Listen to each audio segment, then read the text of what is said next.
this season is stacked, dude. Like We're I going to don't have to even do a know. we're going to have to do a mid-season check-in. We're going to have to. It's insane. There's too many shows, and there's a lot of decent shows too. Um, I haven't ran into a lot of duds yet. The only dud that I've ran into is the part-time torturer show. That show sucks.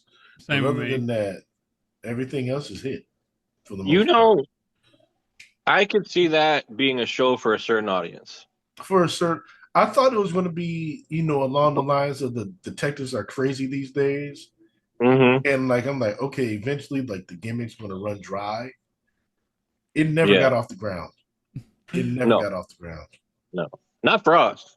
No. But I could see that the show's decent enough where I could see it having an audience, just not with us. You know what I'm saying?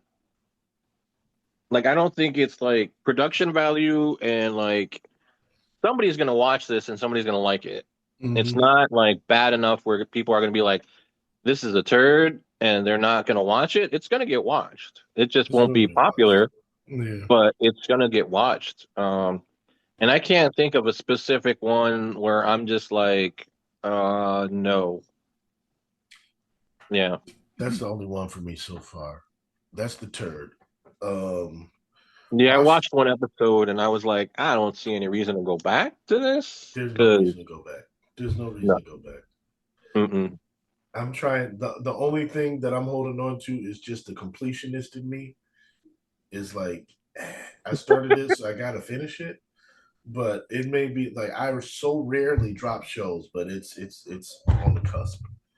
It's on You're the better than cusp. me because I'm not. I already got like 35 other shows that are competing for my Yeah, attention, and it's like, yeah, I'm and that's okay. what it is for me. I was like 2 weeks behind on some shows, so I've had to Okay. do a lot of catching up. And it's Yeah. like I got you in the way. Like it's so easy for it'll be easy for me to just and drop you when I got all these other shows. But for the most part, I'm pretty much caught up now. I still haven't watched Hell's Paradise or Jujutsu Kaisen. I'm not Okay. caught up. I haven't watched those yet. I got like Yeah, I need to.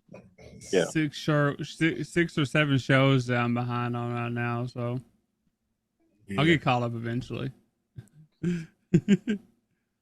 Yeah, I'm caught up on mostly everything. You haven't watched I need to watch. Stargaze. Huh? Stargaze. You have to watch Stargaze. Don't give me that. Oh, and I haven't started Oshinoko yet either. I gotta start Oshinoko. I'm not watching Oshinoko. I gotta watch Oshinoko. I never started. I'm never gonna finish.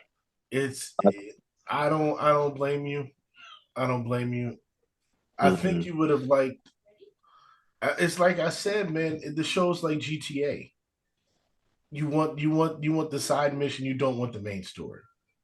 You don't want the main story. The main Yeah. story of him getting his revenge sucks. Nobody cares about that. But I mean, I read the like I was ahead on all of you guys because I read the manga. I read the first, you know, like I read the first volume of the manga when I heard it was coming out, and I was like, I'm not watching this.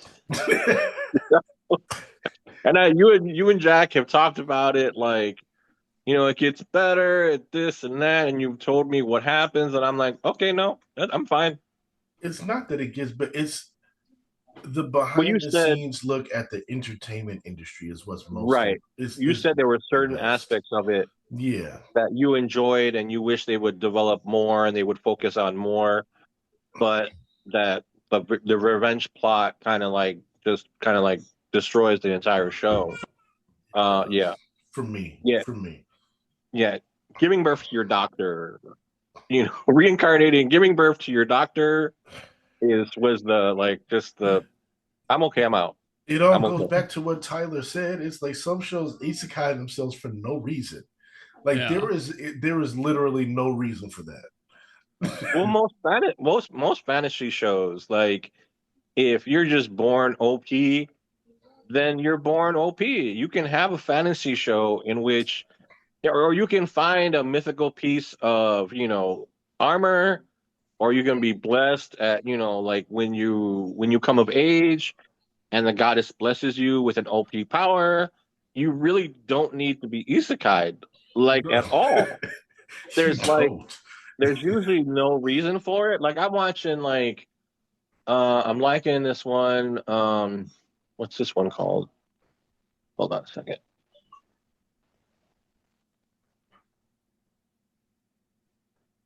The easygoing territory defense by the I know what you're optimistic talking about. Lord. Yeah, I haven't Yeah. seen it, but I know what you're talking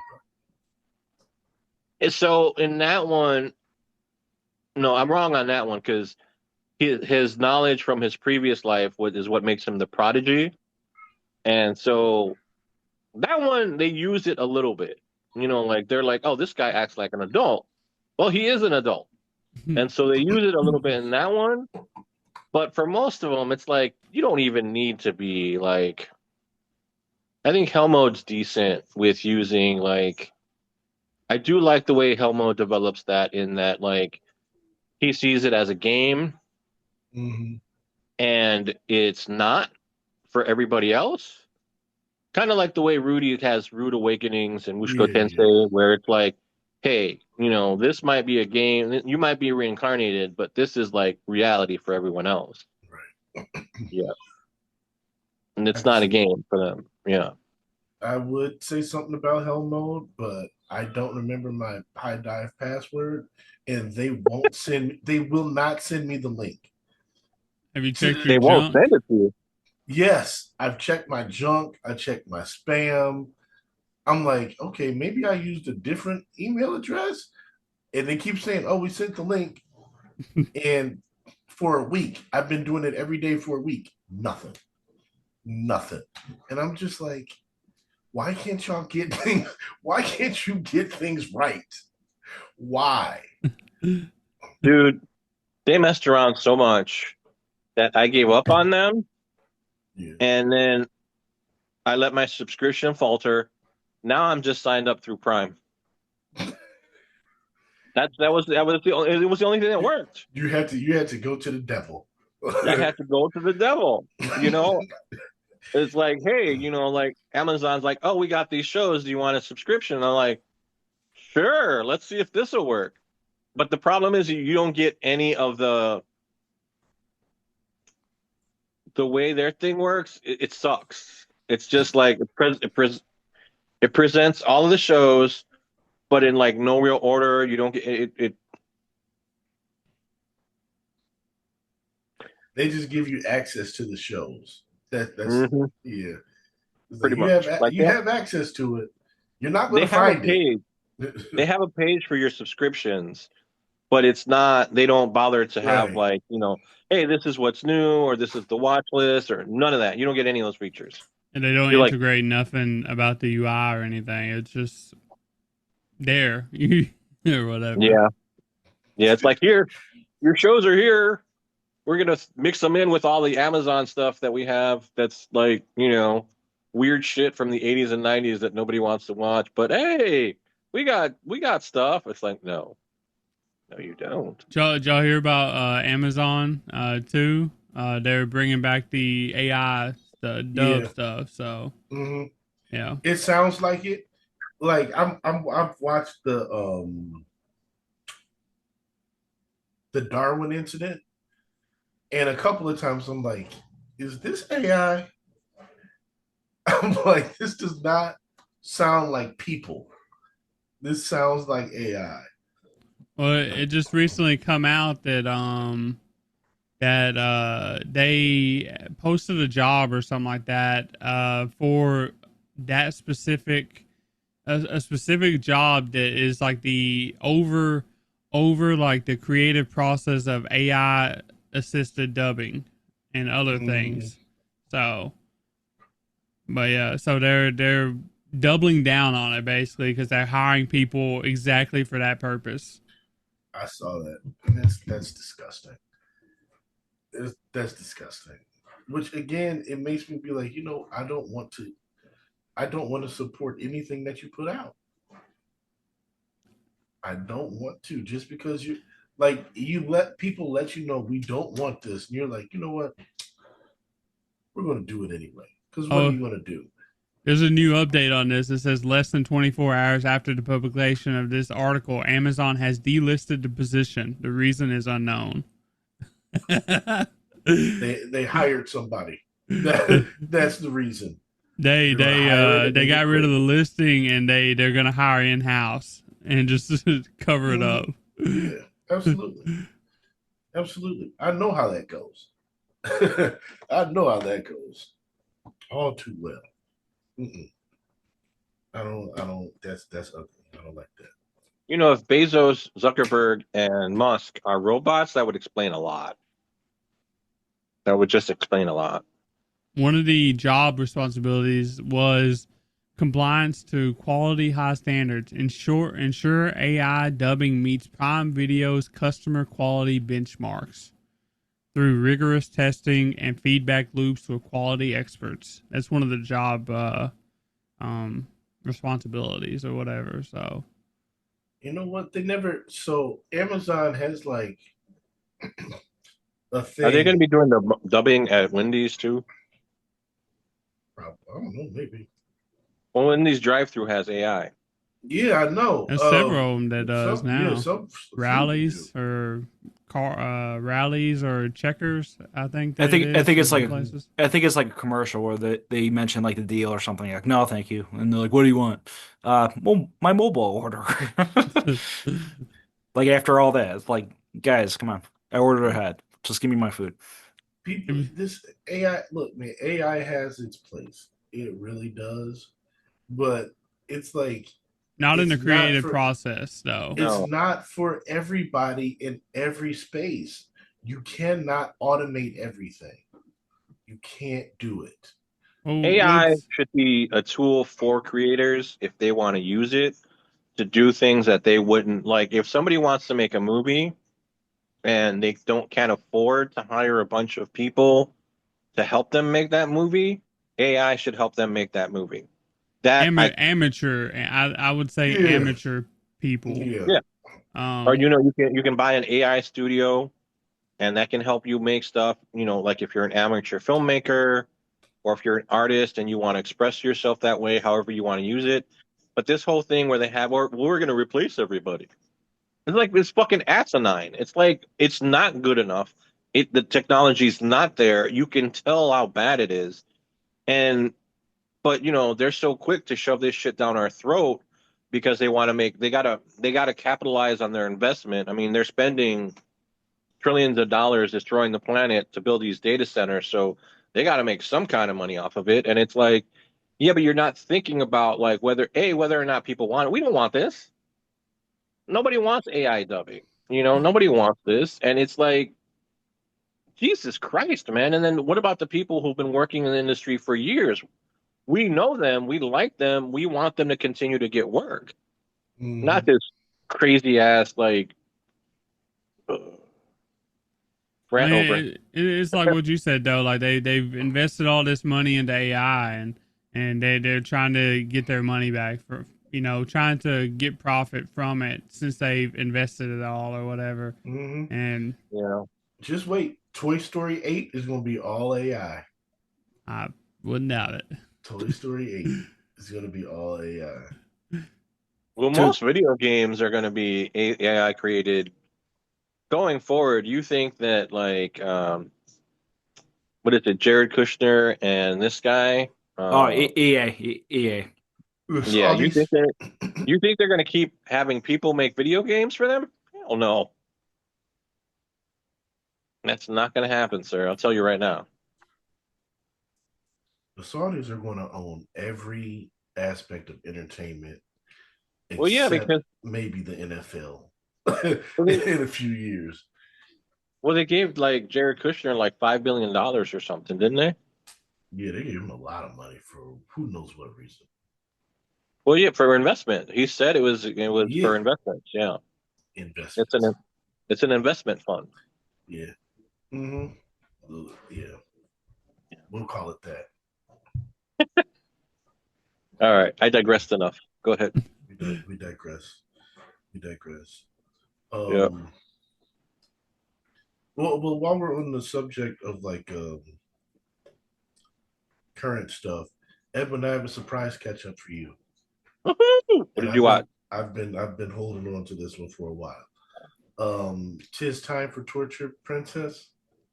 That's a good show. I knew the second season was coming out, so I said, all right, I'm gonna hurry up and catch up on this, so I can catch up on the second, so I can like watch the second season.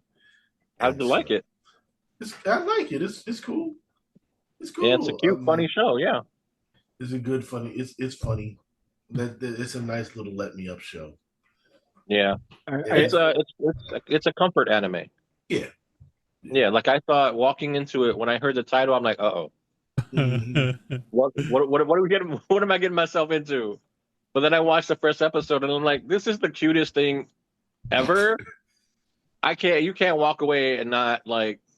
I don't think anybody can watch that show and say, oh, I don't like it. You Yeah, know, you it's one of can't. those shows where it's like you're gonna find something. It's gonna make you laugh. The food, the comedy. It's all there. And Yeah. in a Demon King who's like one of the nicest Demon Kings there are out there. You know, it's like, how did you end up? What's like, what's the new show, The Demon's Daughter this yeah, season? Yeah, I was yeah, about to say It's the like, Demon King, the Demon Kings are their brothers, are long lost brothers. yeah. yeah, yeah, yeah, Because I saw a little bit of the first season as well, like me and Jamal tag team, surprise Yeah. catch up. But you know, it's one of those shows where Edwin was like, "Oh, it's here and there things. The food is great." I'm like, "Okay, that's Mhm. interesting." But the things he missed, he missed. He told like he should have told me it's just like Sleeping Princess, the Demon Castle, and it's just like reincarnated as a sword. Those two key things, I would have finished it by now. Come on, Edwin. yeah. Well, It's because it fell so far off my radar, it disappeared. You know, because it's like it was like yeah. I think it's been like at least 2 years It's been a since the first while. season. It's Yeah, been a while because you mentioned it in one of the yearly wrap ups. So yeah, it's been a few years. yeah. It's been at least like I think it's been like 2 years Roughly, since yeah. the first season came out. Yeah.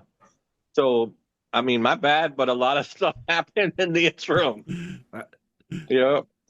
Well, the Well, last two, like, man, I feel like the last 2 years of anime have been insane with Yeah. just I mean, we're doing a top 20, you know, a top 20. Like, we have enough shows, And like, it was a struggle to get to the top 20. well, yeah, there was like shows like I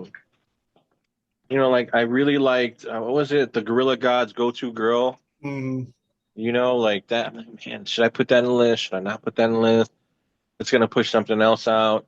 Then I was like, and there are other shows that like probably should be in there yeah. more. And it's It's like, hard, yeah. yeah, so it was a struggle. And then there was a lot of other shows too. Like one of my favorites was I was reincarnated as the Seventh Prince. Um, like I know that not might not be everybody's cup of tea, It's but funny.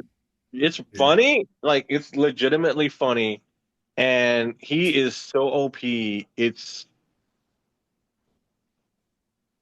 I love the way that his team gets scared for the villains.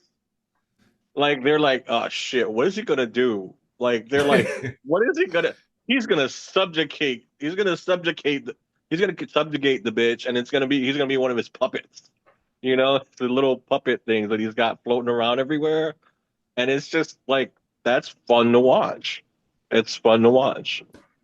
Yeah, and they develop the side characters enough where you're like, it's not really it's not complex and it's not complicated, but it's a lot of fun. And I'm like, where do I put this? Does this, man, I can't really put this in my top 20. But yeah, so Plus there was a lot there. they go really hard on the animation for that show. They do. Yeah. They really do, Tyler. Like they will the spells are like, it's like they really do a really good job with like his spells and stuff. Like the animation on that is kind of insane. Like the one where he creates like the unholy magic, and Yeah. it's like the snakes eating the face, eating this, eating that, and you're just like, that's horrifying, you know? It's You know? crazy. I know it tries to be like, oh, we're gonna be this little cutesy show, and then you see like this horrifying, gigantic, like cathedral-sized spell, and you're just like, whoa. Yeah, whenever they do anything to related to the spells, the artwork gets really like it gets really good. Yeah, I agree on that one.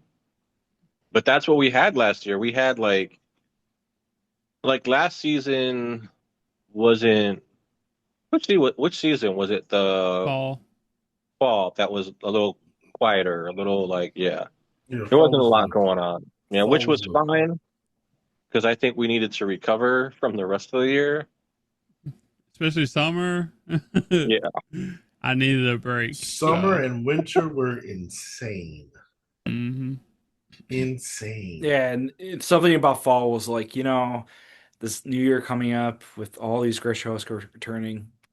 Pause. It's like, okay, I'll pick and choose. Good luck for the rest. If you are better than some of the shows, I'll like already in my top 20. That's if I there, yeah, I have two shows from fall 2025 that made my top 25. So okay. Mm, okay. Okay, so I have a question. Do you have any like disappointments from 25? no, Like that shows that you were like, the show sucks. Or it wasn't what I thought it was gonna be. not really. That's the fascinating thing about this past year. It's like even shows that I could be like a little bit more nitpicky or I'm like despise. And it's becoming more and more in tune, listening to you guys more as well because yeah, it's all the same field anyway. But if I had to pick my most disappointing, like the most like I don't get it, I'm cool, I get it, you guys enjoy it, I don't like is Summer Hikaru died. Okay. Hmm. I've Wasn't for seen you. it's one of those things where it's too modern horror-y, like too Okay. like with A24 their movies the last 10 years or so it's almost like the same jib, it's like the same long legs or hereditary, but this one Mm, kind of infused with Asian horror. One movie that it reminds me of is Cure. That's a really good film because mm, they show like the cinematography shows like location pieces, here and there are things that look surreal and stuff, but it also has that Asian modern Asian cinema flair too, where they're just going along with the flair, just going along with the flair. And for re-education purposes, I finally my only catch up this past year was The Flowers of Evil, and that's like a similar tone as well, mm, for horror as well for anime, and because I saw that before Taco P as well, and those are like the modern like enmeshment of Asian horror. So it's one of those things where like some of the characters were like too on the nose with like horror characters, like the detective, like it's a sassy, you know, jaded. I don't even want to bother with the mystery case type of mm. character.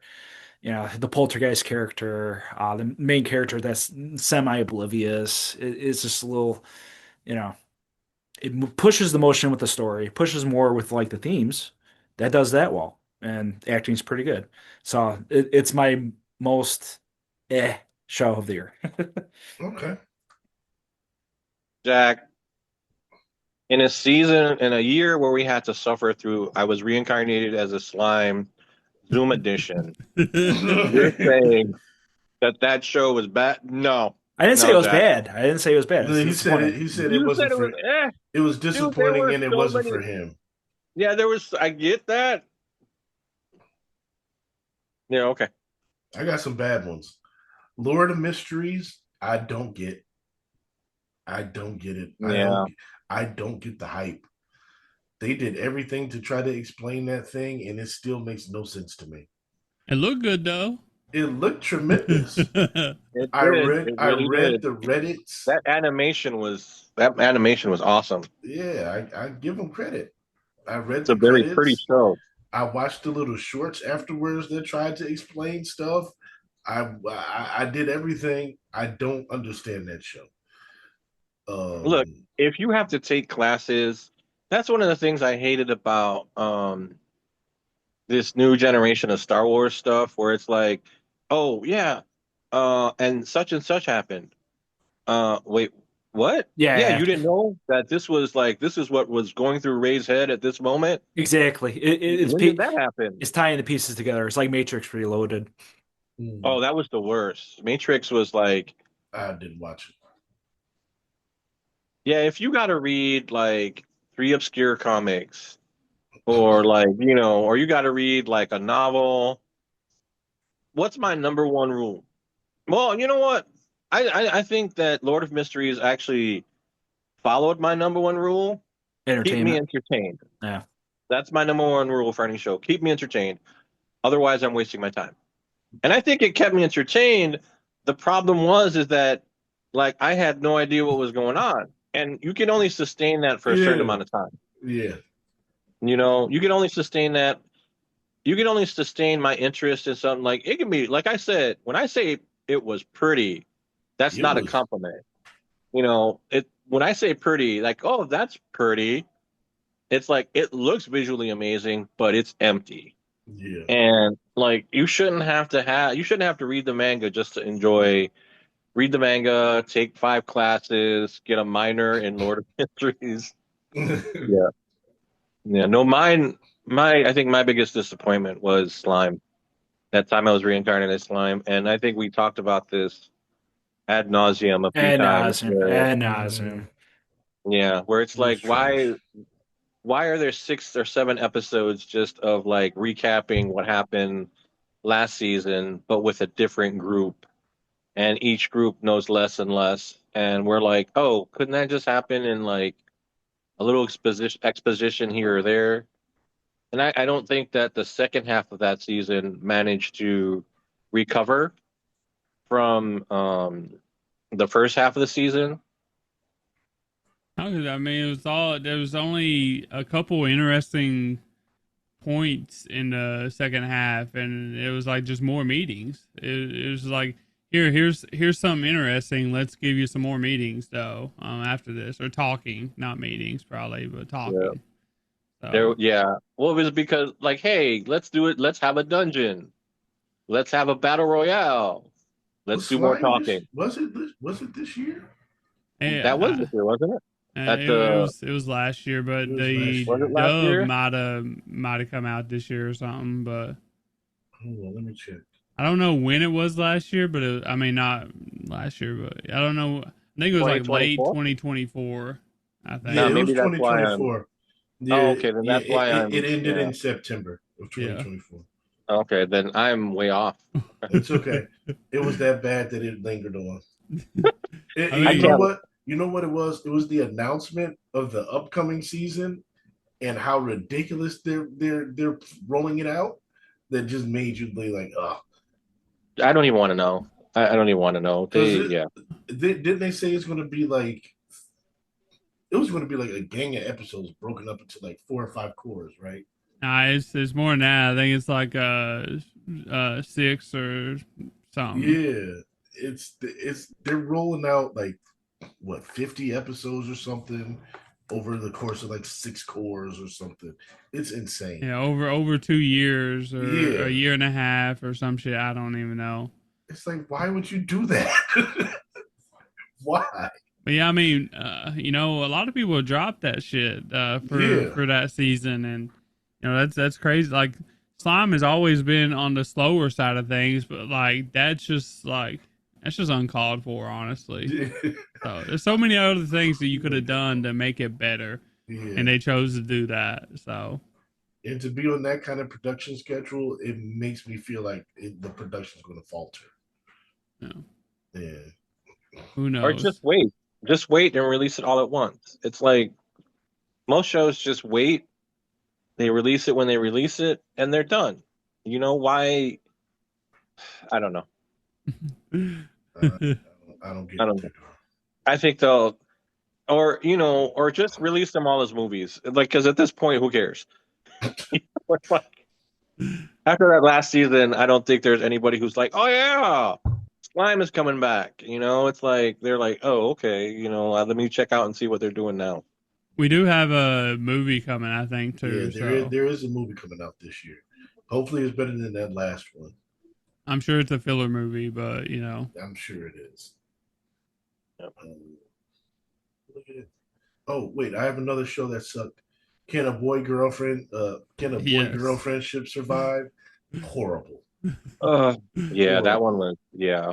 I dropped Horrible. it. So if Tyler drops a romance, it's got to be really It bad. was just cringy, man. I don't know.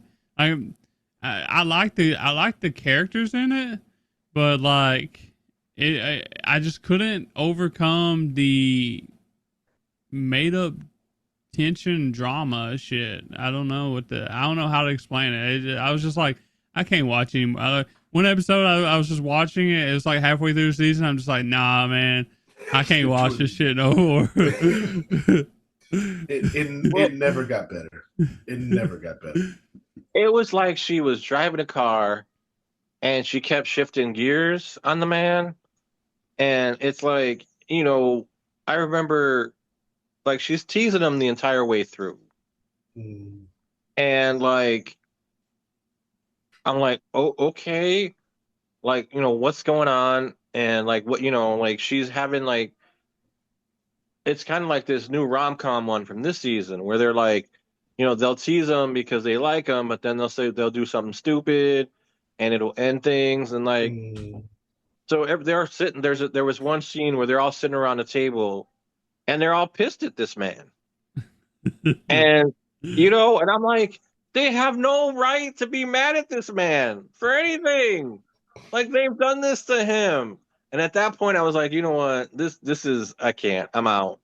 Ah, I'm like, this dude just wants to make his jewelry and live in peace That's it. and like, leave him alone. And I was out. I was like, I'm not enjoying this anymore. I heard it had a really good uh kiss scene or confession scene or some shit at the end in like the corn maze or something. Yeah, Oh, So, yeah, okay. yeah. but She confessed to him in the maze, and they yeah. kissed her. I heard it was like a really good scene, so I don't know. I seen clips of it, but like I'm not it doesn't It wasn't matter. good enough for us to It deal with wasn't the rest worth of the it. show. So It wasn't good Yeah, enough to don't deal with the rest of the show. well, don't torture me along the way, It's like I mean, that's like they'll have like a lot of these shows, that's the way they're built. Yeah, It's like, like will they, won't they, will they, won't they, and then you get to the end of the season and maybe they will and maybe they won't. But like don't torture me along the way and don't torture your characters to the extent where like, you've like annoyed me to the point where it's like, all right, I don't want to watch this anymore. I agree.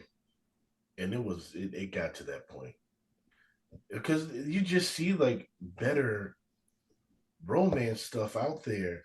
Like I appreciate like what the polar opposite show from this season. They're getting right to it. They're getting right to it. And it's like, all right, we're gonna skip all of that will they won't they stuff. We're gonna get right to it. And I'm like, it's fun. I like that. It's I fun like when we that. get shows like that. I like it when we get shows. The Yeah. Invisible Man show is the same way. It's like we're skipping all of that. We're gonna get right to the relationship. And I'm like, I like this. It's refreshing. Is anybody watching In the Clear Moonlit Dusk? Yes. It's Yeah. respectable. I like it. It's I respectable. mean, that's literally that's looking like to be the same way. So Yeah.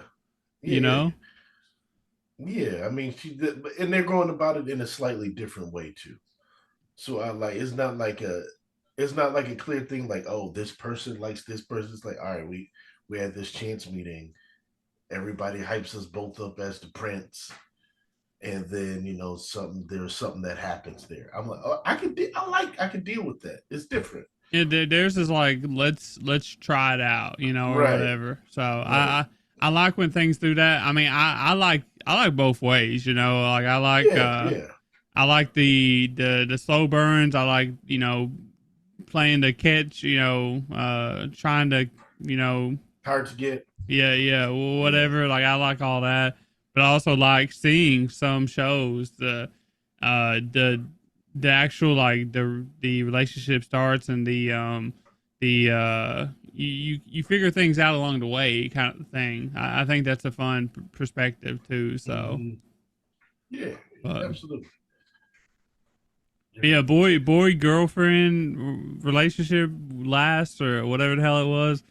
Yeah, Terrible. not good. Terrible. Terrible. So, Um, yeah, I Yeah, I'm only trying to dropped think. 1, 2, 3, 4, 5. I dropped like 10 shows last year, and or probably about 10 shows last year, and that was one of them. So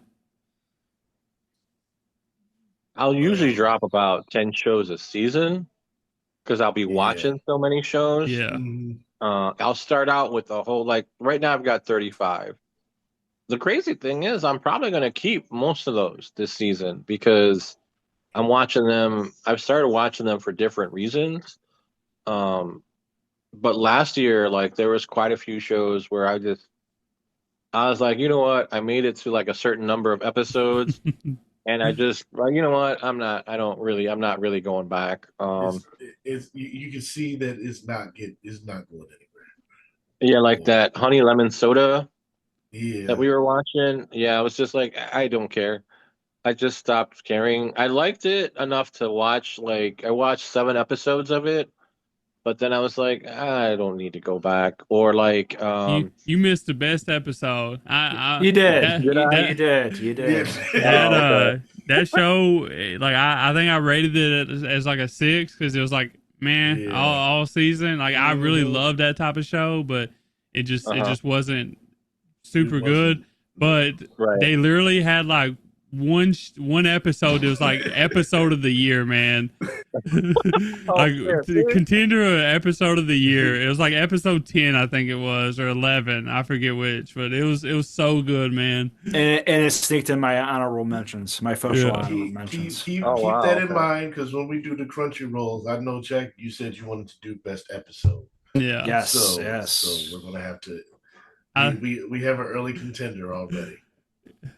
yeah, I literally had that wrote down in my notes somewhere, I think. Probably, I don't know. But I just remember it, like it just went crazy, like the animation, everything, like the everything just went crazy, just one episode, and it's like, damn, okay, why couldn't we had this all along? Right? Why did We're it like, take this long to do this? we're gonna shoot our whole shot in one episode, and well, see, the with the characters and the story, everything was there to have that, probably that moment. Mhm. Everything was there. Like, she was finding her way. She was finding her footing and getting stronger. But it had just, that dynamic had kind of like worn thin for me Yeah. by that point. And I was like, you know what? I'm just gonna watch the shows that I want to finish watching, and that's what I did. And that was one of the shows where I was like, you know, it wasn't a disappointment, but it was like, all right, you lost me. Yeah, Yeah. and that was kind of same threshold for me with her Yeah. Carl. That same ratio for sure. Yeah. I was disappointed in Honey Lemon Soda because everybody hyped it up, and I'm Yeah. like, and I expected it to be better. And the main guy in the show I did not like. Yeah, He was a he was gaslighter.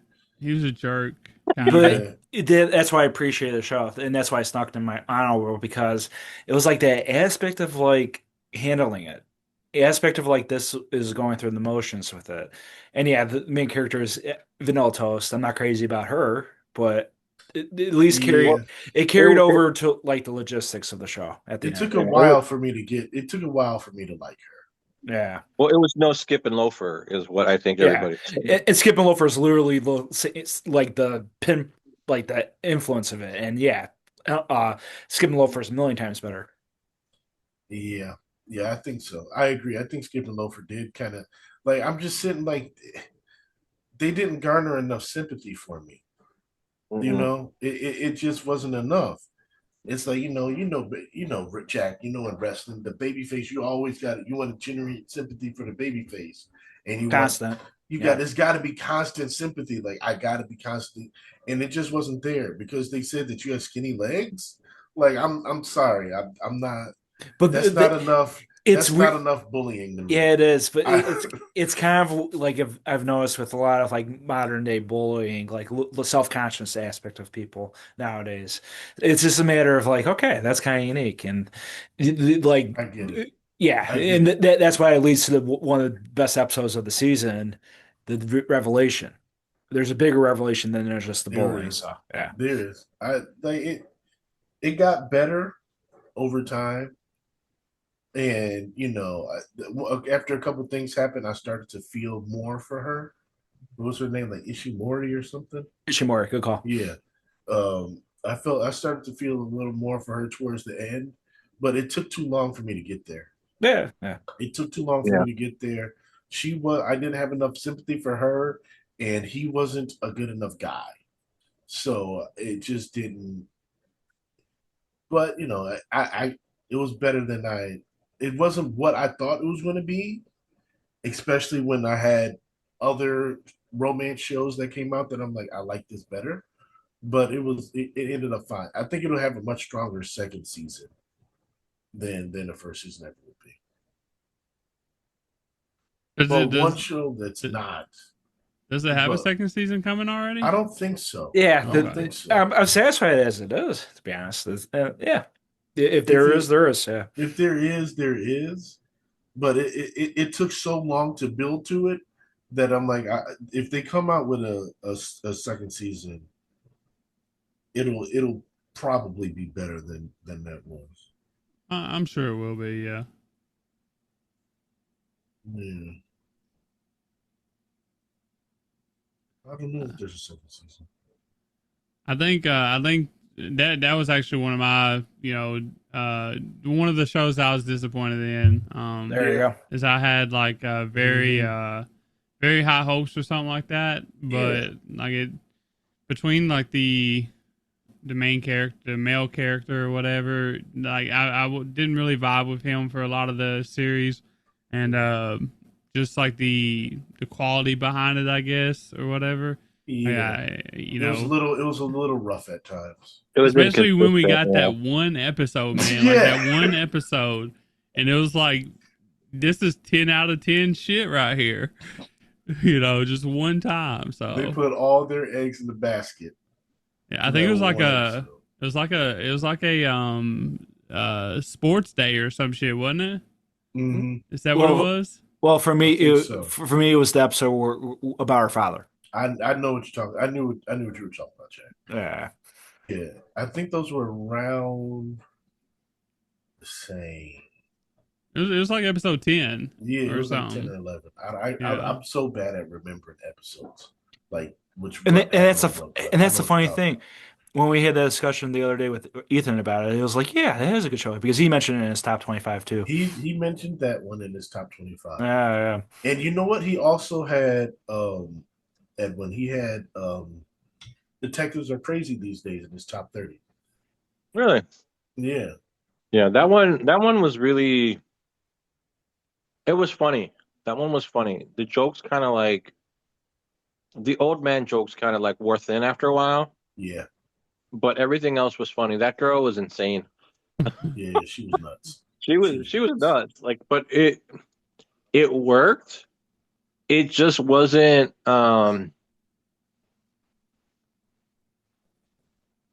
it was just goofy because they seemed to cause more of the problems than they were like solving. And it was I mean, I liked it. I just didn't like keep up with it. It didn't hold up over time. The joke ran thin pretty quickly. Yeah. After a while you were just like, okay, yeah, I know what this show is. I don't really need to watch another episode of it. Mm-hmm. I've seen like 6 or 7.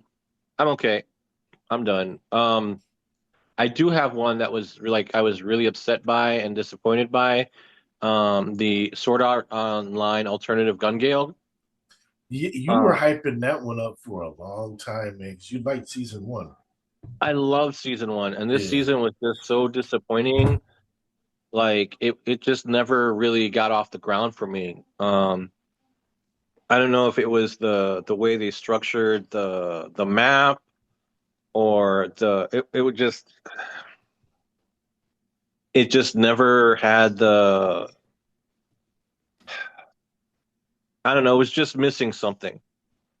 It just wasn't as strong as the first season, and I never really got into it, and I never finished it, and I was like, and I was really surprised because I absolutely loved the first season. Yeah.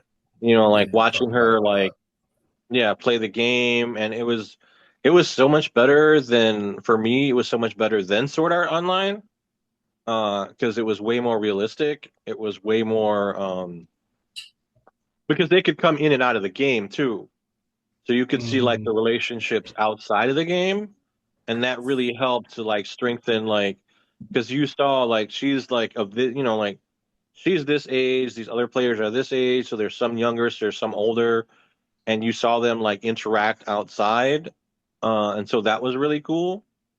And then even like her when she like with her main villain, her main rival, when they meet and they're like, "Oh, we're going to be best friends," and she's like, "What?" That was like a really cool moment, and you really don't get any of that in the first few episodes of the second season. It's just like, yeah, this is what we're doing. Like, what? It's kind of like she's absent from all of that. They kind of everything that made I think the first season strong.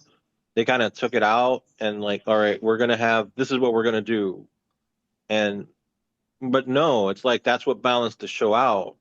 The military, the military in-game stuff with the stuff outside, because like she was a little meek and passive, but the game helped her to kind of like open up a little bit more to everybody outside.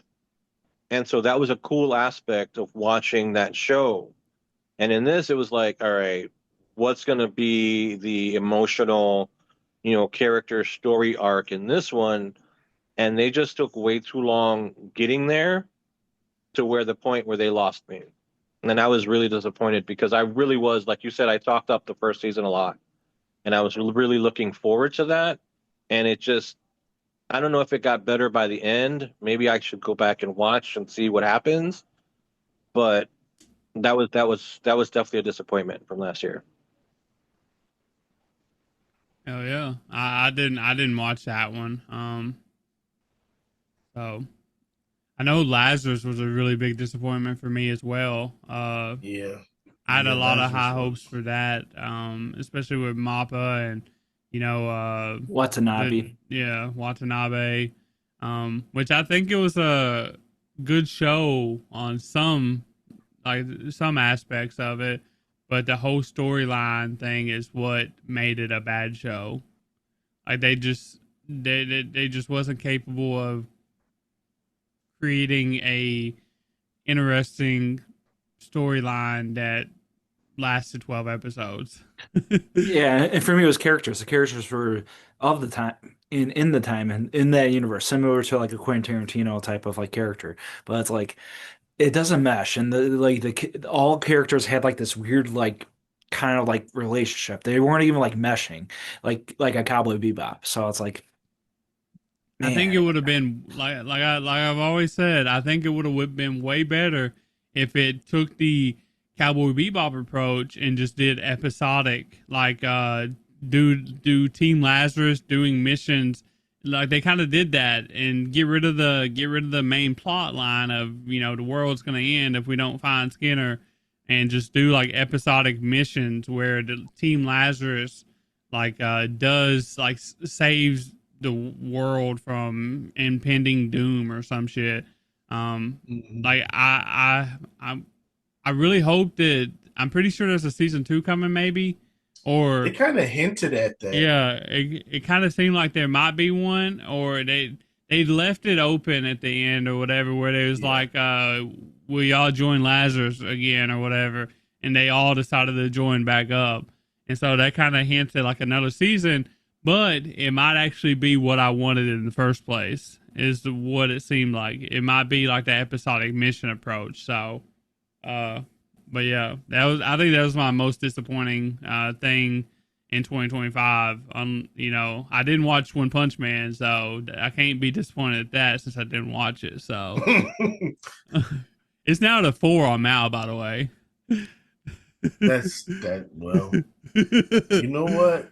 What? How far has that fallen since It- its debut? yeah. And it's sad to see it going out like that. I did my best. I'm about like halfway through season 2, but then once I heard how bad season 3 is, I'm like, why am I trying to binge through this? Well, I mean, season 1, season 2 is good though. Like it's funny. It's You It's know, all I right. really enjoyed it. It's one of my favorite animes, so it makes me not want to watch season 3. But there's a part 2 coming, so if part 2 comes out and it's actually good, then I might actually Mm, go through it. So yeah. we'll see how it goes. I don't know. One more disappointment for me was Togen Anki, and that's because it's like the most shonen I've ever seen. Is that the Like, blood show? yeah, Yeah. like I don't recall. Yeah. every it got two cores. You got two consecutive cores. So it was like 24 episodes. I guess it's a shonen. I mean, the shonens usually get more love Yeah, than anything else. and it's just every shonen trope you could think of is thrown into that show. I'm just like, oh my goodness, it's just I'm like, why am I watching this? Why am I watching it? Like, Why it were just you? didn't. Why It did you even just. start that one?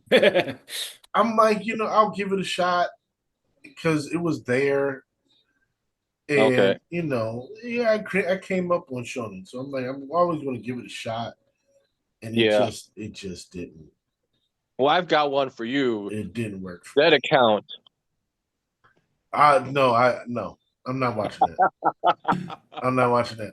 I'm like reading this, and I keep like, and like two or three times, like I went to it and I clicked on it, and before I started watching it, I read over it again, and I'm like, I'm not gonna like this, You and don't I want to watch. just You don't want to watch some guy fighting his dead sister's Facebook account. What? no, Come on, man. no, no, Sounds dead. interesting. It sounds dead. That's what it sounds. I'm not doing I watched the first episode and it was annoying. I mean, yeah, it was annoying. Just like this other show that you what was it called? Jamal, the one you Which were one? disappointed with? Togenaki? Togenaki, yeah. I watched the first 2 episodes, maybe 3, and by that point once they said, "Hey, look, we're gonna put you on an island. You're all gonna have to fight each other." I'm like, I'm okay. No, no, Is that what they did in no. Togenaki? They Yes. just Yes, pulled a Hell's Paradise? Yeah. And you yes, know what? They didn't even finish. no. They didn't even finish, and they jumped right into like, oh, we gotta have a battle with the bad guys, and it's like they're not even trained yet, and you're sending them out to battle. It It's was like if you took so yeah. ridiculous. It's like if you took out any Tyler. It's like if you took out any of the developmental arcs in any shonen and just shoved in the action. Yeah. I'm Like glad I it's gonna didn't be watch it. yeah. It was. I was like, and the characters were all annoying. Yeah. Everybody. The kid was They were annoying. all generic, just generic shonen tropey characters. Every single one of them. Wasn't it on Yeah, Netflix? Yeah, it was on that was on Netflix Netflix. Yeah. and I think it was just on Crunchy. Netflix. No, it I was don't on think it was Crunchy. on. I I don't think think it it was was on on Crunchy. Crunchy. Oh, the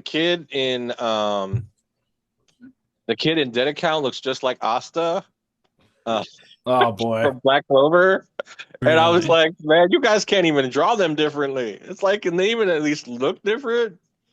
Oh man. He does. He's even got the damn headband. Yep. Yep.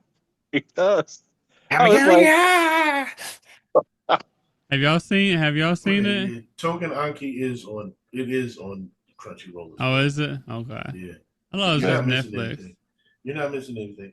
I And it think it was was on on that. Netflix too. It is on Netflix as well. Yeah. Yeah, I And think it it was was on on both. that. Yeah. What's that? That it's anime account on YouTube. Oh It was yeah. airing on there too. Remao or whatever. Yeah. It was airing on there too. So it's Yeah, just that not was. good. It wasn't I don't good. even know how you got that far, Jamal, on that one. The excessive fan service for no reason. At It least he's just honest. it was. I tried. Like Tyler, I listened to your recap. I think was it Deadly that liked it? I think so. Yeah, I think he liked Deadly him. liked it, and I'm sitting there and I'm like, He Deadly's let me just tell you, Deadly's a shonen bro. So, and yeah, he's a yeah, newer shonen bro, kinda. So, yeah. So And when we're I saw it, I'm like, oh, that's his jam. He's gonna like that. yeah, I'm like, I've seen enough shonen to know, like, this isn't. the battle junkie. The battle It's junkie. it's just checking the boxes. Nah. It's just yeah. checking the boxes. That's nothing original.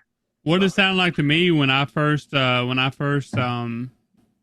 heard about it, I immediately thought of Undead Unluck, just because of blood aspect. So, Mm, but I almost watched it too, and then people, thankfully, I'm kind of online. So I was online at the time, and I was like, I seen people like shitting on it. I'm like, yeah, I'm not gonna watch that. Oh, They saved you. they saved No, me a lot, honestly. yeah. The Undead Unluck is a lot better than this thing Yeah. was. Undead Unluck is very good. I love Undead.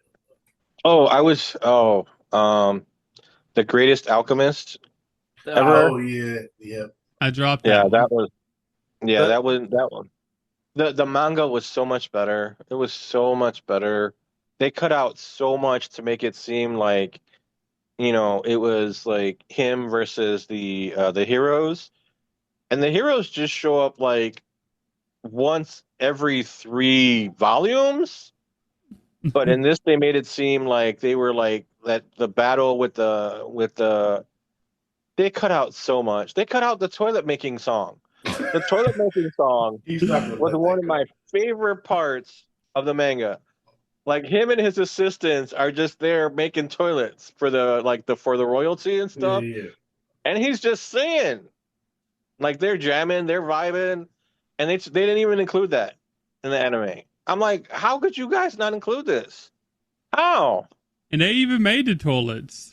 Yeah. yeah. Yeah, they did. And It, And so, that was like, how do you have them making the toilets as a it, key plot point, but you don't have the toilet song? it's like the most charming trash show of the year. It really is because pretty much what you're going back with what you saw, but there's like weird, very weird choices with the direction where they keep on showing the castle and with the characters having like 2 seconds of dialogue in the castle, and that's it Hmm. for each episode. I'm like, what is this show? And they're making toilets. They're doing like silly things in between. I'm like, he's the greatest alchemist. He's not like at the Elric brothers. Like, what is this show? what I was disappointed in, I didn't like that they was trying to get him to actually battle and stuff. I wanted him to just like Yeah. create things and like create the toilets and like do shit like that. You know what I mean? Like better the village that he was in, like befriend everyone and not have to fight the Demon King or like battles or whatever. But it seemed like they was trying to go in that direction, which is a negative to me because I didn't want to watch something like that. If I wanted to watch, I would watch the other 15 isekais that does Hmm. exactly that. So, Yeah. Dude, I read like I don't even know how many volumes of the manga I read, but it was like there was that really chill like vibe throughout. And the one who was gonna do his fighting is his battle elf. He's got a battle Right. elf. Like Yeah. yeah. she's the one who's gonna do the fighting, but they in the anime they make it seem like, oh, he's got this big confrontation. None of that. Like they essentially that's what they did. They took like this like comfort show about him building toilets, and going on adventures with his friends and like, showing off and like making stuff, and it's like really chill vibe. They took it and they shoved it into, they're like, oh, we can make this an isekai like battle show. And it's like it's not, but they shoved it in there, and that was really disappointing. Like Jack had to hear it like every week almost after every episode, because I think me and him were the only ones watching it at the time. I don't know that I, Jamal was I I watching it. finished it. I finished No, it. I finished it. I Yeah. finished I it. finished it. We all finished it, but it was like I'm It, like, this is not it it's this was not, it was yeah. a catalyst show. It's our trash catalyst show. It really is. Yeah, I was so sad. I'll never get the toilet song. Well, Yeah. Well, let's just go to the other disappointment that we all didn't like. Another show that you said was a clip show, Sakamoto Days. Oh yeah. Yeah. Yeah, they even said they were cutting stuff out. And I'm like, because Jack bought me the first volume and I read it and really liked it. Or he says he didn't, but I think that he's just forgetting that he did. I'm I not don't think sure. I did. I really don't think I did. I think, well, yeah, when we were recording the podcast, you were like, here, dude, I got you this. Yeah. No, no, I never Jack's done like that. that. Jack's like, that never happened. Mm. Just But take the yeah, but, credit. Just take the credit, Jack. He's saying he yeah, likes dude. the. He He's saying likes you're a the. good friend. He's saying he likes Yeah. the manga. He just The, thought the the show only sucked. manga, the only manga I ever gave you was the first volume of Inspector when we were at Kinokuniya. No, you've given me way more manga than that, dude. That's the only one, I swear. Hand of the Bible. I'm giving you major side eye here because I've got an entire shelf of manga that I'm sure that you've given me. Somebody's got a memory like So me. I don't know which one. I Yeah, there's can't. a I can't say I don't have a dog in this fight because yeah. their memory has failed them Because both. I remember Derek got you Dungeons and or Delicious in the Dungeon. Things like Yeah. that. Yeah, I remember Yeah. Derek got on You that. got me a there's a Horimiya yearbook I that gave I you know that. that I gave you that. yeah, see? Yeah. Yeah. There's a bunch But of stuff that you've I'm given not me. sure But about Sakamoto Days, to be honest. it's okay. All right. It's okay. Just accept I'll go I'll for Some continuity's sake, we'll just say no, Jack yeah. never gave it to me. Wink wink. Uh Jack someone never that gave me that, Jamal. someone that looks like Jack Yes. gave you. Someone who looks very much like Jack, who was sitting with me in a library recording a podcast. It was the other podcast guy. The guy I was cheating on Jack with. I was doing a podcast with somebody else. He gave it to me. And so the whole point is that the Netflix show was nothing like it. And they've even talked about how they will cut out entire arcs just so they can get to certain characters. And the fans were not having it, and we weren't either because I it dropped it. I wasn't was like, yeah.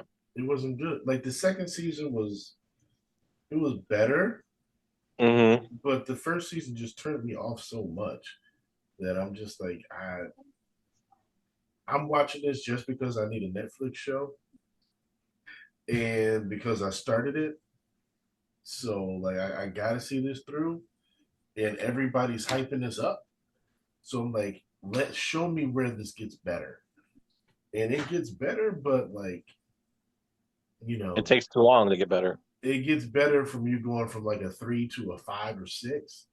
Oh, That's not, that's you're better, but you're still Not lacking. good. Yeah, you can't go from bad to mid and be like, oh yeah.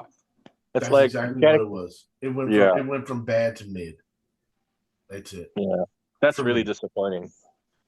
Yeah. Yeah, I just never went back because I'm like, they had essentially destroyed like, I'm like, all right, if you're not gonna do the manga, fine. All right, fine. But like, none of this is making any sense, and you destroyed. They pretty much destroyed him as a character, because it's like he talks too much. Like, in the Mm-hmm. manga, he doesn't talk at all. And in the show, he's talking, and he's like, I don't know, I'm out. They just changed the whole thing around. Yeah, I wonder who made that creative decision to Who just be like, knows? let's let's just completely change the whole heart of this. and that's the thing. It's like, and I think sometimes I wonder, and I don't want to like complain or criticize because we do get 12 episodes of each anime, 12 to 13 depending. And sometimes if you're lucky, you'll get a second core like right away, Mm-hmm. or they'll do a 24. So we'll get lucky. But sometimes I feel like depending on where the Magnica is in their run, or like what they want to do with the show, shoving it into that 12 episode or shoving into those 12 episodes doesn't always help it. Right. Uh, because you can't develop it. You know, if you've got like 22 volumes of a manga and you're trying to shove that into 12 episodes, of an anime, that's not going to work. How much are you going to have to cut out? And I get it. Some studios have to make the creative decision of whether or not, like, will we have that second season? What are we going to do for the fans? And then is it just a cash grab? Like, like maybe, The Greatest Alchemist, where they were trying to shove it into that kind of, like Tyler said, like the demon lore, like, oh, this is all going to be like this big battle. And it wasn't, it was a comfort anime, it was a comfort manga. You're not reading it for the battle scenes. You're reading it because of his relationships and the way they develop and, the little technologies that he's developing and how it changes the world. That's what you're reading and watching it for, but they shove it into something else. And was that because they only had 12 episodes or, no, we know exactly why. They wanted it to be that specific show for that specific demographic for that one. But with Sakamoto Days, it's like, are you trying to reshape it for the story or are you trying to reshape it for like the favorite characters? You're cutting out these arcs. And is it because you're only going to do 12 episodes? But they did a second season, so that kind of makes no sense at all. And it was a quick second season. Like it was, I think you like skipped a season and it was in the next season. So I'm like, I don't. Why would you? I don't. I don't. Netflix does that sometimes. Like they'll have a show that comes out and then they'll skip a season or two and then the next season will be out. And I'm like, why would you? I don't. What's the point? Just why would you break it up like that? But I don't. I don't know. It's Netflix. Who cares? Hey, dude, we could do an entire podcast just dedicated to how strange the choices are that Netflix makes around their shows. Yeah. It, it varies too, like from show to show. It's insane. It's like there's no Yeah. consistency in what they're doing. They just do whatever. They're hoarding Yeah. property. At the end of the day, Yeah. they're just hoarding property. Yeah. Where's my And Comey season 3, guys? Yeah. Where's but the we where's the it's a guy uncle at? You know? Yeah. Uncle Phil know it. You'll get that in 3 years. 3 years from now, it will It's pop up. already been 3 years. with Yeah. with Well, no there with you no go. marketing, with no It's coming marketing, out. no No. promotion. It'll just It'll be just there. drop. Yeah. It'll just be Yeah. there. Say new season, and it'll have like 15 episodes there, all at the same time. No dub. They'll come out with the No. dub a year later. I'm still waiting on like the more info, like an expected date for the One Piece remake. It was announced like 2 years ago. I feel like, and we literally don't have like a expected release date yet or release year. My bad. So it's insane. It's I just want to be a fly on the wall of like their meetings, like in their development team, And like watch him snort all the cocaine and all the crack, and they're just literally people with money. That's all they are. Yeah. And I think they're kind of out of touch with like how anime actually works. For like the seasonal stuff. So, It's without Well, like Tyler, I don't think any of these streaming services or studios really have any idea how anime like I don't I think they're just like, oh, this is popular. We want it in our yeah, portfolio, and yeah. like we want to own it, we want to package it, we want to destroy it. We're gonna bend it to our will. We're gonna make it fit our model instead of their model. And it's like, thanks, guys. Thanks for nothing. You know, With no promotion. It's like give me something. You never know. Like if something is on Netflix, the only way you have to like go and do your research. Like okay, this show is coming out this season. Where's it coming out? And then if you're lucky, it'll say it's coming out on Netflix, and you'll be like, oh, okay. And then you got to go searching for it because it's not going to be on the new releases or anything. And by the time you find it, there's 20 episodes there, and you're like, ah. Like, what's the show now? What is it? Love Love is Through a Prism. Prism, Love which through a prism. is apparently really good. I haven't started it yet though. I haven't started it yet either because it's Netflix and they already dropped it, the whole thing, and it's what 20 episodes or something. Hmm. And it's like, Is that the one where? Is that the one where she goes to Art Paris or school. something? Yeah. yeah, Yeah, yeah. I Okay. don't. You might be thinking. I don't know if it's. There's another one coming out where it's like set in Paris or Yeah, like France or some shit. and I think that's a movie. Yeah, it's. You might be thinking of that, but this could be also that because they do go to like an art school and like it's like a historical piece, like a historical shoujo or Mm-hmm. josei. It's from it's a romance from Hanayori Dango is mangaka. So uh Well, but that's the only one I know of. Yeah, so that's probably it. That's probably what you guys are talking about, Yeah, she because that's the goes only to one. it's a Yeah, school in London. okay. London, Yeah. yeah. that's the one. Yeah, that's But the there one. is another show that's coming out. I think this season sometime that's dealing with like France and it's an older piece too or something like that. It's got like Okay. the Eiffel Tower in the background or something of the cover. I think I don't. I'll have to look it up and see. But So we're getting two different art school shows from I don't Netflix. think it's an art school the one I'm talking Oh, okay. about. But It's Okay. a historical in a different landscape with a Japanese main character. Okay. I'll look real quick and see if I can't find it or whatever. But I have zero idea what the name is. Oh, here it is. It's uh L'Atorie de Paris Influer. Oh, so super French then. uh yeah. Super French. So Sacre bleu, croissant. basically Cordon Bleu.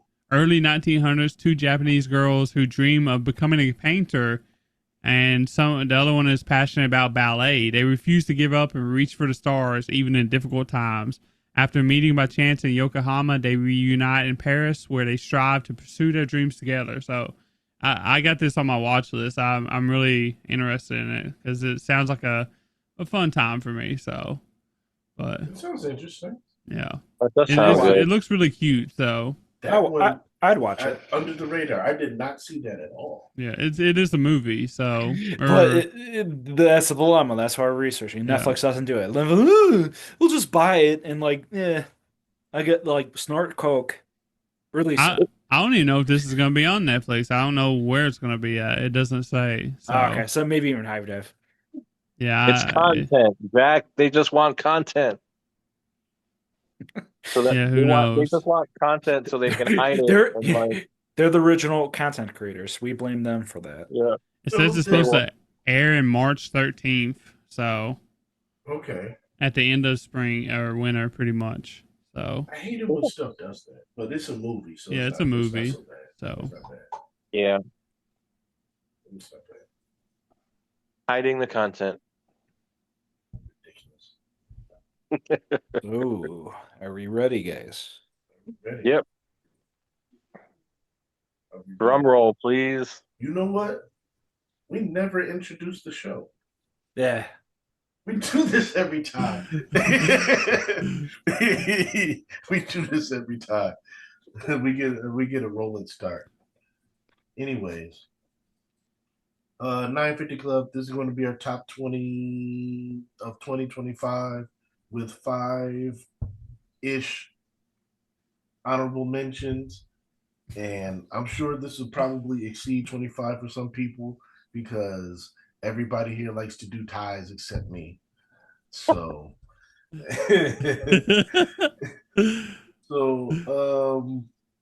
it's whatever happens, happens. But what else? So, for me, I just included shows that shows from 2025 So I didn't include movies.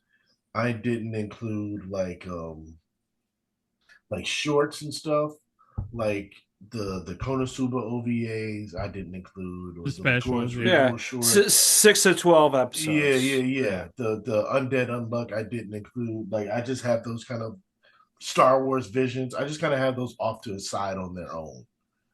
Um, I but didn't how either. So yeah, Yeah, I was debating City as well, and City is kind of like that too.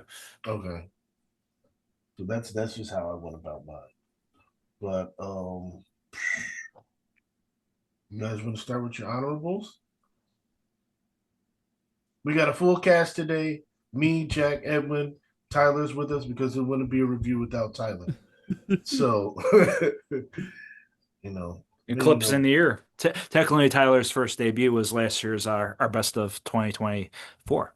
yeah, he wrote in for us, but yeah, you know, yeah. I was gonna say, was I on that one? But I guess I did yeah, write in. you So wrote in on it yeah, because It still you helped counts. us with the yeah. categories. You helped us with the Okay. categories. Hell yeah. That'll be way too much for this episode. So So when the Crunchyroll rolls around, we'll have the categories for you guys. uh, so how are we doing the honorable mention? We just listing all five at once, or we like doing one at a time, or Five, how? five, five or once, I would say. Yeah. For Okay. honorables, I have to say we just go Okay. all at once. Well, That's Tyler, you're the guest. You can start. I was gonna say, I guess I'll start it. So I think I'll start with You in the Rain. I really like that one. Star Brighter Than the Sun. Um, Be Betrothed to My Sister's Ex.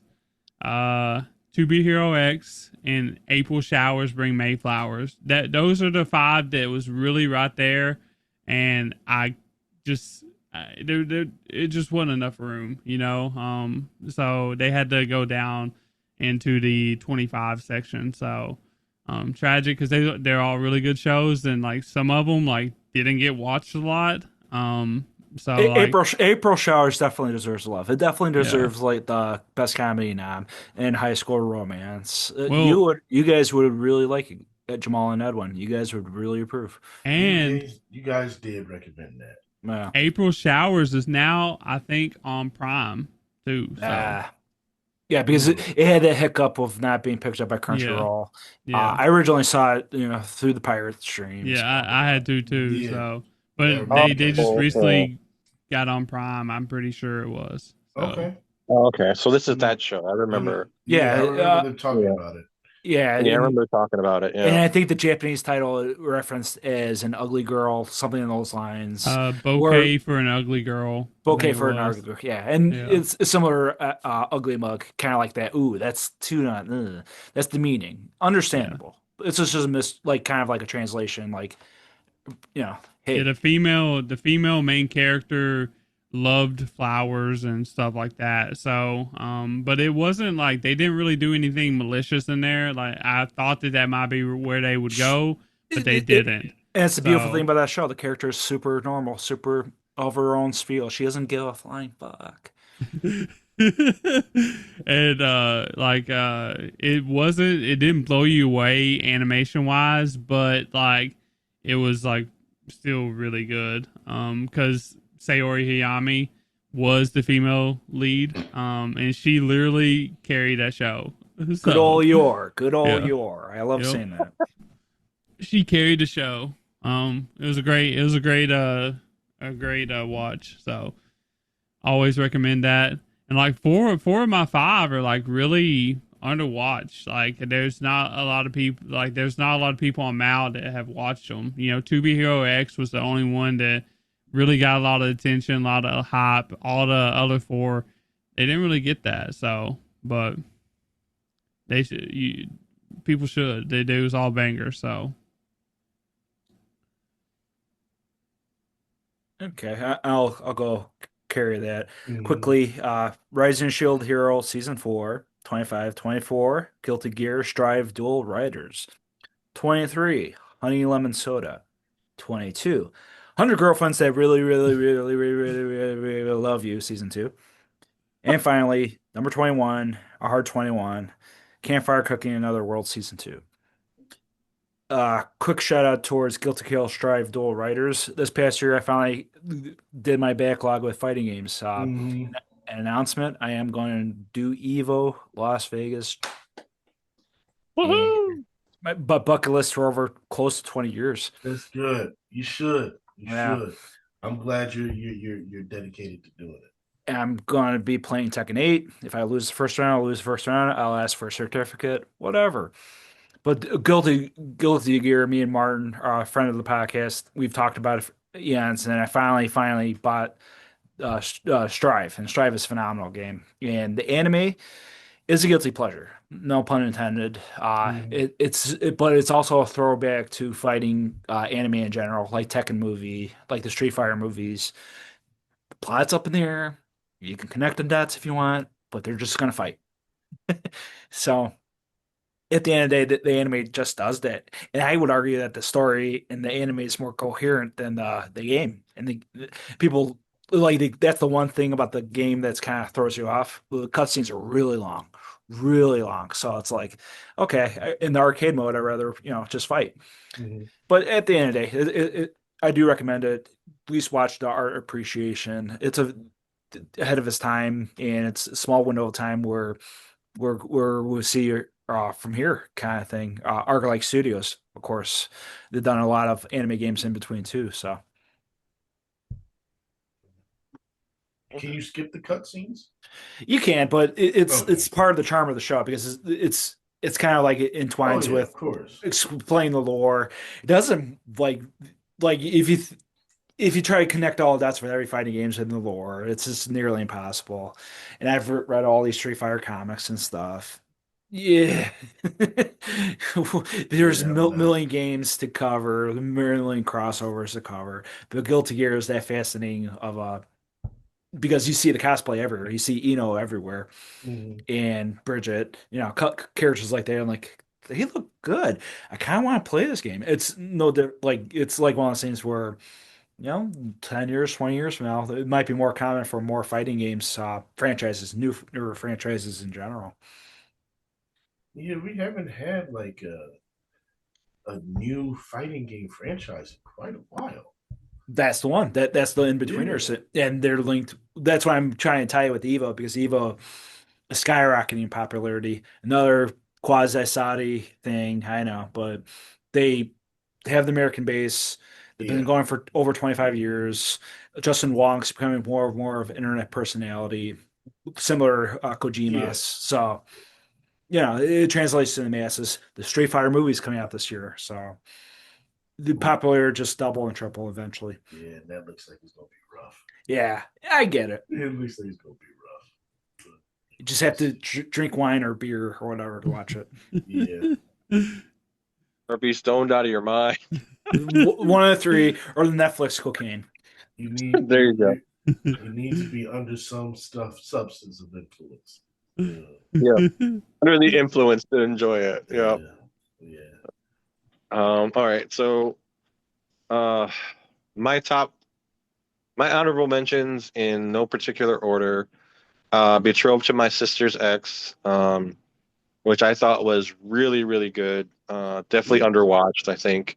Yeah. Ugly I think Mom. you recommended that to Tyler on our Yeah. hmm on one of ours. Yeah, Yeah. I didn't watch it during the season. I actually watched it Yeah. during the fall season Okay. because that was my catch-up season instead of like the seasonal stuff. So, but Yeah, I yeah, really like that one. I like the directions it went in. it was I sweet. like the character development. It was really sweet. I think it was like a better My Happy Marriage. So, Whoa, hot take, sir. I shall watch it, and yeah, because My Happy Marriage, I've yet to finish fully, and I want to catch up.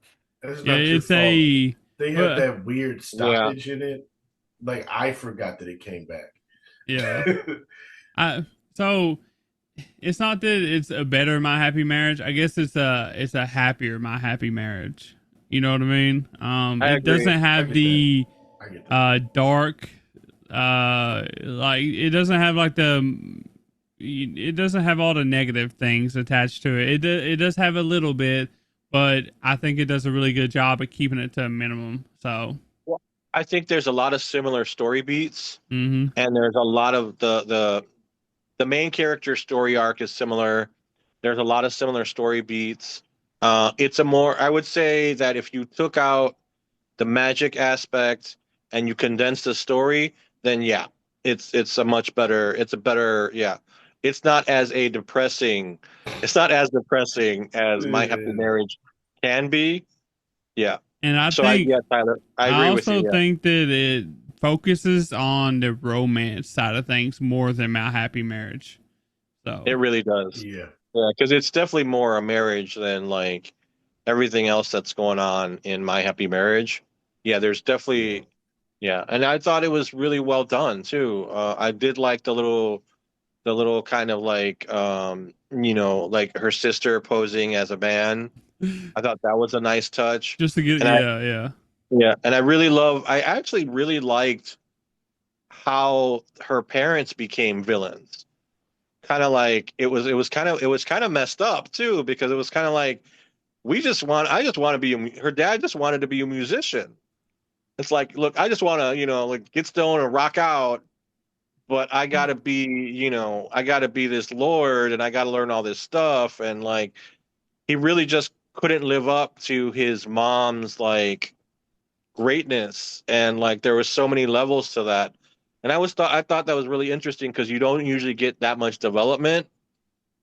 The parents usually just are like they're evil, or they're like, Mhm. they're like jealous or whatever. But like these two were really messed up. Mm-hmm. Like there was this real chain of like why they were messed up, and you don't kind of see that in a lot of these shows where like oh they're just evil. But like this is why, and this is it fit into part of the society, and it fit into like her like realizing like oh this is what was going on, and they were using me and they were abusing me. And so there was a lot of development there that doesn't happen in these type of shows sometimes, and I really appreciated that too. Mm-hmm. All right, so then there was Ugly Mug Epic Fighter. I May Be a Guild Receptionist. Mhm. That one was really good. Lots of love for those two. Yep. Yeah, I was Yeah. reincarnated as the Seventh Prince, so I'll just focus on my magic. The Gorilla Gods Go To Girl and Demon Lord 2099. The Demon Lords last year, but the Was it girl, last year? Was it yeah, 20? Yeah. Demon Lord was. yeah, No. I think it was. I think he's right. Was that yeah, 2024? yes. Yeah. That makes me sad. But girl should be mentioned. That's a fun show. If you're a fan of I Parry Uh, Everything, uh, definitely recommend it to Tyler if you haven't saw that one. You're not the yeah. first one that recommended it to me, so Demon I Lord was need to check it out. 2024. Oh, okay. Yeah, I think it I was gotta summer take of that from it. 2024. Man, I'm just all mixed up. That's all It's all right. right. I did my research. It's fine. Um. Ooh, my top. Okay, so my honorables. I don't have them in any particular order either. So let's go with. I gotta put Dragon Ball Diamond in there because I mean it made Super Saiyan 4 canon, and we had the really funny scene with Vegeta. So I just have to. I mean Toriyama's going. I got it. I have Every year to. tradition. I got With You in the Rain in there. I have Kaiju number 8 in there. Hmm. Yeah, Kaiju. Yeah, barely missed the boat. Unfortunately, yeah, no, it is too much like Shibuya arc. Unfortunately, Um, Uma Musume Cinderella Gray is in my honorables. Love to see it. Yeah, yeah. Evan, You won me over. yeah, Evan Foley. It's like definitely I will catch up with the whole series instead of like catching You up with won me one over. season. So that's why it hasn't fully eclipsed yet. So So it's like on the pathway. I'm Just like okay. Like Tyler told me he was like just watch Cinderella Gray because he was like the other ones they're not, well, But he's like Cinderella Gray's it. so Cinderella Gray is a great starting point because it gives you the best, like some of the best of Uma Musume, without having to watch all the other Uma Musume. Because season one, in my opinion, is like the weakest season of Uma Musume it's literally it's okay. I think I gave it like a 7, but like it's literally the weakest season. And like if you start with that, I feel like people won't get the full idea of what Uma Musume is. And if you start with Cinderella Gray, you kind of get that. So, which I don't know if you can. I don't know if you can watch season 2 without watching season 1. I'm not sure, but like I feel like each season, like they focus on like different characters. Like it's not the same characters. It's like the focus point is a different character or whatever. So. Look, I didn't watch season 1. I watched season 2. I think you're going to miss out on a little of the backstory on some of the characters and some of the rivalries. Yeah, but like I was perfectly fine watching like, this, and I want to see the movie when it comes out. I do. I'm interested. Yeah, I mean, I've watched some of the movies. I haven't actually got around to watching the seasons of Uma Musume besides season 1. Mm-hmm. So, I'm a busy man. There's a And lot of catching up to do. so, it's hard. You know what I mean? But I plan to get to it eventually, especially since season 1 was the weakest season. So like even on Mal, I think it was like the lowest rated season or whatever. You could clearly tell that it's like, trying to sell, or whatever, sell the game. Like, but after that, everything else is like it's its own thing. It's the game's gonna sell. Like the gotcha shit is gonna do good because the anime is good. So exactly. But yeah. I'm glad y'all on board now. Y'all joined the stable. So I'm on board. He won me over. They're trying to get me there, Tyler. I'm not there yet, but they're trying to get me there. do you like girls eating a lot of food, making funny faces? Usually, yes. Ogre cap is peak. And awkward dances with wonderful nostalgic singing songs. Yep. Insane race graphics, like animation that puts Blue Lock and a lot of other sports anime to shame. That's true.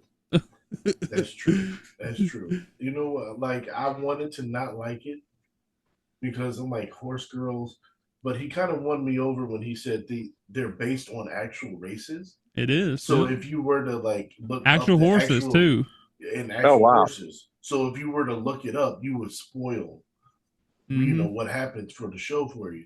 So I'm like, oh, okay, that's interesting. I could rock with that. And then, like you said, with this season with Oguri Cap, you just you really started to, fall in love with the character.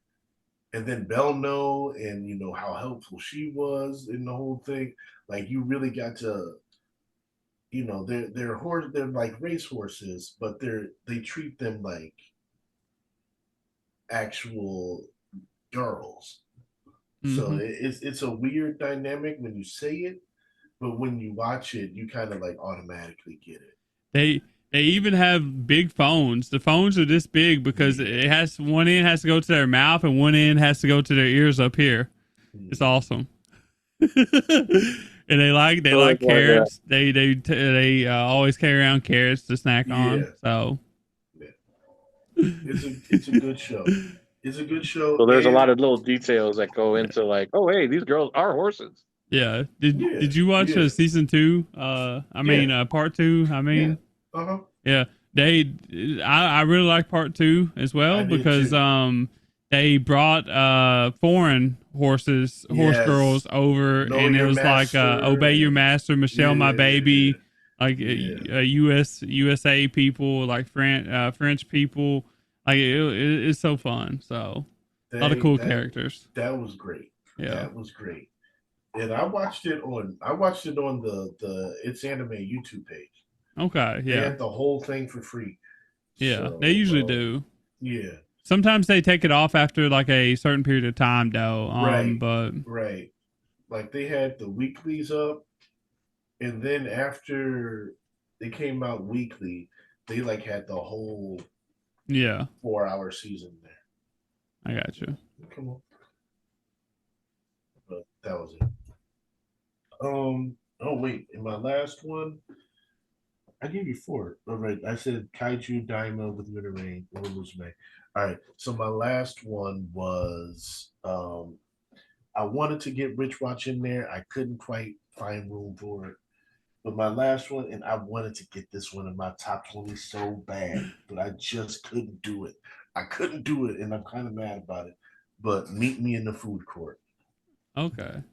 That's my For comedy, like comedy nominated for sure. It's like Tyler said when we talked about it. You have to if you don't you have to like both characters. If you don't like the characters, you can't. The show's impossible to watch.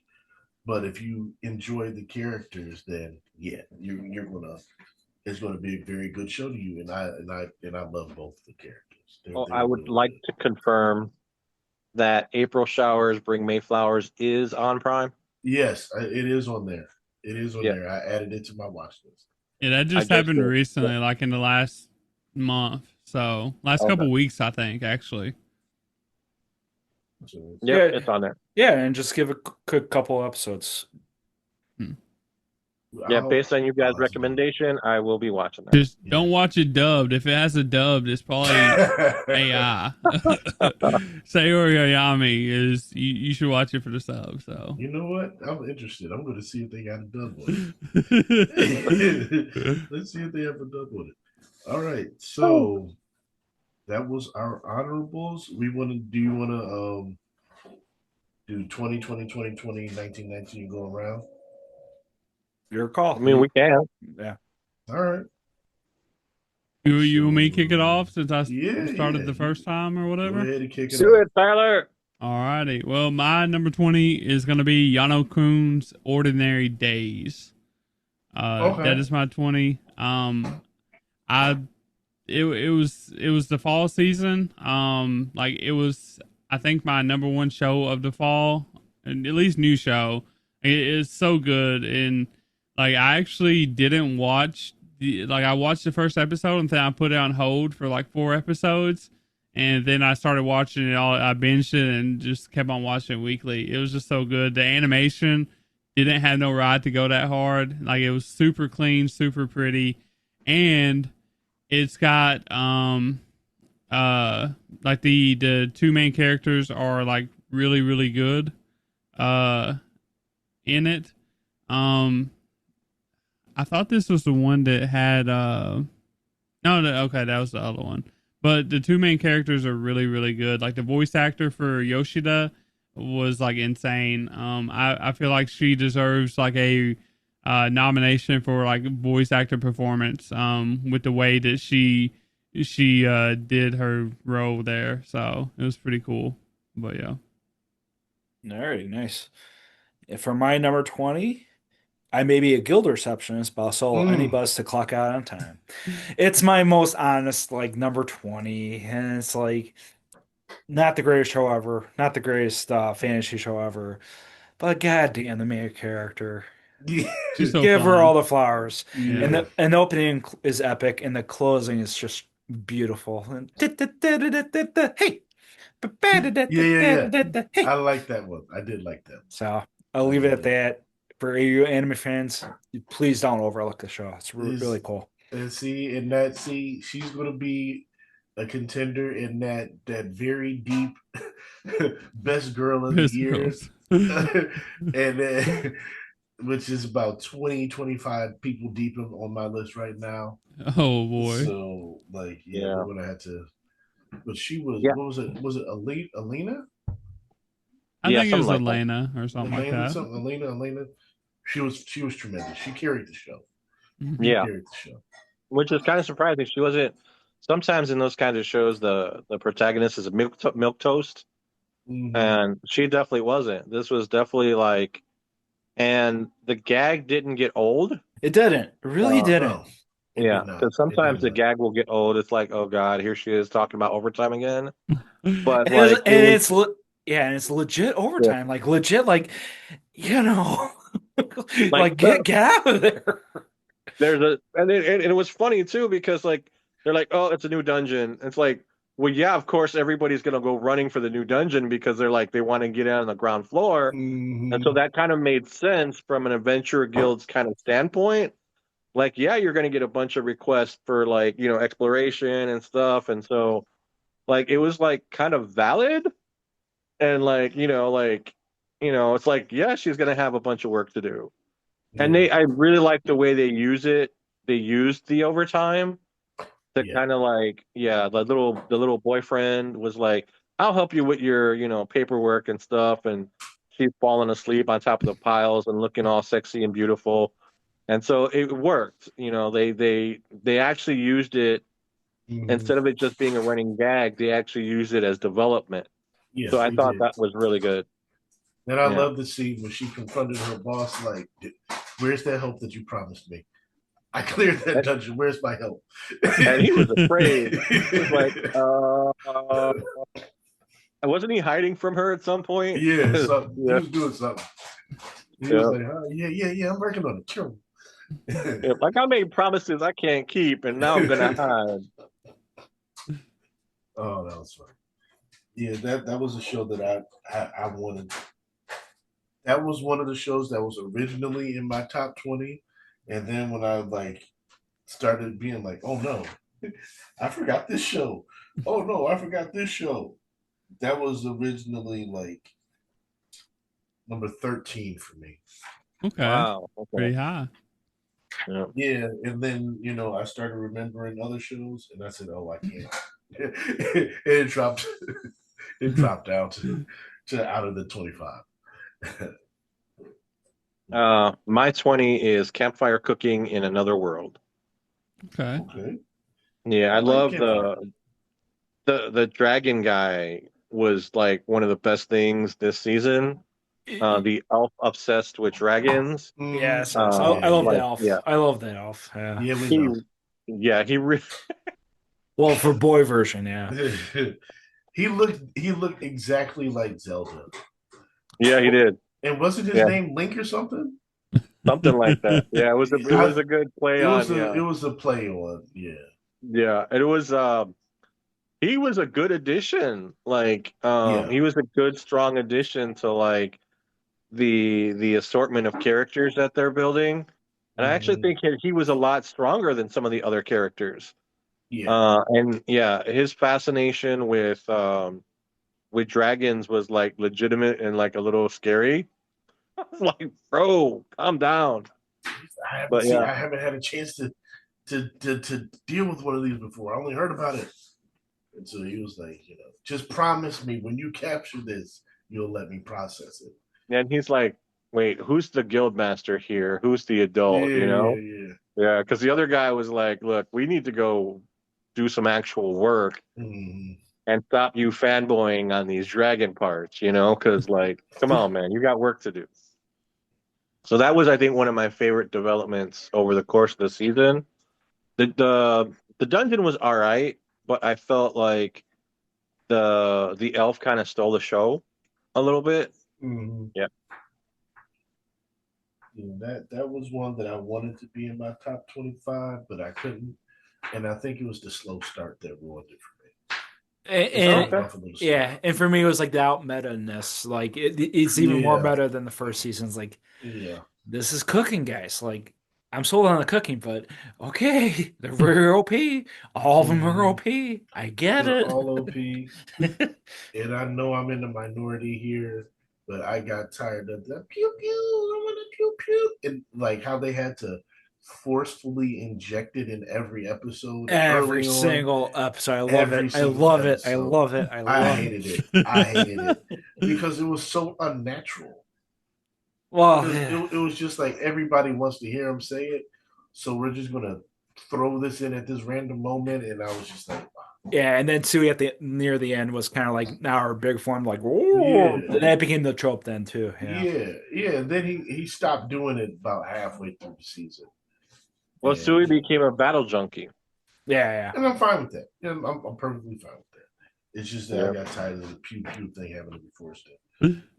But my number 20, and I wasn't expecting this to be this low, but it is for me.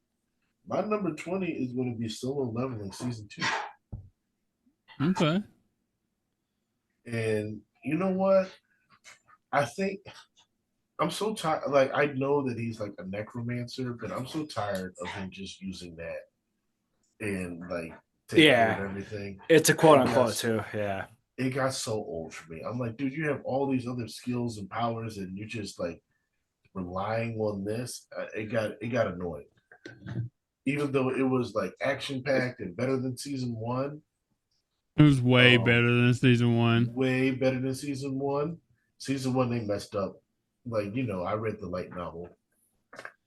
Shout out to Kyle. Season two is actually pretty good. I like season 2 a lot. So I'd like to, but they went hard on the animation too, like so hard. That's a given. Yeah, that's a given. And you're not going to Solo Leveling for story. You're going there for great visuals in fight scenes. That's it. Yep. That is it. And that's what they deliver on. The pointy chin. And the pointy chin. Will Sung Jin Woo's chin get any pointier? Probably. It will. It will. It will. Yeah. So yeah. I think that determines how strong he is. The pointier the chin, the stronger he is.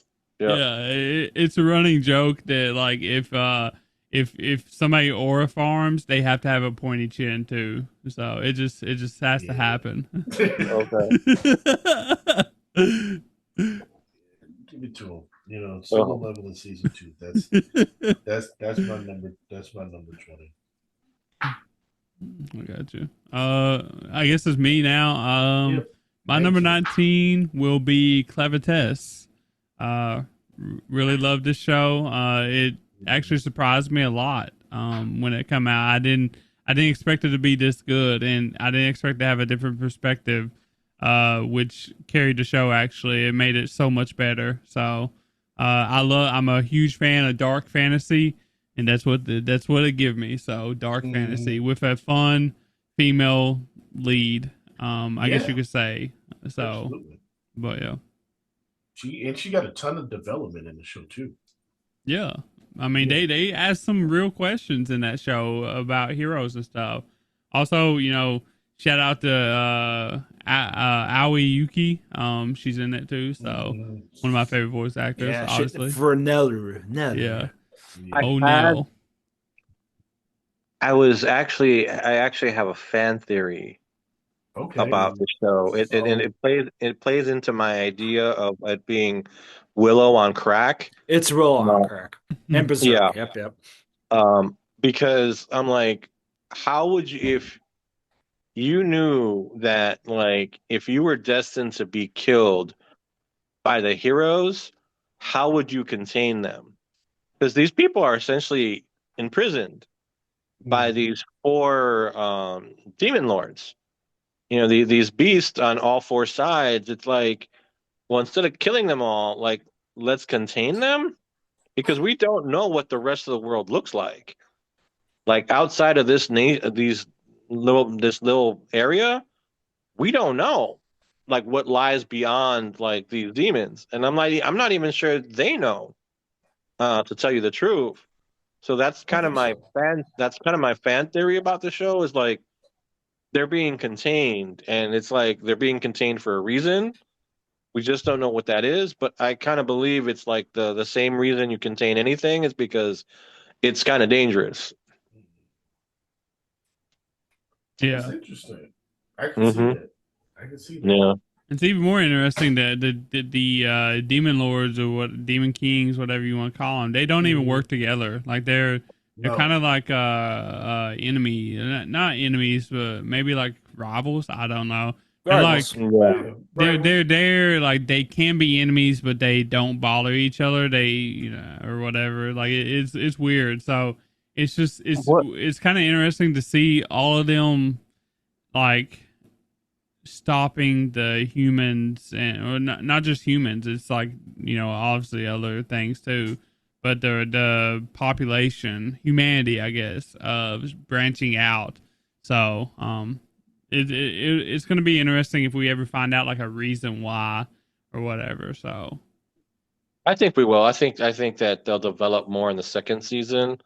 I just hope that it's not all like magic school time, because that's the way the little teaser kind of like yeah, directed it. Yes, it Like, Yeah, did. and it you did. know, it's like It did. it's magic school time, but I'm not too worried about it because the this show's a lot higher up for me. You guys are, I think, going to be surprised.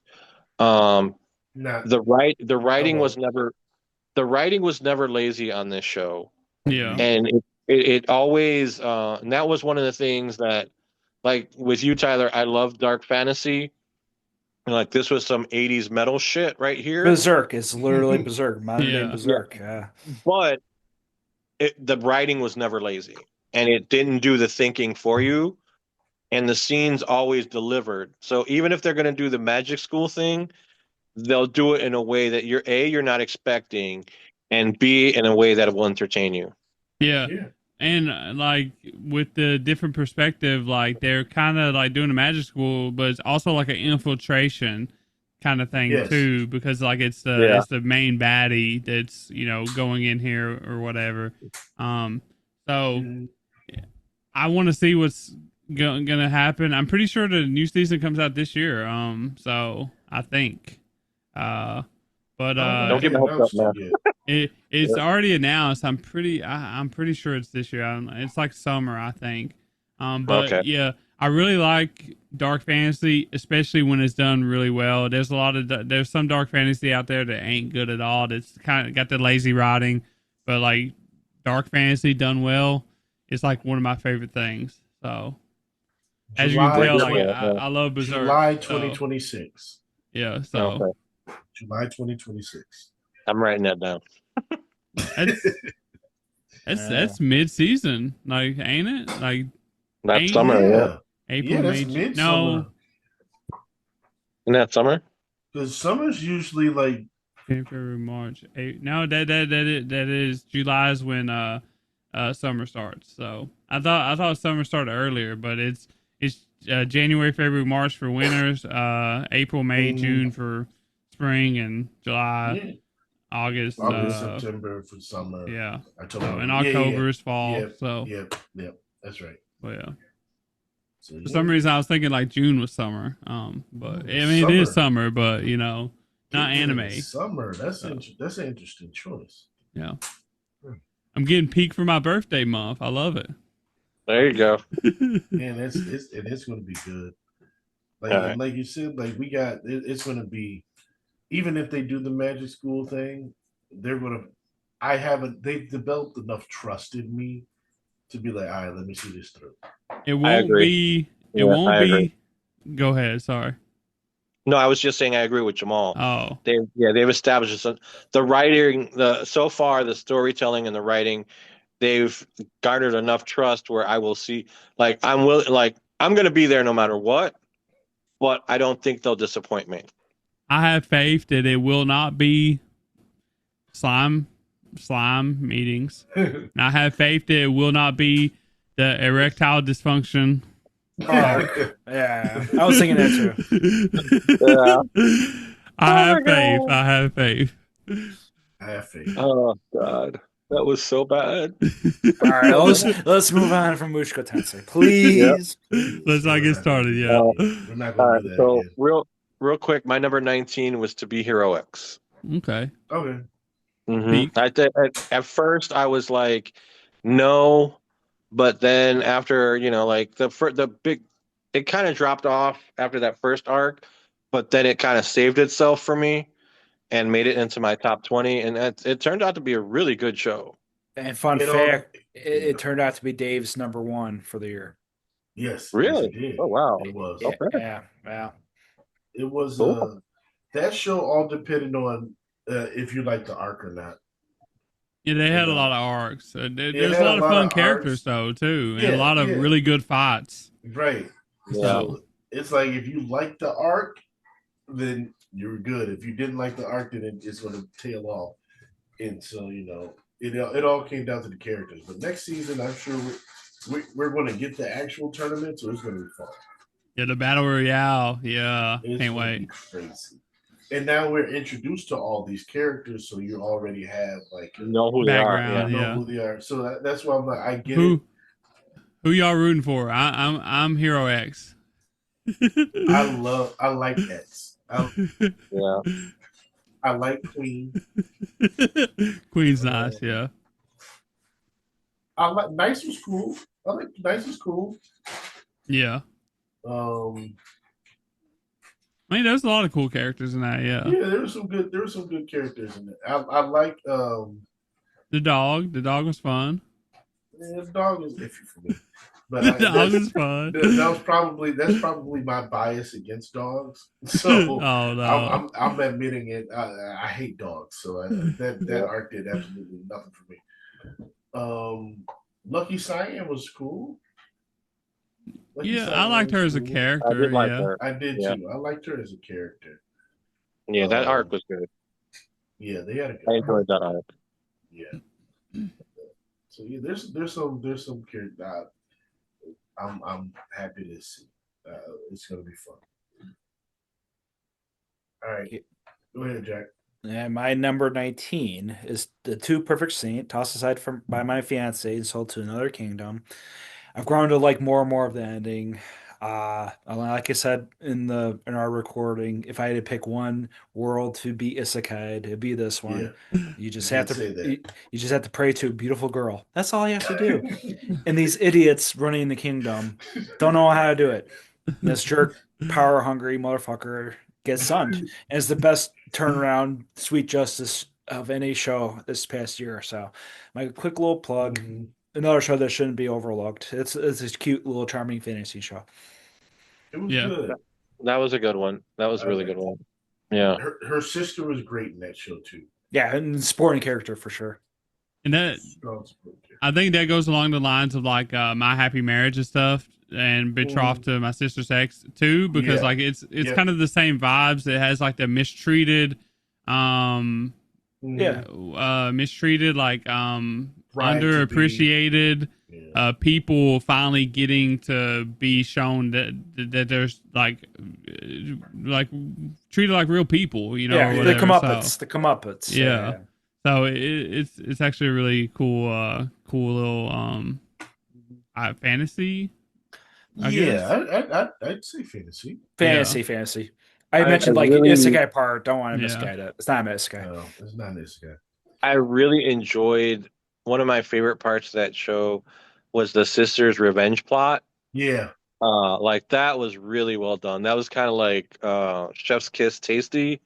You know, like that was deliciously evil. Like, man, she was like, I'm gonna eat all this shit, but I'm gonna take you motherfuckers down with me. And it was like that was good. You That didn't really was see good. it coming either because she was supposed to be like the Nope. nice one or whatever. So yeah. Yeah. it was pretty cool. But she yeah. realized it's like you guys took away the one thing that I loved, and this is why you did it. She like you could see the change when she realizes like, Yeah. oh, oh, what?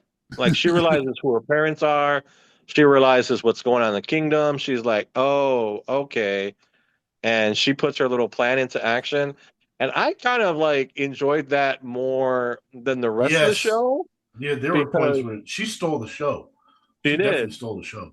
And that usually doesn't happen in those types of shows. But she really did steal the show, and that was I really like. I was really happy with that. I agree. And Mhm. dang it, I just lost it. I had something else to say.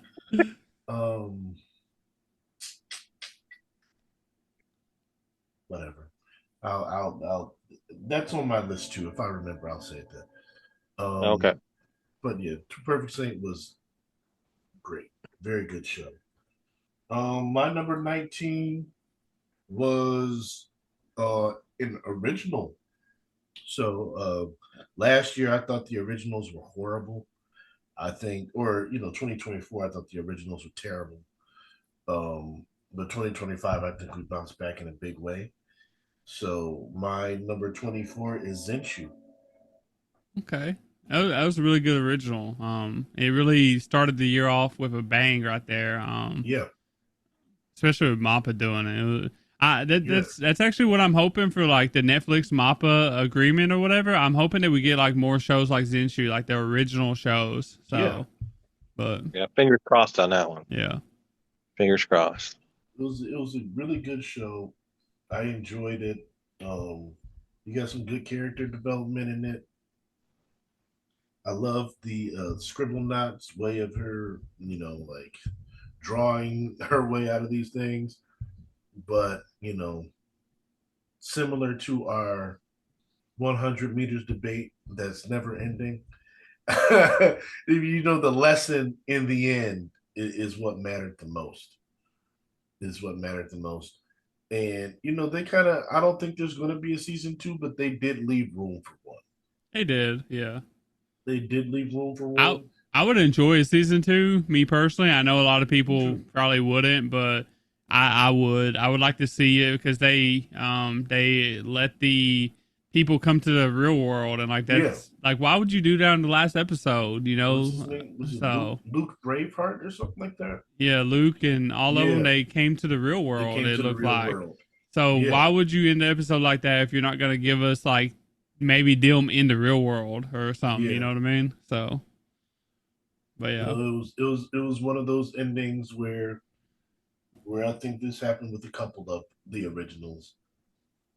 It kind of like Lazarus too. Like I could see it ending, or I could see them going into a season two. He kind of left it open ended, but very good job, Mappa. And the whole thing when she broke out the pen with the Zenshu song, the Zenshu, that was stuck in my head for months. It was It good. was Yeah, stuck it in my was head for good. months.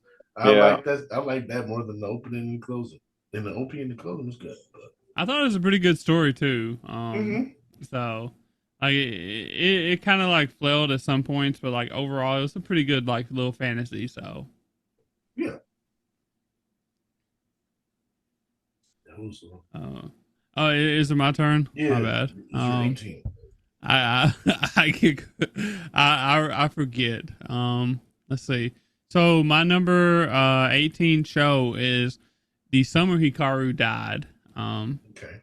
I was a big fan of this. Like I really liked all the themes that they was doing.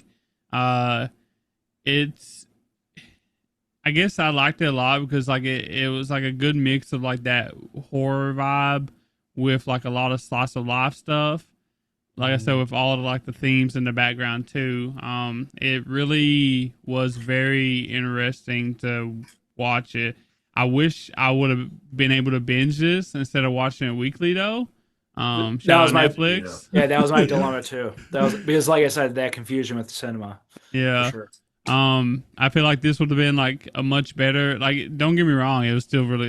This is like a 9 going on a 10. Like with season 2, this might turn into a 10, but right now it's like a 9. Just because of some of the things that I wanted answered or whatever. But like this is done by like the Uma Musume studio too. It was like really good. Had like really good production behind it, as well, like sound and all that good stuff. Like it's one of those things like when they start sticking their hands in places, like you're just like, like the sound was like insane. Did you not watch it, Edwin? No. Okay, yeah, No. you don't get that, but I'm sure. Yeah, I I'm was like- sure Jack. I don't know if Jamaal did, but Jack will get that when they start sticking their hands in things. You know, the sound. The sound to that. I watched the whole thing. I know exactly what you're talking about. The sound was crazy for that. It was wild. It was wild. It was very. It made me very uncomfortable. Yeah, and that's why I brought up the movie. That's why I brought up the movie Cure. The same director did Pulse. Very surreal. Very like it bites. Like Pulse is one of the scariest movies I've ever seen. But then it had like one of the like I think it's one of my episodes of the year, where they did the whole like let's go spend a day together or Yeah, whatever. You know what I I mean? figured that'll be one for you. Yeah. So that was a really good episode in my opinion. I didn't expect it was going in that direction until so far into the episode, and I was like, this seems like it's going in a bad direction. So, I've but seen yeah. it too many times. Whenever somebody says, "You know what, man? Let's just come on. when, when, Let's just spend the day. Let's just hang with me, man." I've seen it too many times. when they I've seen it in The Wire, Stringer Bell and Avon Barksdale, season 3. Man, just chill with me, man. You Well, know? when they start, writing letters to the parents or like on the phone, and they're like, "Tell dad I said this," or blah blah blah. I'm like, interesting. But yeah, Summer Hikari died. Definitely a really good show. I really enjoyed it. So, but yeah, that was my 18. So It didn't quite make my 25. If we did a 30, it would have been in my 30. But yeah, it was good. It was better than I thought it would be. Um, a lot of people liked it a lot more than I did. There was another like slow starter for me. You know, it's a popular manga seller. Yeah, yeah. Yeah, yeah. it was another slow starter for me. But it was cool. It was kind of like that creepy, tingly feeling across the back of your neck horror. So, and they put a little more to the story because I'm not much of a horror guy, but I did get into this after a while.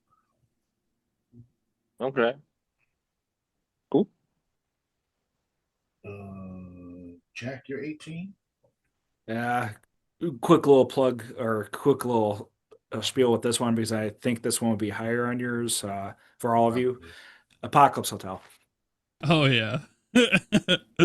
Way Yeah. higher. I love it. And it's one of those shows where I'm putting it in the box. I know I'll love it more down the line. It's just one of those shows where, you know, you caught me off guard. Usually shows that caught me off guard. I'm like, I don't know if I really, really love it or really, really like, will love it more than I will. It's like, well, like I said, homages to a lot of great sci-fi. Yeah, it'll carry over, and it's one of the best representations of that. Modern for sure, in the same vein as Vivi and Heavenly Delusion. I'm just glad it's in your top 20. So Yeah, yeah. it glad it's deserves in to the be top there. 20. So I'm glad it's there. Yep, So, same. but sometimes it Um, is like that. It does. You needed to sit with you a little longer to see Yeah, how you that really feel about it. that's me with Heiki's story. Like there's ones that are like, yeah, this is like better than even like the '90s animes you love, like Trigon. I get it. I get it. It's just a matter of like, let me get older, let me mature, let it sit like wine in the barrel. So Yeah. I think when I was watching it, I felt like the main character, kind of like I was waiting for something else, and then on the way to waiting for something else, I kind of went on the same journey that she did. Wait, which main character? Yachiro or Yarchiro? No, the android. What's her name? yeah, sure, I'm yeah, sure. terrible with names. Yeah, Yeah, I was joking. in Apocalypse Hotel. Yeah. Um, I think I went kind of on the same journey that she went on because it's like I was waiting for and expecting something else entirely, and like it was the journey of the show Yeah. that kind of like you kind of like figured out like this is not what that show is going to be about at all, and that's not what her journey was about either. And by the end, I think we both felt the same. Stupid humans, you know. I think we both came to the same conclusion, and we both kind of like had that same experience. It's much higher on my list, but I Oh think yes. that like I understand where Jack's coming from though, because it is that it's that process. At Yeah. first, you're like, because the show does promise you one thing, and you're thinking, oh, this is going to be a show where the humans come back and blah blah this and blah blah that. hmm It's not like at all. Like it's like you know you have to manage your expectations and enjoy the ride. Yeah. So it's kind of like a perfect message for life. And that's what she does. She lives a life in this Yeah. show. there's births and there's deaths and there's, marriages. And that's like she goes through the process of being a human, essentially being a person. Mhm. Like, what do I do with my day off? Like what happens when everything falls apart, And it was really good. I really like the kind of like detective show too. The humor of that one, like the like Mhm. like they both end up dying. It's like what was like what was the point of this? And sometimes there is no point. But yeah, it's a really good show. It's a really good show. Yeah. And the one thing that we must take away from it is the rod from God. The Pause. rod from God. The rod from God. I was actually my fantasy team this year. Oh, I yeah. had Jameer Gibbs and Mon Ra, and I named my team "Give Me a Raw from God." Oh, beautiful, beautiful. That's That's a hilarious. beautiful. That's hilarious. Oh man, that was so funny. Yeah, we'll be discussing that more because I'm sure that's much higher on the rest of our list. Fair, fair. No. My 18. I knew I had to get this one in because I really enjoyed this. Once upon a witch's death. Okay. What was her name? Was Meg. it the Meg Meg was Raspberry? peak. Meg Yeah. Sperry. Meg Yeah. Sperry. Yeah, she another contender for like best girl of the year. She was phenomenal. Mm-hmm. Kind of like if you want to put it on like a camp of like successors of Freehan. She's a successor of Freehan. Sort of like that. Yeah. Yeah. It was it came out around this I think that and Witch Watch came out at the same time. Yeah, it did. So Witch, and they had this like a similar vibe. Amount of time these people are going to come and attack her or something. You need to be ready. And for Meg, it's like, hey, next year you're going to die. So they both have these like major events that's coming in the future, and just seeing her transition, like you said, Black, as this like mage in training, or this witch in training, and just seeing her go through these things of, all right, I got to collect these tears. And it was sad. I cried a lot during this show. It was sad. And it was hilarious when all of a sudden she like had all these tears. She's like, how did you get all these tears? She's like, well, you just got to go to like women and children. And she had this whole thing. But there was like a whole arc after that, because she felt bad for doing that or whatever, right, making up for it or something like that. Yeah, so it was pretty cool. Ton of growth. But she helped them along the way. It's not like she was she was just manipulating the system. Yes. Yep. She's like, ooh, I figured this out. Yep. Yeah. I figured this out. I want to save myself. So, I like that, and the whole journey that she went on. And, the other witches that came in through the show and, taught her things and helped her out. So this was like an underrated gem for me, and I had to find a way to get it in the top 20. I wanted to make sure that I had at least a couple things that I'm like, this is not going to be on anybody else's list. I knew that wasn't going to be on anybody else's list, so I had to get it on. It was close until like there was something towards the end that I did not like, and it caused me to drop it a few scores. I forget it was like the traveling. Yeah, I think she had to travel someplace, and she met a doctor. It was something stupid. I thought it was so stupid at the time. And I still do. I just don't know what it was, but I still think it's stupid. I vaguely I remember something like that happened. They tried to cram something in there. Right. So, and they tried to cram it in there, then they did nothing with it. So, I think but I don't know. I don't remember. She had to like travel to an island, and there was a doctor there that they thought could heal her from the death thing or something. Yeah. And then she had some side character with the daughter, so it didn't connect. It didn't connect. Yeah, that's the only reason why it fell so low for me.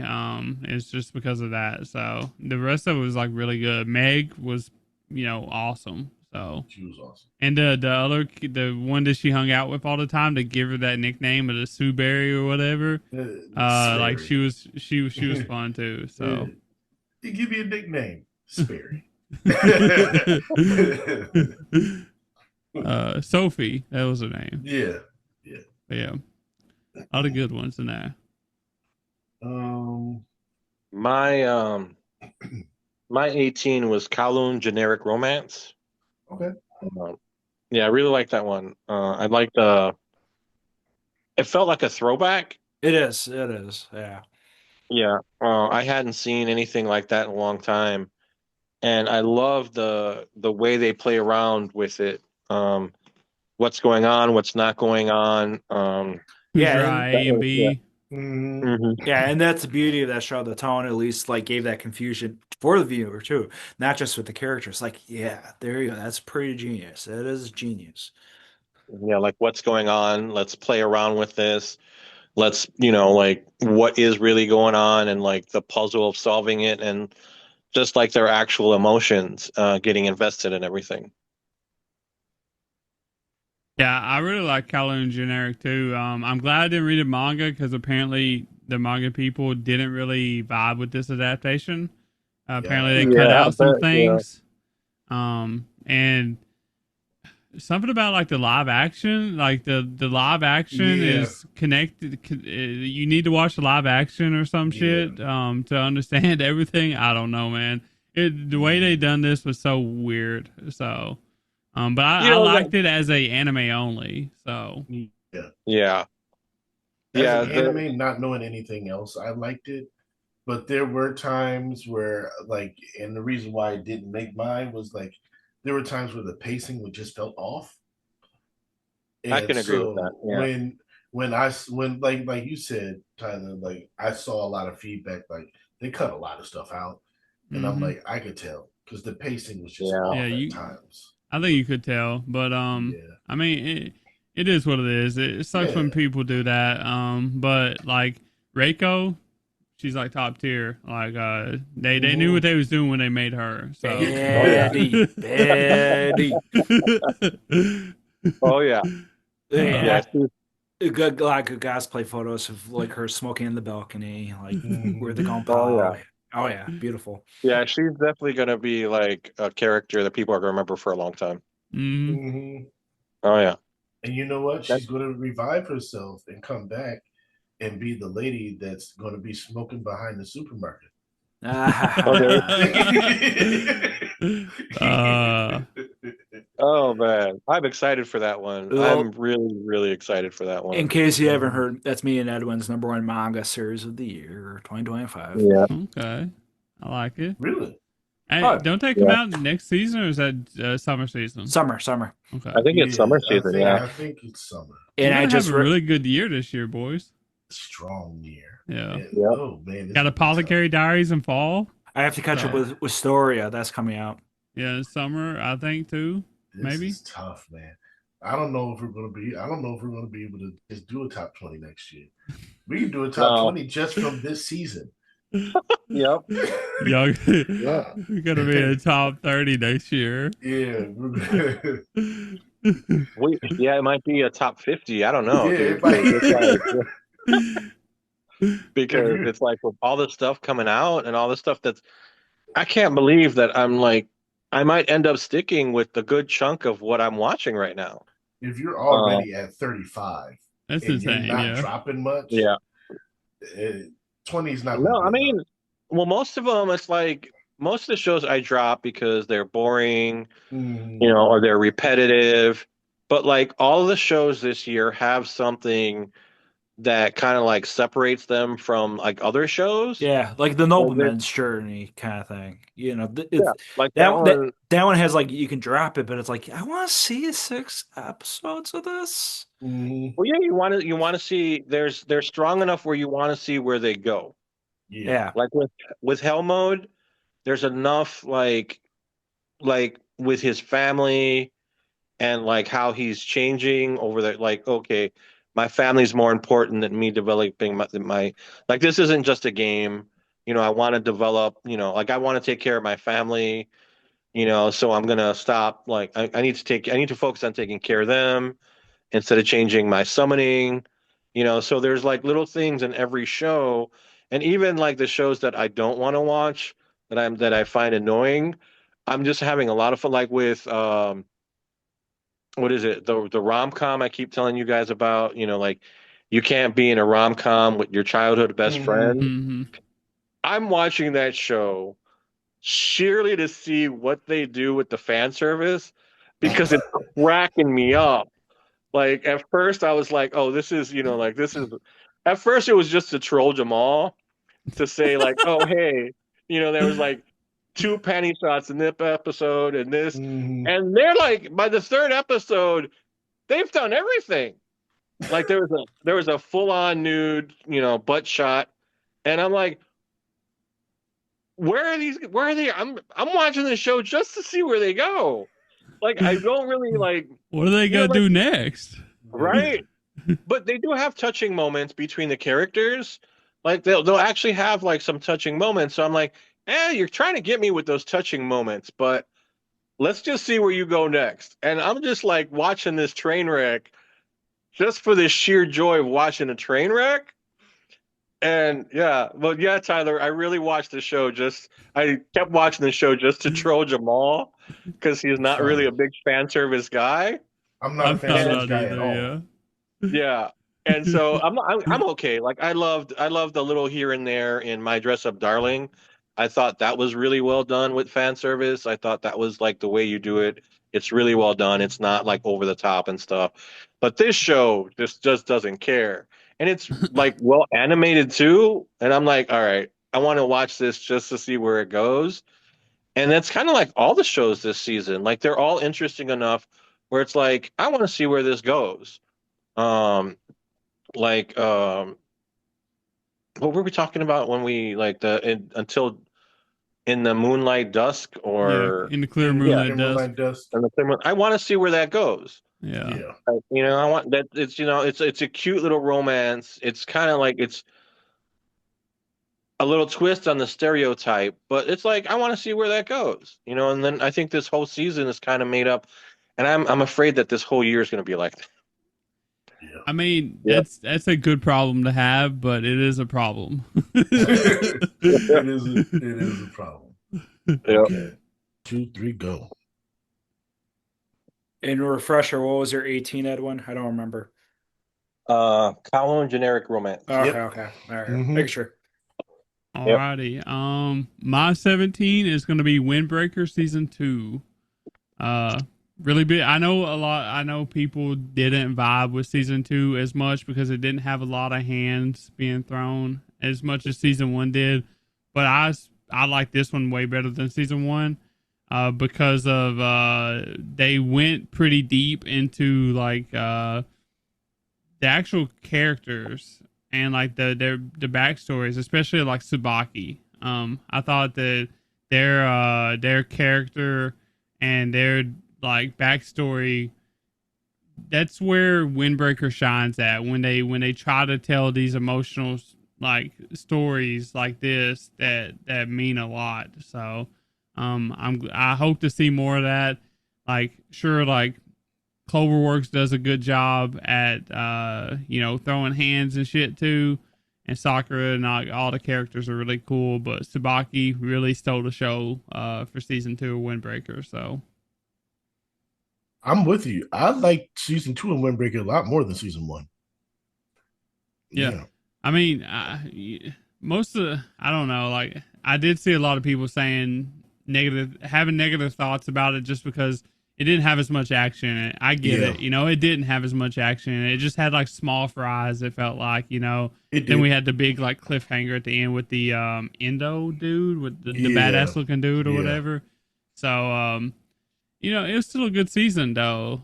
As far as fighting goes. It was just a better season overall because it had stuff that I liked. So it was more slice of lifey, drama, emotional beats type things, So It was, and I agree. I It was better, and like that was my favorite character in that season too, Sabaki. Yeah, he's they're like I think best people yeah, they category. got to be in their own category. Uh, Yeah, top. I mean, I Yeah, guess for if sure. I had to put him somewhere, it'd be like best boy because I think that's what they boy. present him as, kind of. Yeah, I think he Even though presented you as know, he kind of presented like as a cross-dressing boy. yeah. So, But I'm or pretty was sure it? that they use like him Yeah, pronouns in the yeah. show. That's So why I that's thought he was yeah, like more cross-dressing than more like trans. yeah. But It's definitely cross dressing. Yeah. yeah, yeah. Um. But But yeah. that great character for I sure. loved it. Yeah, and I like that they spent so much time on that character too. They done it. They handled it very well. Yeah, Like I said, I wish more shows would do stuff like this. So that's literally one of the biggest reason why it got such a high score and made it into my top 20. So just because of Sabaki. Um, well but yeah, deserved. Well deserved. Okay. My number 17. Rui rocks. Yeah. Naggy, naggy, naggy, naggy. But hey, the let's moneymaker. moneymaker. And let me just The plug tight in. jeans show. Uh, It better have been in his top 20. I Yeah. know. I thought it'd It be As in better his much as top we been. 10. I ain't I gonna thought lie. so too, but Edwin and I have been jaded from his past stuff. So like if it's in yeah. his top, we just have to take it. We just gotta be like, you know what? At least it made his top list. Yeah. It's okay. Jack Logic. We accept it. Hmm. But yeah, it's a quick little plug. Relatively overlooked still. And if you like great OP and closings, that one has the 1-2 punch there. The lead OP song with Amir. Yeah. Definitely check out the show for the art and the science, quote unquote. Science. Do it for the science. Do it for the science. Yeah. And Jack, I think you mentioned another show here. I think this was in Dave's top 10 as well. If it wasn't in his top 10, it was an honorable. It had to be the music. It It might have had been to an honorable, but he enjoyed it too. Yeah. So, you know, it was there. It was there. It actually looked really gorgeous too. Yeah. I'm surprised that a show about freaking rocks looked that good. So, wasn't it Shaft? I think it was Shaft. Hmm. Or no, Bond. Studio Bond. My bad. Yeah. Pretty sure it's Bond. And you know what? You can get me on a show like that, about rocks as like generic as that may seem. That's something that I would watch because I would watch something to learn something. Yeah, you But do. You literally do. then you see her with the big hammer and everything. And you're like, all right, Mommy. they're doing this, they're doing this, They're doing it. and Yeah. it makes me go like, they're gonna find a way to mess this up for me. What's my number one rule, Jamal? You got to keep your audience entertained, Gotta and keep they them did. entertained. They did. They found a way to entertain her. All Are you right, not Yep. entertained? I That's right. was. you got two reasons why you'll be entertained. Yeah. I'm not gonna lie, she's like the only reason why I stuck around. So, like Yeah. 6 episodes, it was enough for me. But Nagi, she begged me to stay around. So You stuck around for her rocks. the plot development, the character development, yeah. The stone, The maid the, outfits, yeah. the stones. Mhm. Oh man. Oh, what's your Um, 17, Edwin? fragrant. I can't speak right now. Fragrant. Fragrant flowers. Yeah. Blooms of Dignity. Yes. AKA So, Peak. so we got them to watch it. We got them to watch Yeah, it. they did. Jamal and Jack would not leave me alone about this show. And at first I was like, you know, this is just like every other romance show. But I ended up liking it a lot more than I thought I was going to. And the art's really good. I really enjoyed the art. And then I really liked the characters. It was the characters.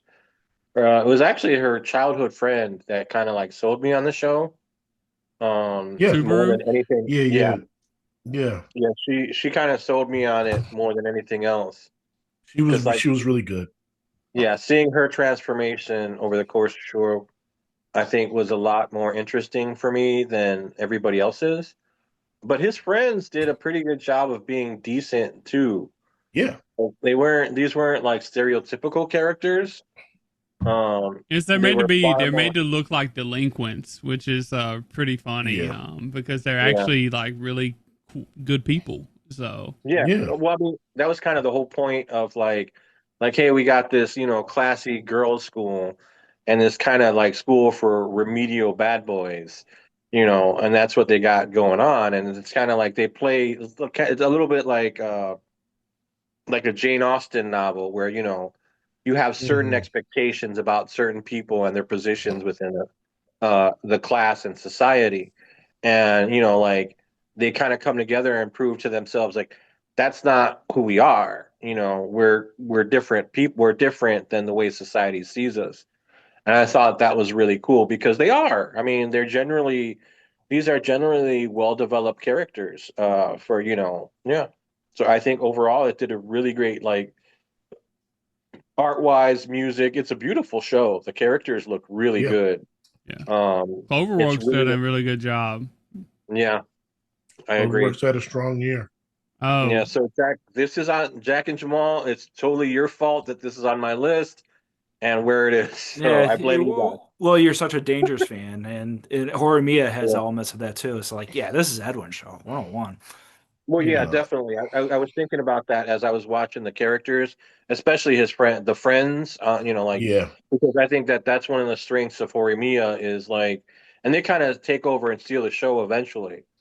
Because you like watching like there's a character in Horimiya where he's like one way at school and then he's totally different at home, Hmm. and his little sister's like, Yeah. What?" Yeah. So I like that it plays with that throughout the show, and this doesn't do this at much. This is more of a not them looking at each other in those ways, but society kind of looking at them in those ways. Yeah. Yeah. Yeah, yeah, like Yeah. on a bigger scale. Yeah, Yeah. but yeah, it's your fault. They kind of made them out to be delinquents, but it's like you said, they really didn't exhibit any delinquent activity. Like it was more like it's like you said, it was more it's like it's the looks, I Remy, guess. yeah, the look, or none of them seemed like exceptionally good at school except the one friend. Yeah, Yeah. So They it were don't. they were just like loud dumbasses. I mean, that's Yeah, it. it's like But yeah, teenage boys. right, yeah, right, In an all right. boys school, the like the bad boy traits are obviously going to be, multiplied, and like when you put them all Hmm. together. So, It's gonna be yeah, worse. But but yeah, they had some really great moments in that show. hmm Some really good moments, and like you said, the side characters. Like, I really like Subaru too. If we were to do like best supporting character, she would be a nomination for me for sure. I agree. Absolutely. Yeah. Yeah, also one of the better parents in anime. Yeah. So Oh yes. Yes. yeah, First of all, present parents, that's number one. Because caring usually the parents aren't parents, around. They're caring parents. yeah. like It's both parents. yeah, they made me cry. And Yeah, they're So both and it's they're so both good cool. parents. Yeah. Well, and because good looking. most Yeah. anime were Charlie Brown that shit. Oh yeah. Like these kids are on their own. But yeah, no, it's always nice to see a and like I said, this show has well developed characters. Mhm. They're not one dimensional tropes in this, and And Mhm. the that's one of mom, the and the yeah. mom, another I great really supporting character. yeah. Like she would definitely be a nominee for me too because the mom was just a treasure. She was awesome. If you like season one, if it gets one, you'll really love season two. So season two is like phenomenal. Or I Okay. hope it gets a two. I I hope it hope. gets a two. I assumed it will be phenomenal because I've read the manga. Yeah. But yeah. That's what I put together from that letter. Yeah. Mhm. I'm like, Yeah, I oh, he got read the manga. He knows what's coming. he knows. Yeah, Yeah. so you could thank Tyler because he hyped it to me. Okay. And so There I you go. watched it and I was like, oh, okay, yeah, this is one we gotta watch for sure. Yeah, I wasn't Yeah. So missing this one. So It's your fault, Tyler. Now I know. It's always my Mm. fault. Don't worry. And I didn't watch all the. I've watched maybe about like the first 2 or 3 episodes in dub when it was on Netflix, and the dub was pretty good too. The dub was I pretty think the good. dub was mostly pretty good. Yeah. I felt like the Waguri Mm, Karuko's character, it didn't fit her character. The mm, vibe didn't fit the character, but they done a really good job. It just didn't fit my vision mm. for her character. So if that makes Some sense, I get it. but That yeah, makes sense. Yeah. Um, what is it? 17? 20, 1987. Okay, so my 17 was Secrets of the Silent Witch. peak Okay. with Great show. one of the best female characters. Yeah, another strong contender for one of the best female characters. She was phenomenal. Must Yeah. protect at all cost. She was great. A good story. Um, the only thing was kind of like that last arc with the chess and the boy and the fake Harry Potter type of thing with the teacher. Yeah, I'm just like, this. It kind of tapered down for me at that point, but the first, I don't know, like 8 or 9 episodes, I was really high on. Well, that was kind of like her, kind of that moment where it's like I've progressed so much. Mm-hmm. Now here's the triggering, like Yeah, this dude triggers me, yeah, and so it's like, but now she's grown and she's got the support system too. So Yeah, they kind of all come in and like, and then I love that because then after that, it's just like pure on fun and growth, yeah. because it's like the when she gets drunk, That was funny. that that was hilarious, man. That was like Tyler said, that kicked the show up to like 100 for me because at that moment it was like, oh hell no, like that was like, oh man, I watched that twice because that made me laugh. It went by so fast, Yeah, and it went by so fast, and you kind of like missed the like, wait, what? And yeah, that I love that show, man. That one, oh man, that yeah, very that strong. was. I mean, it and it was weird too because yeah, we get the Magic School, but it's kind of like the Never Been Kissed version Yeah, of Magic School instead of like like instead of the same stuff that you always get. And it was really about her and her growth. And we didn't get like I wanted like at the beginning, like she's knocking dragons out of the sky and stuff, hmm you know, and we didn't get that, but what we got was just as good, yeah, yep. you know? absolutely. Yeah. It And went in then a then different it ended. direction. It ended on Yeah. that note where you're like, Hmm okay, I like this. Yeah. I'm pretty sure it got bumped up into my top shows of that season or whatever, just because I watched the finale or whatever. If you Yeah. remember, Yeah, Jamal. the We finale. did Yeah, talk I about that. remember Yeah, Yeah. that. And the finale Yeah. was good. It was just yeah. that chess arc for me. It But just she Okay. had to confront her past, I right? got that. It Yeah, wasn't it wasn't the That was her. idea of it. It was the execution of it yeah. for me. Oh, okay, I see what you're saying. Yeah, it could have been Yeah. it could have been executed better, but It could have yeah, been that was executed essentially her much final better. boss. Right. Yeah, that Right. was her final that was her final boss, not in Magic, but her final boss in like In her overcoming development. yeah, Yeah, and her yeah, self discovery and everything. Yeah, Well, yeah, you I got to got that. think though too is like Monica, she struggled in social situations, and like you're putting her to the test by making her go 1v1 in a competitive situation or whatever, Hmm and with the stakes spotlight. and Yeah, all that stuff. Like it's a very big showing of like how far she had come, because like even though she's the big bad witch or whatever, one of the most powerful beings in the world, she still couldn't have done that in the beginning, but she was able to in the end. So yeah, couple that with like the obviously, like I said, confronting your past or whatever, like kind of like who helped you become this way, or whatever, who helped you become this like traumatized, I guess, or whatever. Mhm. Like he was some of the reasons of that. He was. So Mhm. she had to do it. But yeah, uh, it was really good. But like I said, the finale, man, like where the romance came in a little bit more, Mhm. it Yeah. makes me really want a second season with With the just book, that. with the book. Yeah. Yeah. Yeah. Mhm. One quick moment, like when the two familiars are getting into all kinds of trouble and she reprimands them. I love that moment because they like her familiar kind of became one of my favorites, Mhm. one of my It's favorite fun, yeah. characters. Yeah, and then when they join forces and they're gonna, they're like, "Oh, we're gonna beat the crap out of Bernie." She's like, "No," she's like, "You guys need to stop taking human form," and that was pretty hilarious. Yeah, I really enjoyed that. That was pretty good That too. was good. Yeah, That was funny. yeah.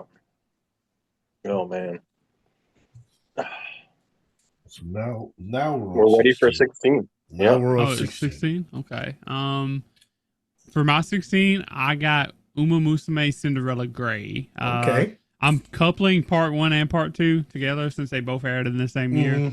Mhm. I didn't want to take up an extra spot since Yeah, it I is did the the same same. thing. I did the same I thing. do the same thing too. Yeah. I did the same thing. Yeah. But yeah, we've already talked about Uma Musume a little bit.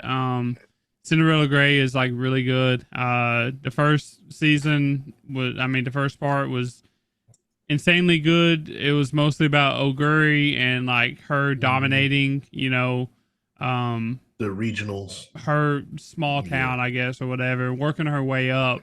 But the second part was actually, in my opinion, better because it introduced us to a lot more characters, especially like foreign characters, like Obey Your Mhm. Master, Michelle My Baby. I forget some of the other ones, but like there's another one with there's another one that I really like too. But Obey Your So Master and one more I really liked them. the older one that was like She had the fun character design. yeah, I Uh, think I know what you're talking about.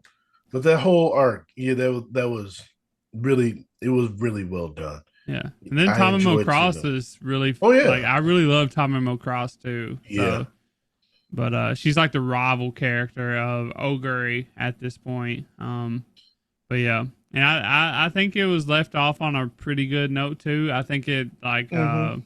it introduces the next Yeah. character or whatever that they're Main gonna like focus. focus on. So I think that they looked fun. They seemed like a tsundere type character, so it was Yeah. pretty funny. But yeah, definitely big fan of Oguri Cap, big fan of as they say, Oguri Cap as in peak. Yeah.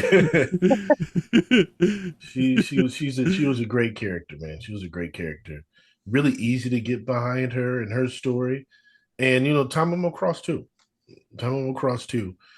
And it was fun to see her overcome that Her obstacle and issues, yeah. Tamamo Cross. Yeah. You know. I love the part when she's like, I no longer see you as a rival. And she just kind of went over. And then, at the end, she's like, I lied. You're still my rival. But she needed that. She needed that in order to take her further. Mm-hmm. So, you know, the philosophy behind running.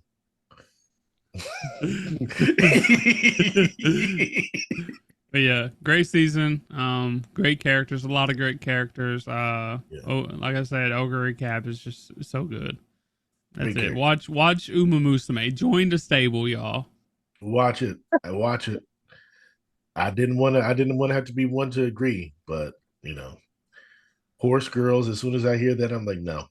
The But they Denver do it Broncos well. are embracing it. It's becoming a viral trend, so I love it.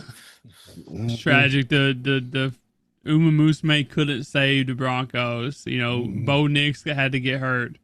Maybe I have little faith in Jared Stidham. yeah, I have little faith in against the Patriots defense. It'll only make 2025 crazier.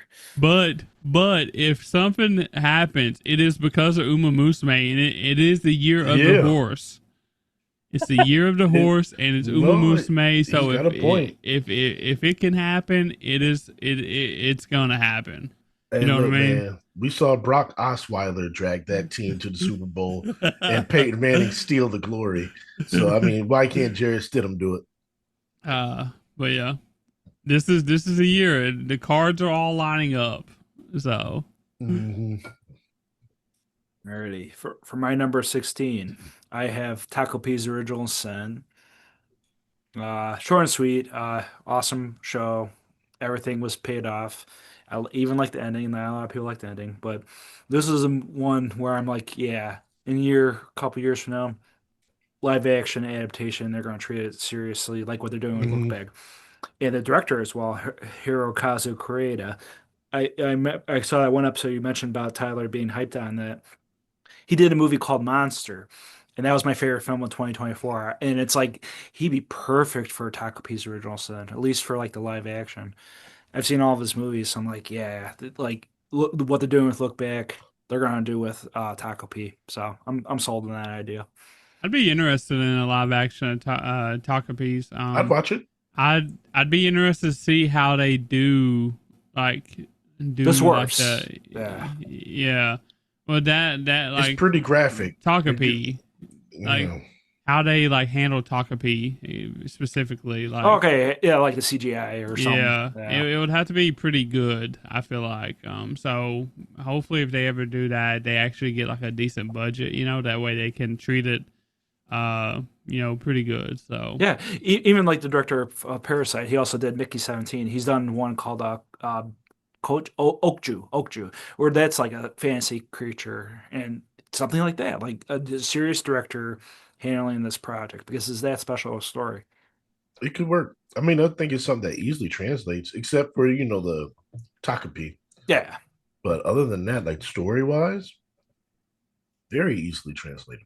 Yeah. hmm Let me just cut it off here and say that's I have the same number 16. Takapi's my number 16 as well. good. Yeah, it's one of those ones that, like we get it, and a lot of people love it, like through Infinity and Beyond. Yeah, it took over number one on Mal for a minute. I think, right? Number 5, like I think it got to number one, and then like some ratings like brought it back down. But it probably did. It's I think it deserved did though. for a Like second. it's pretty like it's a pretty good show. Yeah. It does what it wants to, like it does what it needs to do, and like a lot of people, like some people ain't gonna be able to watch it because it does tackle very sensitive things. Trigger It has warnings, for sure. very sensitive things in the Sensitive subjects. yeah. Yeah. But it's if you can handle that sort of thing, it's a really really good show. So And I'll say that it's there, to tell the story. It's not there as like a shock thing or anything. It's there because it's necessary to the story. well, yeah, and all the situations I feel like are real life situations. Mhm. They're like things that happen in real life too, and like adults suck, especially in this show. Like we see the bad parts of like the adults, and like the Mhm. children are suffering for it, and that's what makes this show so good because like this is real shit. It's not anime shit; it's real shit. I mean, obviously there's some anime shit thrown in there, but there's like a talking octopus or whatever from a different planet. a cartoon from a Disney Planet Pixar. Happy. Yeah. Yeah, I'm glad I'm happy. So, but yeah, I mean, like most of the issues, like the child, parent issues are real shit, and they're Yeah. like a real, situations that are very much, happening across the world right now. So, but Another fan theory. These are the parents from Sonda. And that's why the kids in Sonda hate the parents, hate No, adults so no. much. Because it's the adults from Takaphi's original sin. Man, I'm telling you, man, that show broke my heart so many times. Talk to P. It broke my heart so many times to see the kids get treated the way they did. But Yeah, it's sad it that was it's terrible. it's sad that that's just the way it is. In a lot It's of true. places too. So It is. It is. It makes me sad. Coming from somebody that watches Chris Hansen weekly, it still makes me sad. There are just some bad people. I mean, it's Oh Mhm. yeah, just they don't. I mean, some people are just selfish assholes, and they don't care. They don't care about the collateral damage. You Mm-mm. know. one of Yeah. the one of the saddest parts of Takapee, like I ain't gonna get into bigger spoilers, but one of the saddest parts of Takapee is when the she goes and sees the dad or I knew whatever. you were going to say that. That shit, like, how could you do that? Even if y'all haven't met in a long time, how could you do that? Yeah, That's insane. But yeah. that's awful. But like you said, that's stuff that people go through today. Mm-hmm. Yeah. It's a real thing that happens. Mm-hmm. Yeah. Not everybody's mom is a prostitute, but that is a real thing that happens. Like these kids that dad's gone, he's got another family, he's over there treating those kids, great, and you're just here like, what about me? Yeah. That's I don't know. awful. It's difficult situation. Yeah, it's So trauma. definitely watch it if you can handle the sensitive subjects and stuff. It's only But what, like six episodes, six, It's not yeah, eight. long. Yeah. yeah, Yeah, it's a short season, but it's a, as Edwin says, it's a gut punch. Yeah, it's a It's gut punch, and it's not. It doesn't need to be any longer than that. I mean, it's like no, it how much. finished it'll the be too source. Yeah, much. Yeah, yeah, that's why I'm praising yeah. the ending too, because the ending is like that kind of like flip too. So Mm-hmm. Well, it's like my argument with ReZero. It's like how much emotional damage do you need to take? 6 episodes of emotional damage is fine. 48 to 100 episodes of emotional damage.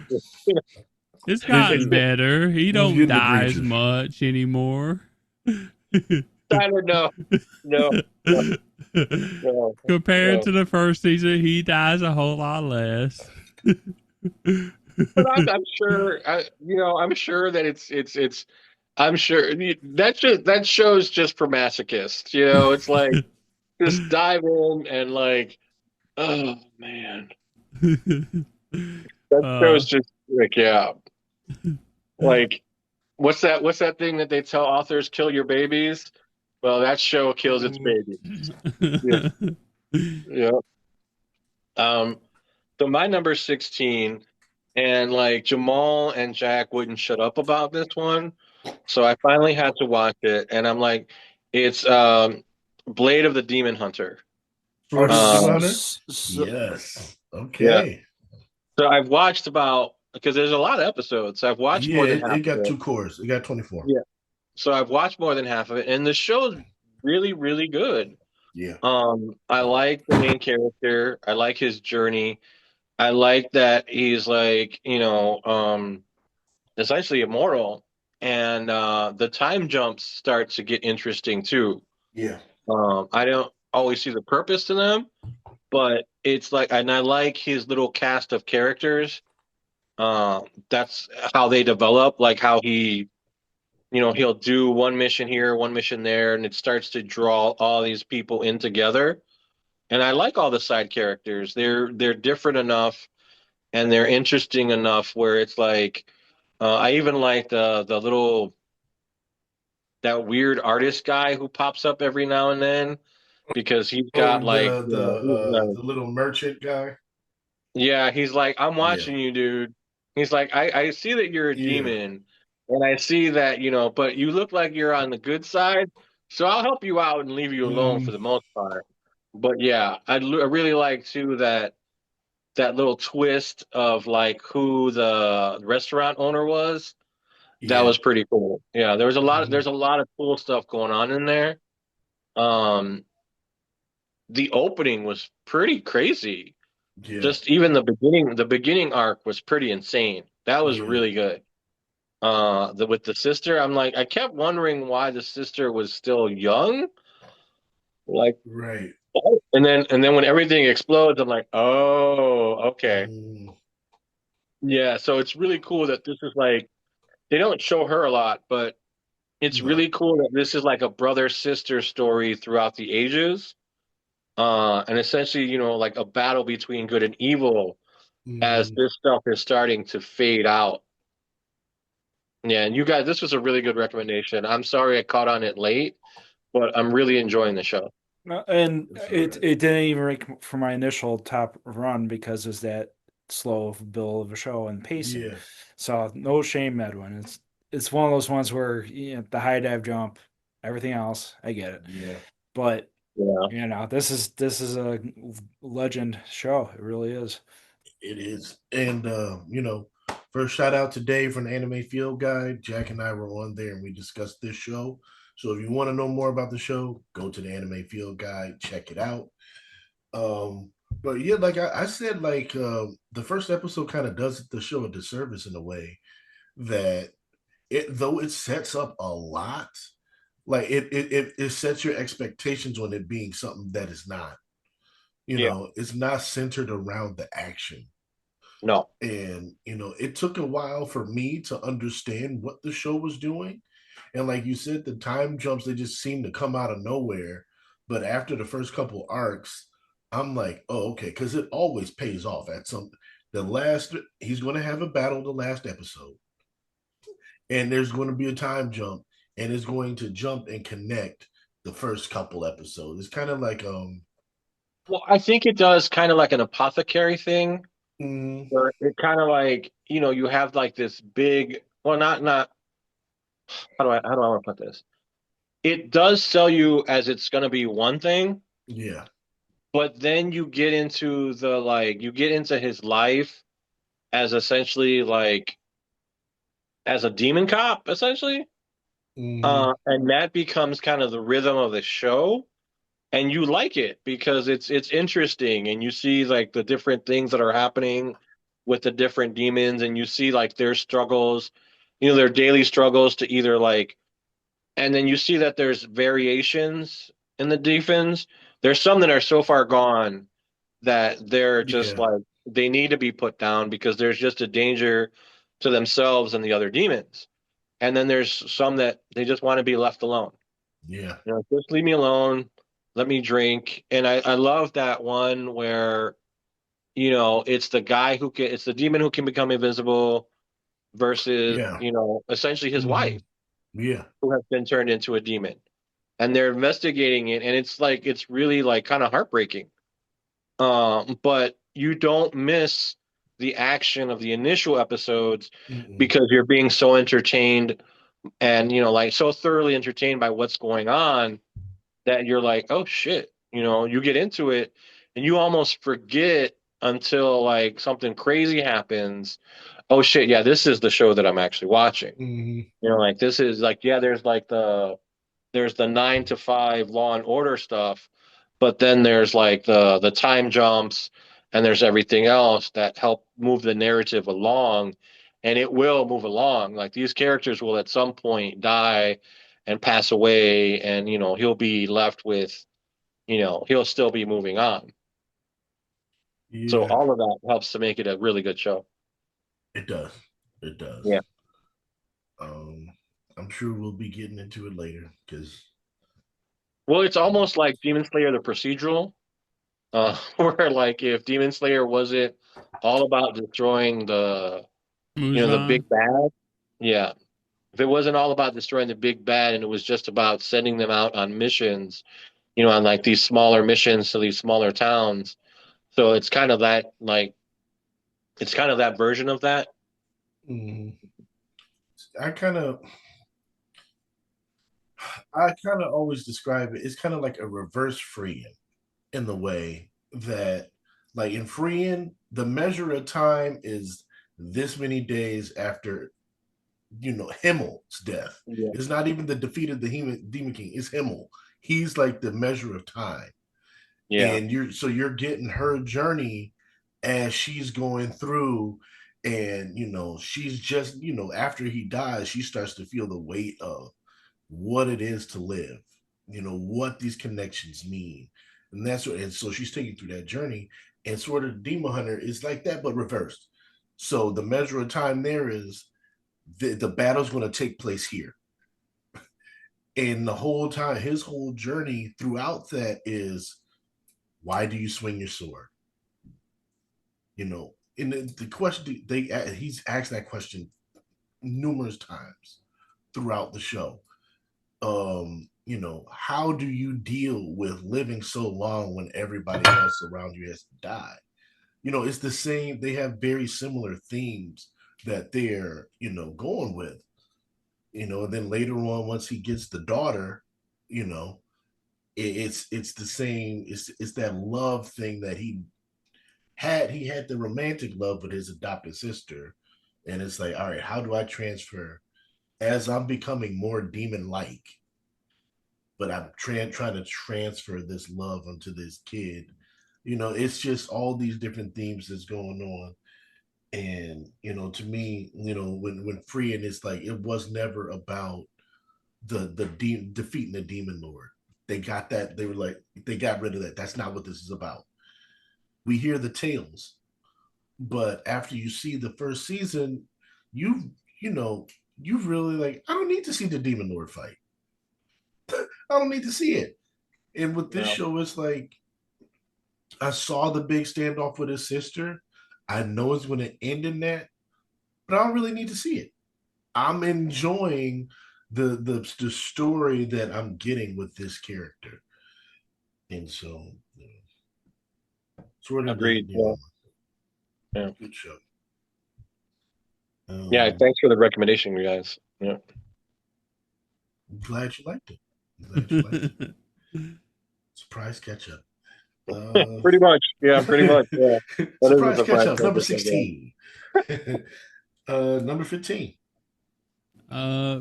15 for me is going to be Call of the Night season 2. Okay. I was a big fan of season 2. Season 1 was okay, but season 2, I think they done a really good job with that. With let's see, I forget her name. Did the detective lady, Anko? Anko, I'm a big fan of Anko, and what they did with her, and her backstory. So, it was a pretty enjoyable season. There was like one little thing I didn't like, towards the end or whatever, but like, it's fine. I still really enjoyed this season. So the OP and stuff was like really good again. The visuals was like, the animation and visuals was really good. All around really good show. So Okay, I'll have to go back because I didn't go back after. Yeah, like I had the same thing with season 1 where it was like it started out really strong, and I think it kind of didn't close as strong as it could have, and so I didn't really go and check out season 2. But yeah, Tyler, now that you're saying that, now that I made your list and you're saying that, then I'll go back and I'll check it out. Yeah. yeah, I think it was a pretty good season. Like I said, they kind of done some like backstory stuff. Anko's a really cool character. So like I wasn't the highest on season 1. It was, I'm a romance fan or whatever, but it was like, all right. But season 2, it definitely was pretty cool to see how they tied these things together, kind of. So Okay. Cool. I'm That'll be glad you worth liked checking out. season 1 enough to continue with season 2. So yeah. that's good because.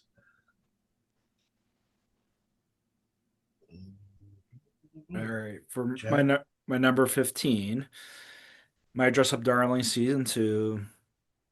Like I said in my initial review, like, greatest artistic shows of all time. Let's have that serious conversation and placement. It's there. And direction as well. Like, no, let's not kid ourselves. Oh, that's cute, Jujutsu Kaisen. That's cute. My Dress Up Darling season 2. Yeah. It's peak, yeah. He he's been riding that train for a while. Yeah, Yeah, and don't dismiss the story. Story's phenomenal too. It's cute little back and forth. Polar Ops is pretty much that same kindred. So I feel like I love. My Dress Up Darling, it takes a subject that could very well be blown out of proportion and used in the wrong ways, and they handle it very well with cosplay. Like, we don't see a lot of cosplay things, and when we do, they go extremely overboard with it.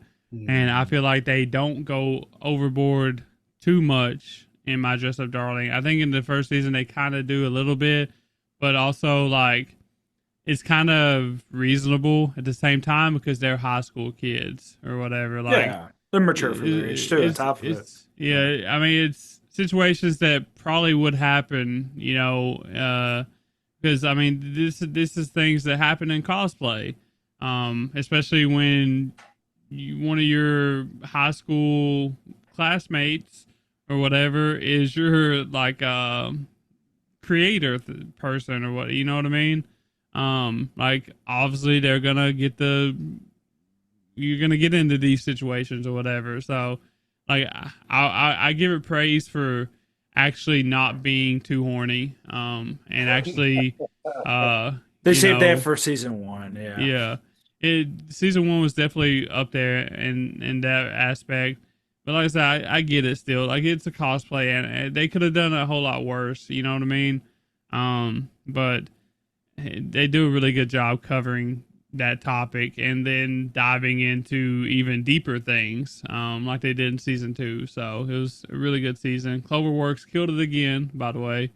Marin and Gojo is just two of the best, main characters that you can have in like a romance or whatever. So it's so good. So Well, even with like the teasing for the audience, I don't feel that it ever goes over the. It doesn't go over. It doesn't cross a certain line. yeah, that's basically what I was saying too. Because Yeah, it could easily do it, and it doesn't. a So lot of shows do. Like, mhm. was it my two dimensional? There's one called My Two Dimensional Something, where Yeah, that's a cosplay show too, and it's totally like that show is totally designed to create situations that are exactly what you're talking about. yeah, the My cosplay dress, is a joke, kind of or yeah. whatever.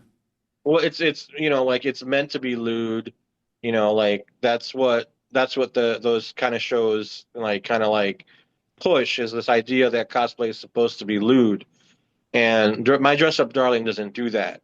They Yeah, handle it's really mature the way they handle it, and it's like you said, these are two teenagers who are attracted to each other, so certain situations pop up. But even when those situations pop up, they're usually played for laughs. Like the whole he's picking out an energy drink and she thinks he's picking out condoms and she's like, "Oh shit, this is gonna happen. Oh no." And she gets so flustered and so nervous about it that she's like making herself sick. And he's just like, man, I can't go to sleep. I can't go to sleep. I can't go to sleep. And it's hilarious because it's so cute because they're so earnest, but everything else is handled with just this sense of like maturity and professionalism.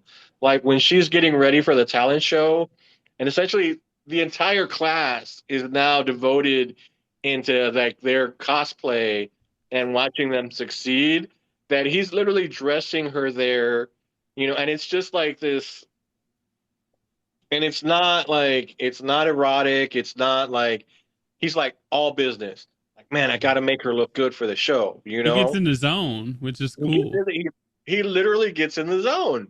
Yeah, He thinks like all the distractions are going to like get to him and it's a lot. There's a lot going on in that room. But, you see her kind of like her nervousness like dry up. Like she's like, okay, he's being so serious. I need to get in the zone too. And she does, and she kills the performance. Um, and one of my favorite things is that girl that she thinks hates her, oh like yeah, Yeah, that plot was really good too. That was a good plot. That was a good plot. Yeah, that was a good plot throughout the show. Because then she starts giggling every time, like, or no, sobbing uncontrollably. That was awesome. Yeah, that was good. That was a good season. That was a good season. That's actually much higher up on my list. We can tell. Yeah, And I just talked about the art, man. Oh man. I know. That's like, man, That's those all right. outfits look phenomenal. That's all right. That's all right. Yeah, yeah. That was just an alley oop to Edwin. That's There you go. all. Edwin, you're 15. Oh, my 15 is Solo Leveling Okay. Okay. season 2. Yeah, it's just more of the same, but like I'm totally okay with that. I mean, I watched this show for I don't watch this show for the character arcs. I don't I don't watch this show for, the building of anything. Jinwoo I level go up. And Yep, you're not voting yep. for best voice acting just because. So. This show is like go bigger or go home. Yeah. And that's the motto. And he does with every episode. And that's really why you're here. To be honest, you're here because you want him to slay the boss and then make the boss his bitch. That's why you're here. You know? Like you are now my undead bitch, and now he has it. And I love that scene where like everybody's in the room and he's like, I think I can, he essentially walks in, I think I got this. I think I can help. Like his whole army of the undead, and they're like jaw drops, like, what the fuck is this kid? And those are the moments that you're there for. Yeah. You're there, you're there to see the giant elves get their heads chopped off by the giant bears, and you're there for that excitement. That's it. I mean, you literally don't need anything else. It literally doesn't have to be anything else. I get why people complain. They're like, "Oh, this show is better. This show has more story. This show has more plot." That's not why we like Solo Leveling. That's not what you're here for. That's No, not we what are we're here here. for. It's the battle junkie in us all, where we Mhm. just want to see some awesome shit go down, and that's what it delivers. It's just some awesome shit going down. Now, do I say that sometimes that becomes unfair because it's so popular? Yeah, but that's what we're here for. That's it. And there's Yep. nothing wrong with that. I don't I Nope. don't I don't like that people try to like shame people for that. Well, It's there's just nothing like wrong. there's Well, yeah, nothing because wrong with it. it's all spectacle. Yeah, Yeah. and it happened to win Best Anime of the Year, and there's a defense to that. Like people call, like not only were super fandoms, but it definitely had a better paced, outcome, and you're satisfied, even more so than Korean, I would argue. Well, because it follows that number one rule that I have. You are entertained. You're Precisely, entertained. yeah. You're entertained the entire way through. It's visually it's stunning. Like the battles are stunning. At a certain point you don't care about his family, and at a certain point you don't really care about his leveling up. You're just there for the You're there for the fights, There for the aura right? farming. Yeah. You're like, man, take them down. It's there That's for a what you're there reason, for. man. I mean, isn't aura farming in the dictionary now? Probably. I Yep. think I think it is. Like I think it's one of those words that you know how every year what is it? Is it Merriam-Webster adds stuff to the dictionary? They had I'm slang, Yeah. I'm yeah. I'm pretty sure aura farming was one that they added to the dictionary this year, I and wouldn't it's doubt it. 100% because of solo leveling. So if you can get a word into the dictionary, you win. Like, Nas got ether into the dictionary, he wins. That's just how it is. So sorry, JC. Um my number 15. Oh, we covered this one. Two Perfect Saint. Good, good. That was higher for you. Okay. That's surprising. That was my 15. Two Perfect Saint and Silent Witch are kind of like right there with one another. They're like bird and magic. If you have one, you gotta have the other. So um hmm. It was kind of a toss up between the two, and I put Too Perfect Scene at 15. Okay. Yeah, Is it 14 time? 14. Yep. Alrighty. My 14 is going to be Takopi's Original Sin. Good, Okay. good. I know we've already talked about it. Really good show. People should watch it, cry over it. Obviously, if you can handle sensitive stuff, as we've already said, a great show. Have a Kleenex nearby. Have something nearby, yeah. Something to hug on. Maybe take a break, Yeah, take after a every break. episode. It's a show you need to take a break. Oh, yeah. I couldn't imagine watching all six at once. I ain't gonna lie. It's not a So, binge show. It's definitely not a binge. but it had a really good. It had a really happy, good OP. Yeah. So it lied. That's very. That's very false. Yeah, It is not happy. And the closing song by Tele, I did a whole marathon of her catalog. Phenomenal singer, phenomenal music. Highly recommend. My number one musician to check out this year. Yeah, good show. It is a good show. All right. For my number 14, I've been teasing it the whole time. Can Oh, you see? Spy Family. Mhm. Okay. Spy Family. Art by Quinn. Nice. Art by Quinn. Season 3. Okay. Speaking of Kleenex, there's here and there episodes, tear jerkers, and tear jerkers of laughter too, Yeah. and suspense and everything you could think of. And I know season 2 has been then like kind of like the weird monkey on the back for the show. It's like you forgive it though. And this one, like they're bringing in emotions and still the best characters you can think of. Yeah, yours like I wanna find a gripe. Yeah, I'm too perfect. I wanna find a gripe. yeah, Sora Hayami. Oh yeah, all the flowers and the bouquets in the world for that spiel alone. That was funny. And we was actually I think we was actually talking about your and like the one drink trope or whatever. Yeah. It was pretty funny. It was great. Anya was great too. So And you're the last person that you want to be drunk off one drink. No. Because that lady dangerous. She and Lloyd's like, ah! Yeah, and Lloyd, I still defend that Lloyd's the funniest character on the show. He really is. He's like the Paul Rudd. He's like the straight guy, but he can still like throw some little jabs at you too. And he steals it too, for sure. So yeah, I thought this was a return to form for the season. Yeah. Okay. Yeah, for me, like too much Anya is not good. It starts to get a little old. And it wasn't like an all Anya focused season. So, I think it was a return to form. Anya needs to go to the outing. Yeah, they tend to like small doses. Yeah, she's not very.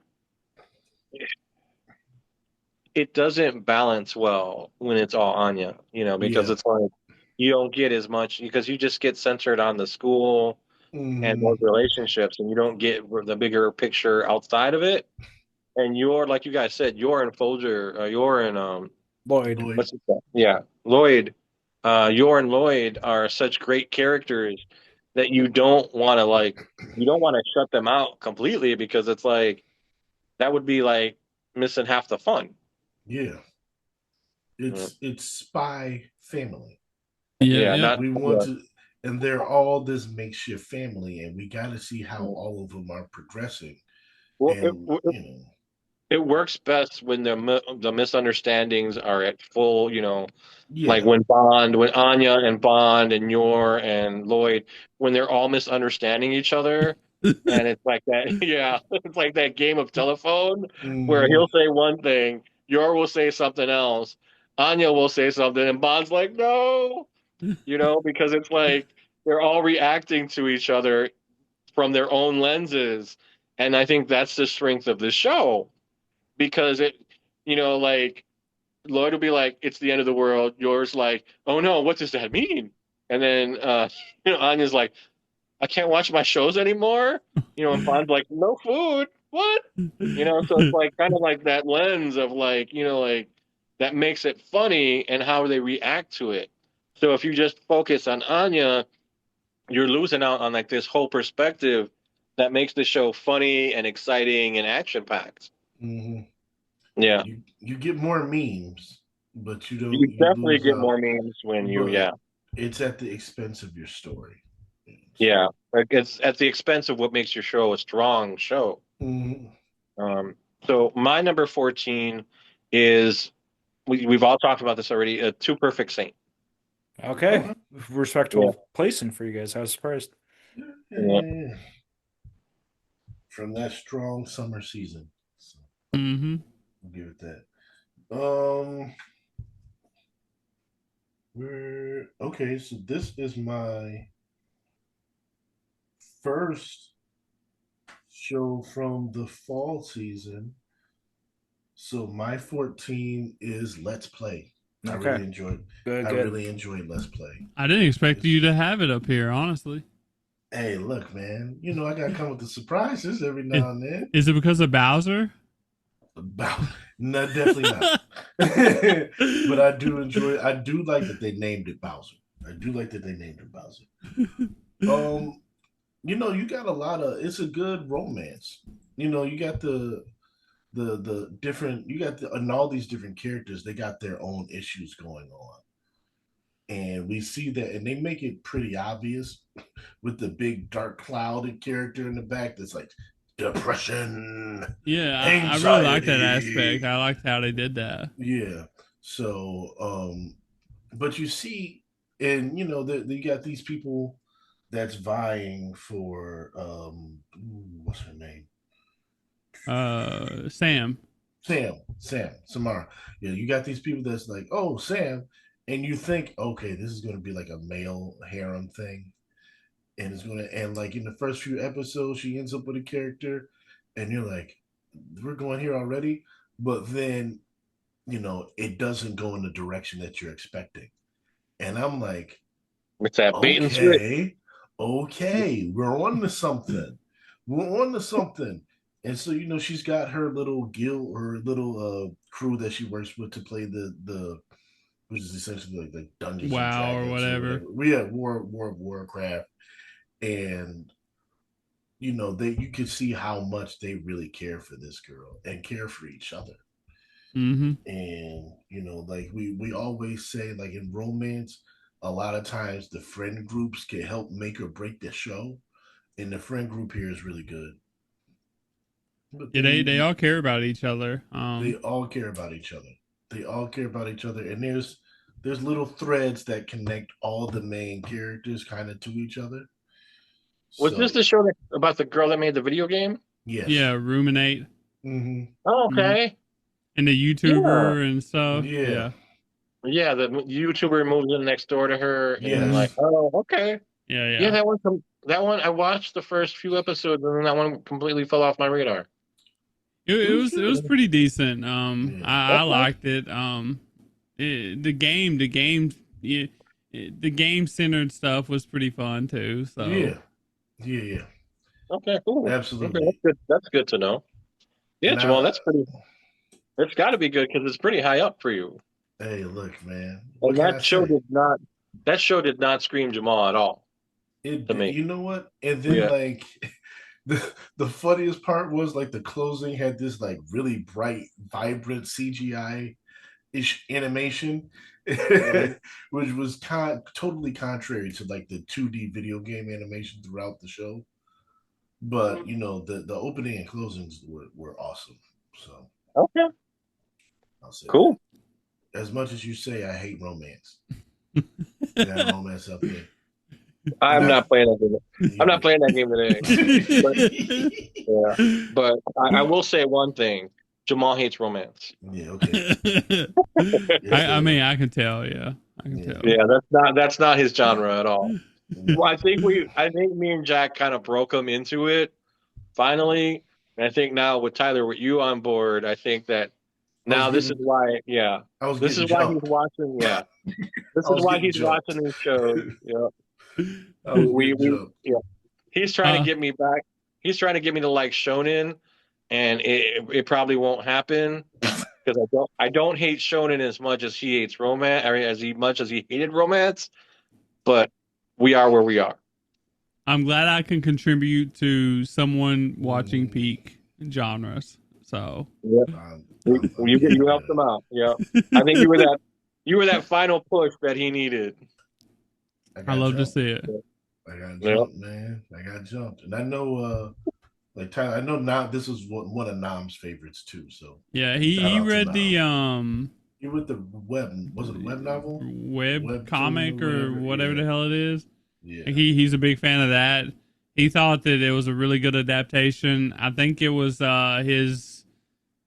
It was in his top top when we done our 2025 review thing or whatever. Like it was in his top in a couple categories or something like that. It kept coming back, so.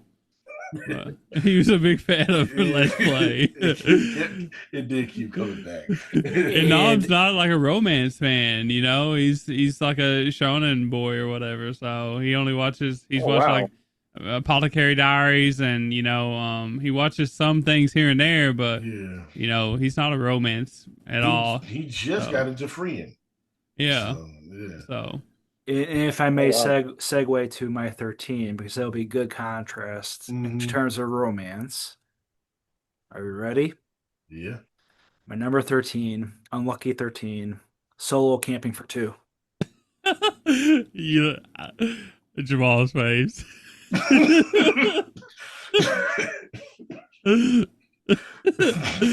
See, Edwin, you did all that talking, and he just came and took a dump all over it.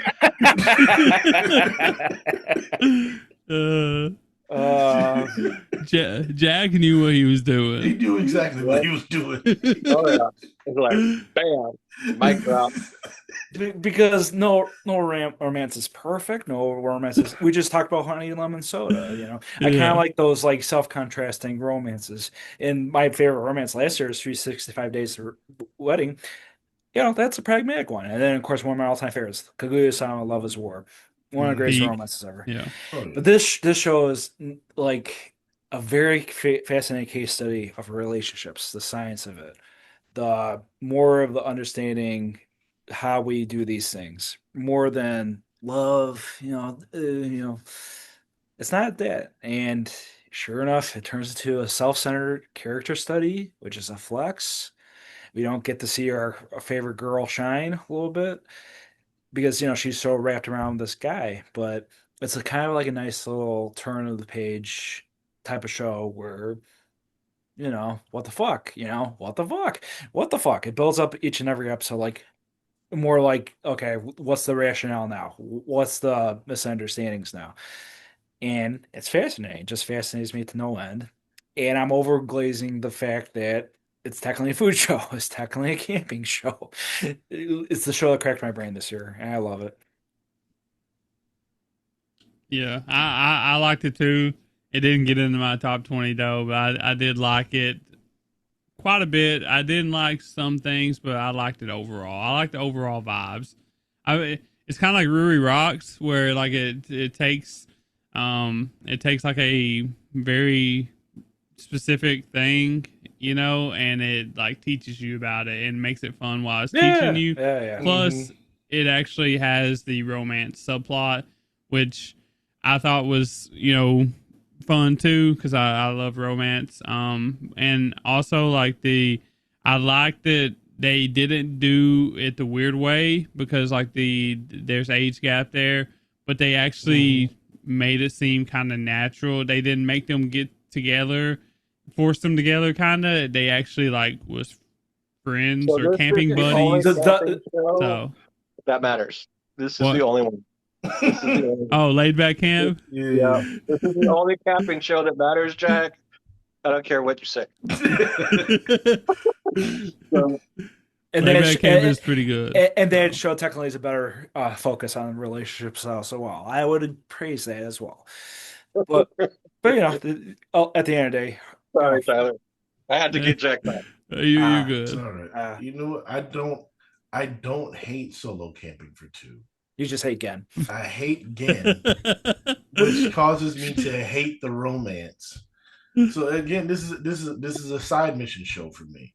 Like I really enjoyed like the camping aspect of it and learning about the camping and the different things. And we discussed this on A few whatever times. a few times on one of our reviews. Was it summer?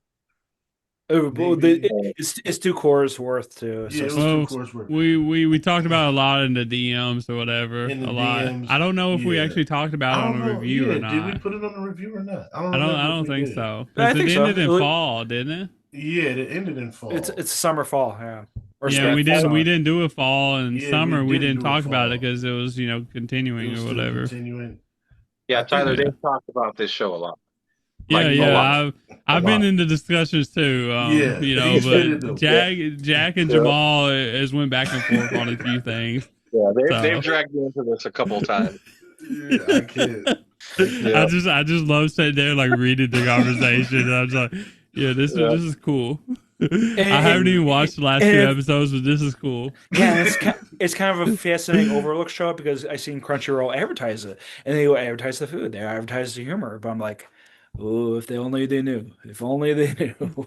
It's not. Yeah, I just it's a good side. It's that side mission show for me. Oh, I the main story I don't care about, but the side I do. I like Shizuka. yeah, Shizuka, I yeah, like she's her fun, as yeah. a character. Her friends are cool. His friend is all right. It's just Gen sucks as a character, man. He sucks as a character, and I can't like I'm constantly reminded of that scene where he's like, whatever he said, like I gotta be more social or communicate better or whatever. And the No, park lady. owner just walked right by and was like, "Hey, how's it going?" And he just completely ignores him. And I'm like, so he's learned nothing. He was You lost in just thought, Jamal. no, I don't want to hear that. I don't want to hear that. There was just so much in that show that it's just like this does not make sense. And you're really going to try to force this relationship on me. The whole basis of the relationship was awful. Like, hey, I fell in the river and I got my clothes wet, so I'm just going to be here in my skivvies. And you know what? I'm going to sleep in your tent. And you know what? Also, on top of that, you're going to take me camping and show me how to camp. And I'm going to force you to take. We definitely talked about this before. Oh Yeah. yeah. We definitely talked about this before because I think I made some sort of like reference to like how she's like an ICE agent holding him captive, and Well, Edwin was like, "Ah, no, you can't say that." well, they in the comparison of like somebody bothering you to get better at video games, I get it, I get it. Yeah, but It's a situational core I'm not. nonsense We're not going to go through romance. this whole thing. If you want Yeah. to argue with me, I will find the time to argue this in the DMs or whatever. But I'm going to say again, I don't hate the show. It's a solid show. I just hate Gen Yeah, as a it character. wasn't any of your disappointments, and like I said, that like the It's not a two other, disappointment. yeah, the two Yeah. other things are great. They're awesome. Like you get, like I'm more reference with their camping Hmm. skills than anything. I would definitely, Yeah. yeah. Yeah. Yeah. I mean, I give them credit. At least they didn't go the harem route. Because when he found that other solo camper girl, I was like, oh my goodness. Here we He's go. doubling down. Here we go. Like so at least they spared me that. At least they spared me that. I don't know. I don't uh, know. Maybe it's just I male trauma, but I just didn't like that. The romance in the show just was forced. I will continue. I will say this. I will say this to end the discussion on it. And this is the hill that I will die on about the show. His dad should have been the focus of his growth. His dad and his relationship to camping should have been the Well, fulcrum the to focus of tell the the show. story. That Yeah. should have been what told the story. And then if it eventually led into a romance with Shizuka, the age difference doesn't bother me as much if I see that growth in him first. But I'm not seeing growth in this guy, and this girl is completely throwing away her future for him, what kind of message is that sending? No, I can't. I can't do it. I can't do it. But you know, it's not a bad show. Thank you, Jack, for trolling me. Edwin, you like Laid Back Camp a lot. Did you check out Mono? No, I didn't. I You- saw I- it on. I saw it. I liked it. You need to check I, out Mono because it's like the same universe. So Oh, okay. yeah, They're the more happy core and doing photography. yeah. They actually it's like about the same. I'm pretty sure it's about the same person, and it's got like little Easter eggs of Laid Back Camp in the anime. So if you like Laid Back Camp, you'll like Mono just because it has the same vibes. It's just not camping. It's like photography and like they go visit places and take pictures and shit. You know, so I'm definitely totally check down that for out. Yeah. Okay. I mentioned it before. Dang. You did? Yeah. I mean, for Yeah, someone to yes. have a laid back camp picture, like you need to watch Mono. You know what I mean? Like you have to watch Mono and see if you can't find them Easter eggs at least. Framed. Yeah, exactly. Like And I love- you actually see like I forget which ones it is. You see a couple of the girls in like Mono and like they cameo in it, so Okay, it's that's pretty cool. cool. I'll check that out. Okay. Mhm. Okay. Yeah, I've seen that. That's popped up in my Crunchyroll They know. recommendation. They know. Yeah, Yeah. they know. They know. The algorithm knows. And guys, while you're here, you have to join me in peer pressuring Tyler to come to Anime Central. You have to. You have to go. You have to go. The mangaka of Apothecary Diaries is gone. I said that to him. Yeah, he's already To try to covered entice that. him. To try to Yeah. entice him, I sent it to him. That's pretty awesome. Yeah. That's pretty awesome. It's crazy that they got them to go there or whatever. Yeah. So it's pretty cool. So That's cool. You know, Anime That's really Central. cool. It's a big convention, probably in your terms, but for us, it's kind of like in the middle of C2E2 and Fan Expo. It's kind of on the lower side. yeah, it's But, definitely bigger it's for definitely me for you. because like Yeah. our conventions and close by me, like in my city or whatever, like it's the size of a it's not even the size of like a gym, like a high school gym. You know what I mean? Mhm. Like Okay. they put in a room that's half the size of a high school gym, and that's what they got then. They don't even have like panels there. They just have like the same 5 things. They got like a cosplay contest, like anime Mhm. trivia, a anime karaoke, and like there's one other thing that they always do, but it's always the same 4 things. It just different people, different questions, Mhm. stuff like that. So it's still fun to go to. It's just like, it's so generic. Basically, you go there to see the cosplay, I guess, and see the vendors, because it's all Mhm. vendors there or whatever. So set up with tables selling shit. So, but Which one? The last one? I didn't go with you guys this year, but the year before, that was insane. The number Anime of people. Central. Was it Anime Central where it was We just didn't like go to Anime Central this year. No. Oh, Which it was one did Fan we go- Expo. You didn't go to Fan Expo. I didn't go to Fan Expo, but I Yeah. went to an anime You were convention sick. with you guys. But I think it was Yeah. last year, Yeah, it was last year's. and that was insane. That was 2024. Tyler, it was man. This place was packed to like it was the size of like 3 gym halls at least, and there was like The I think we convention were like center. I felt like we were the only people that weren't in cosplay. Yeah.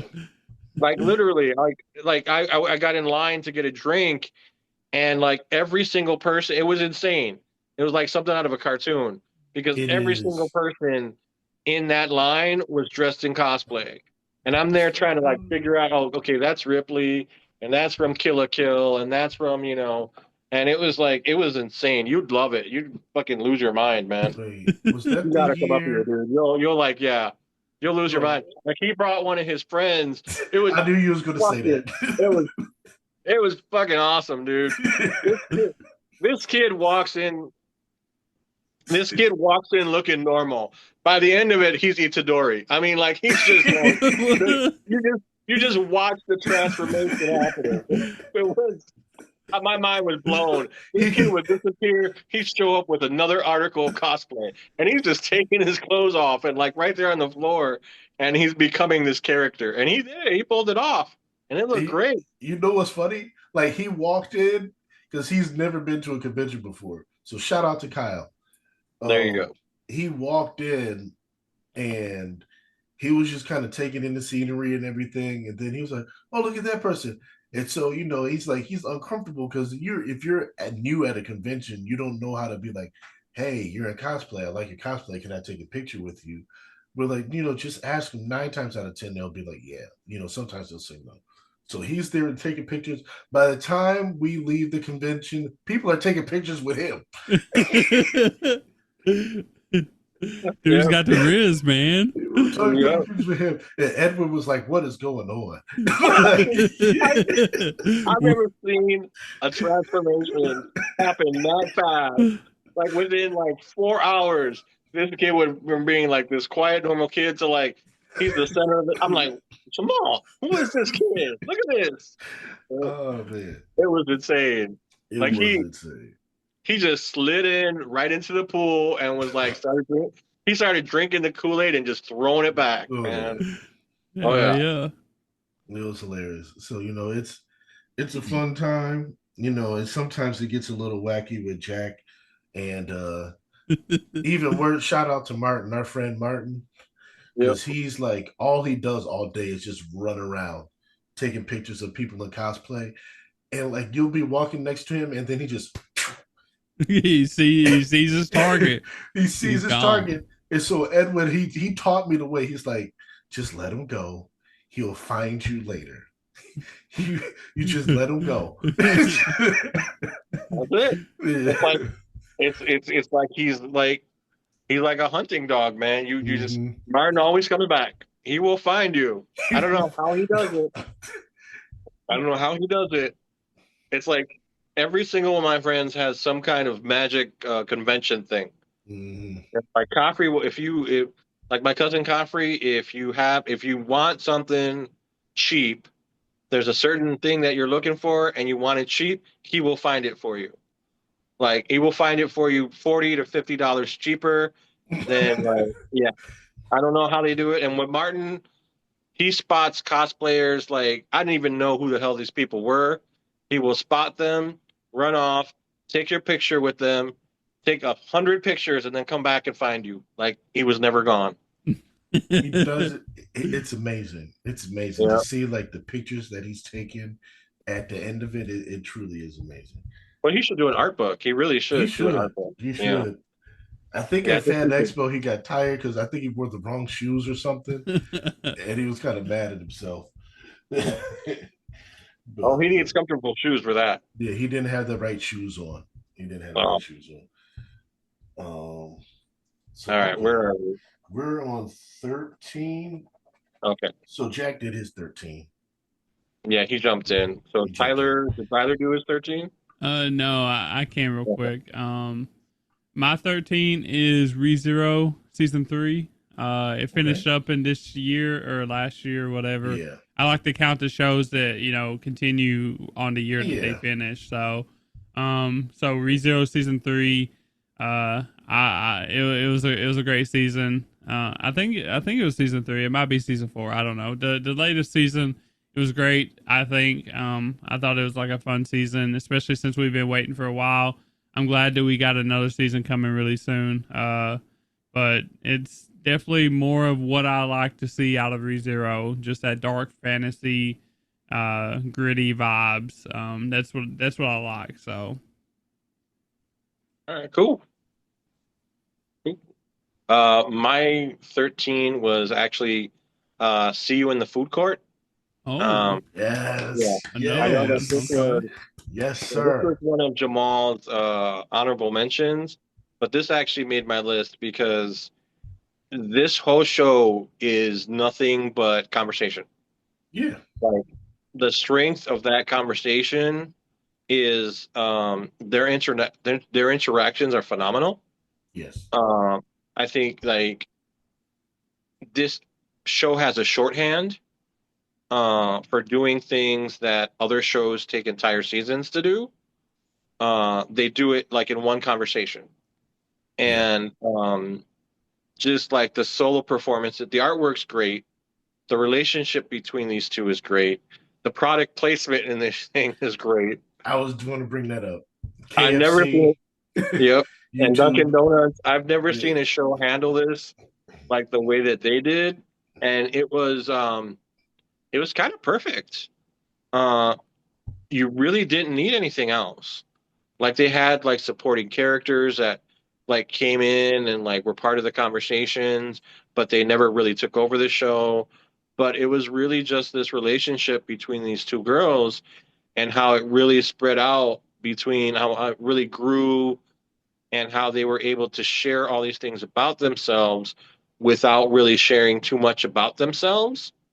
And you see this friendship, like kind of blossom between these two people who are kind of like, they kind of don't work within their social structures at school. So this is kind of like their thing that they have. And it's Mhm. like, and you can tell that these girls are probably going to be friends for a long time. Well, until the skinny one messes it up. But Yeah. because that's kind of what she does. Uh, it's like that's her thing. And but the writing, the back and forth is just so much fun to watch. It And is. you rarely get these shows where it's just like it's just conversation. This is the exact opposite of Solo Leveling. You're not here for you're not here for the fight. You're here for the conversations. And even though they seem like vapid and shallow on the surface, Yeah. they're really important, because it's like Mhm.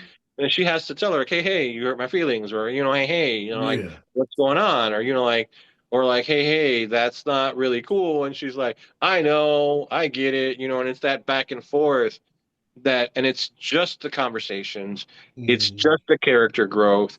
And I would say that it's not that their characters change, but that their relationship evolves over Yes. the course of like like the 6 or 7 episodes that it is. And it doesn't really need to be much longer than that because there's not a lot else going on.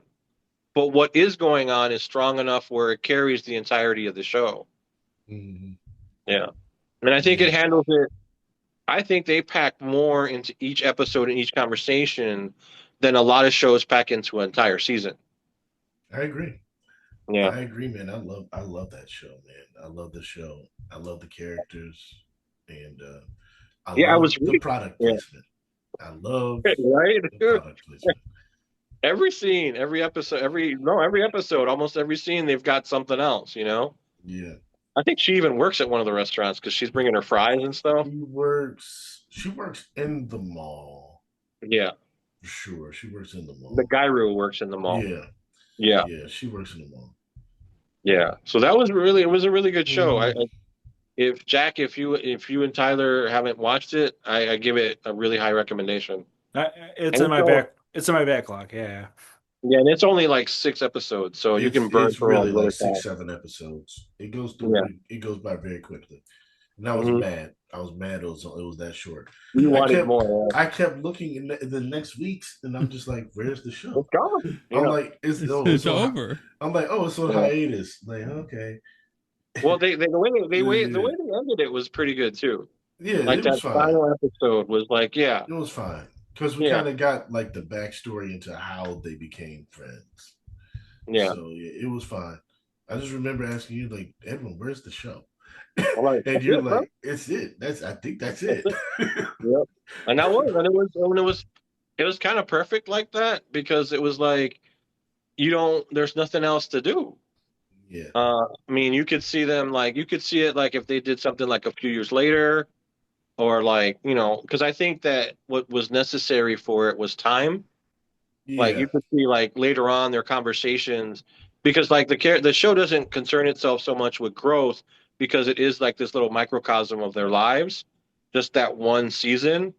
Um, but it would be fun to revisit them later on in their lives and Hmm. see how they're like, are they meeting up for these conversations? Because this was just her like meeting up with her after work or whatever, after Yeah, school, because they didn't because really have that social group at school.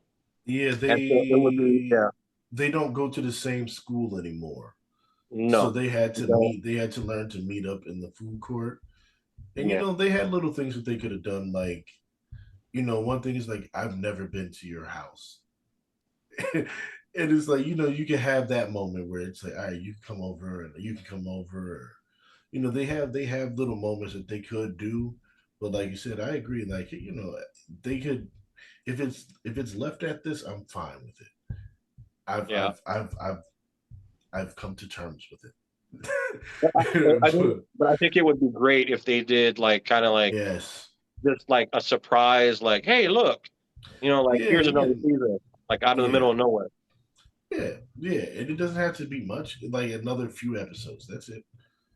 Just to Yeah. check in on them and see what you do. Because it's like you said, it's a like small little snippet of their lives. Well, it would be like Clerks, like every few years Mm, you just like dip in to see what's going on in the Clerks universe, and yeah. then you're like, oh, okay, and then you dip back out.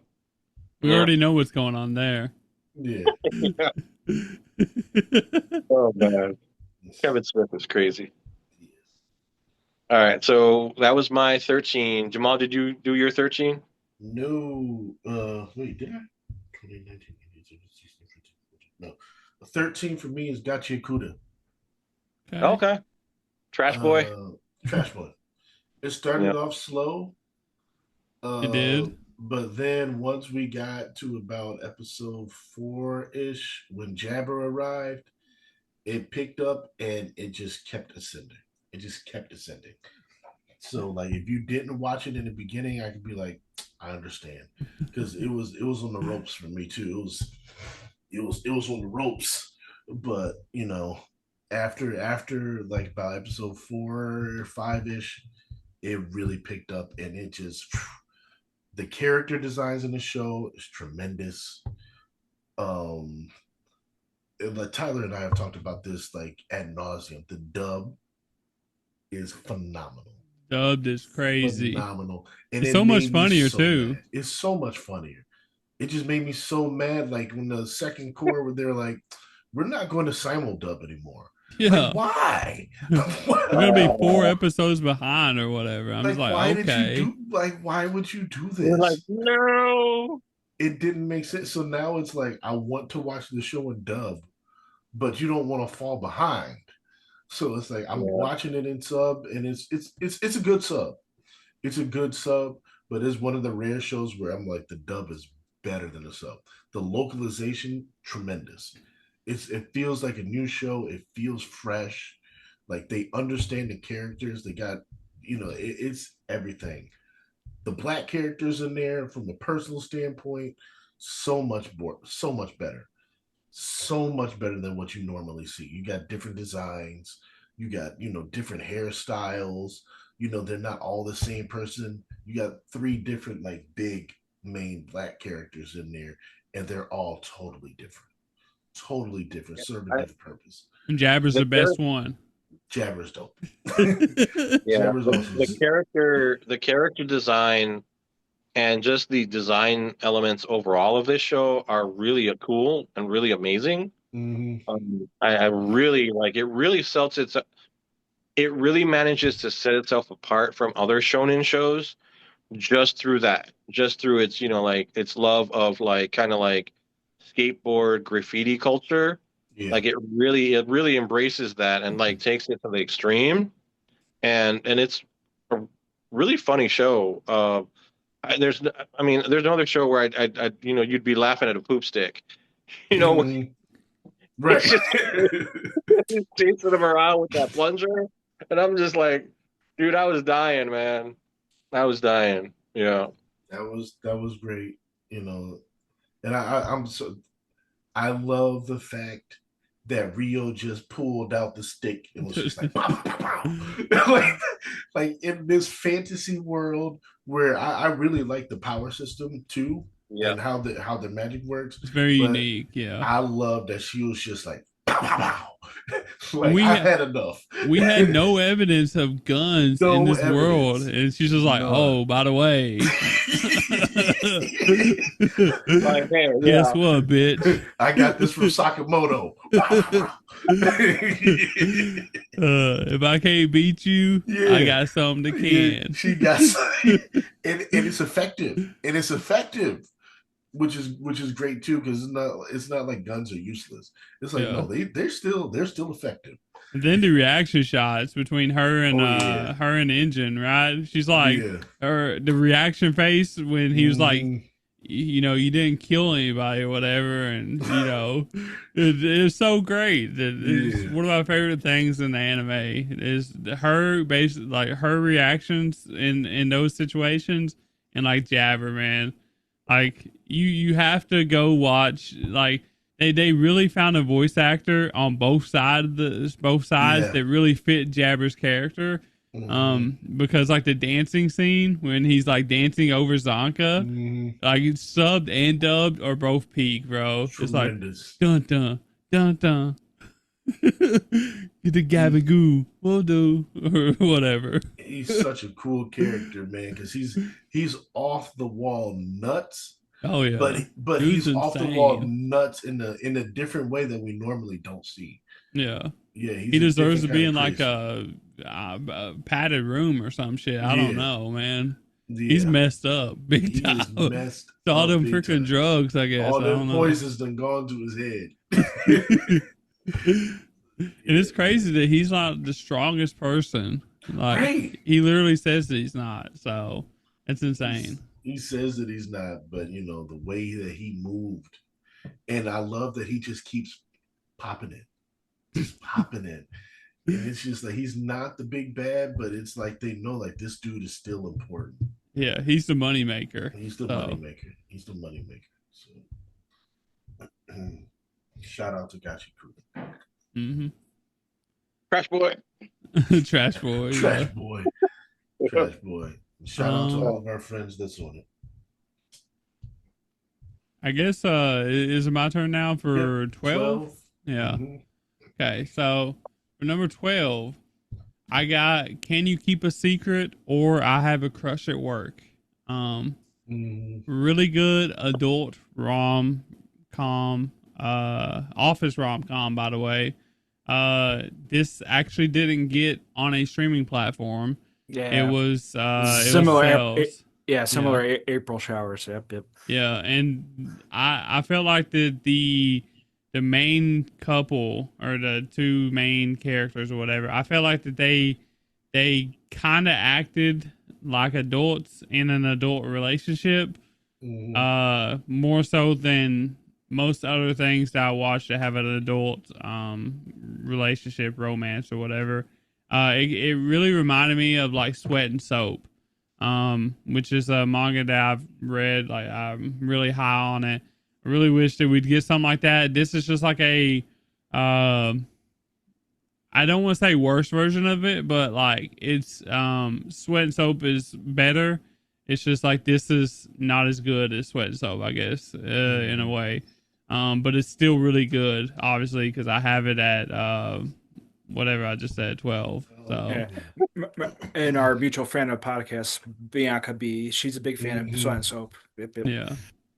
So, shout out to B. If you like romances, you like adult characters, and you actually like characters that act like adults and go through through relationship situations that are adult focused that happen in real life. Like, this is a show that you should be checking out. It's so good, man. Like, and it's funny too. So it's not all just like the relationship romance aspect. It does have some humor in there. But yeah, great show. I loved it. So big fan. Cool. Nerdy. Yeah, I had seen the manga for that. I actually think I bought the first volume. I'm not sure if I remember reading it or not, but I wanted. Did you buy it, or did Jack give it to you? Did Jack give it to you? Jack, that was one of the ones that Jack gave me. Jack's just like, okay. So that's why Zach's like, I had no part in this. I had no part Oh, in That's funny. Okay. this. All right, Jack, you got number 12. Bless you. thank you. Bless you, Lloyd. All right. Now, speaking of blessing, this show is a blessing, especially in the comedy section. Edwin, you million times, I would buy the manga for this one for you. Bad Girl. Bad Gotta Girl. Yeah, watch you it. told me Okay. about. I started. Okay. So I actually started watching this. I'm trying to see like I watched the first episode. I think I started watching the second episode, and I'm like, I don't know. I don't know. I think I might have to watch more because I was like, I get what she's doing, and I get that like her friend's totally crushing on her, and so I'm like, okay, where is this gonna go? And like, it's really cute. Like, it's really, really cute. Like, it's adorable the way she's trying to impress this girl by being bad when But she's not being bad at all. It's like, even though the bad is not yeah, bad. Mhm. definitely like bad, The bad like and bad girl is like the torture in Torture Princess. the Yeah. princess. Exactly. Yeah. Like, Mhm. yeah. Like she's being bad in the way like like a grade schooler would be like, oh, this is so bad. It's like, no, putting glue on your hand and peeling it off, that's not bad. That's just like normal. She's like, I put some hair clips in my hair. And I was like, girl, you don't even know what bad is. Like, calm down. Yep, You yep. know? And I love that that's her friend's reaction. She's like, what are you doing? It's like, And, what? and her Yeah. friends technically the delinquent type. They actually like, I don't care. I'm just here. All vibes. I, Yeah. and I Yeah. love after the episodes, they have the episode, they had the little mini short where it's just like, she's not as bad as you thought she was. No, but best I could advertise it's similar to Kaguya-sama, at least with pacing, at least with like, I could see that. I yeah, could see that. because there's a narration bit, there's like here and there builds and misunderstandings and character, in between her stuff. It's just that type of mesh, and it's like kind of confusing how much I went with emotions with it because they kind of die out with the trope a little bit. They die out with the gag a little bit.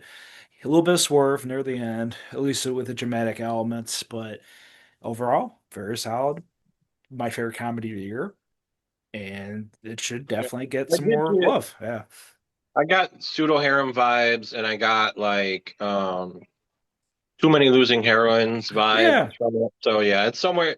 It seems like it falls somewhere in the middle there. Girls being Yeah. ridiculous, girls doing cute things. And Yeah. Mono, definitely me and Tyler will highly vouch for Mono. Do it. Yeah, Okay.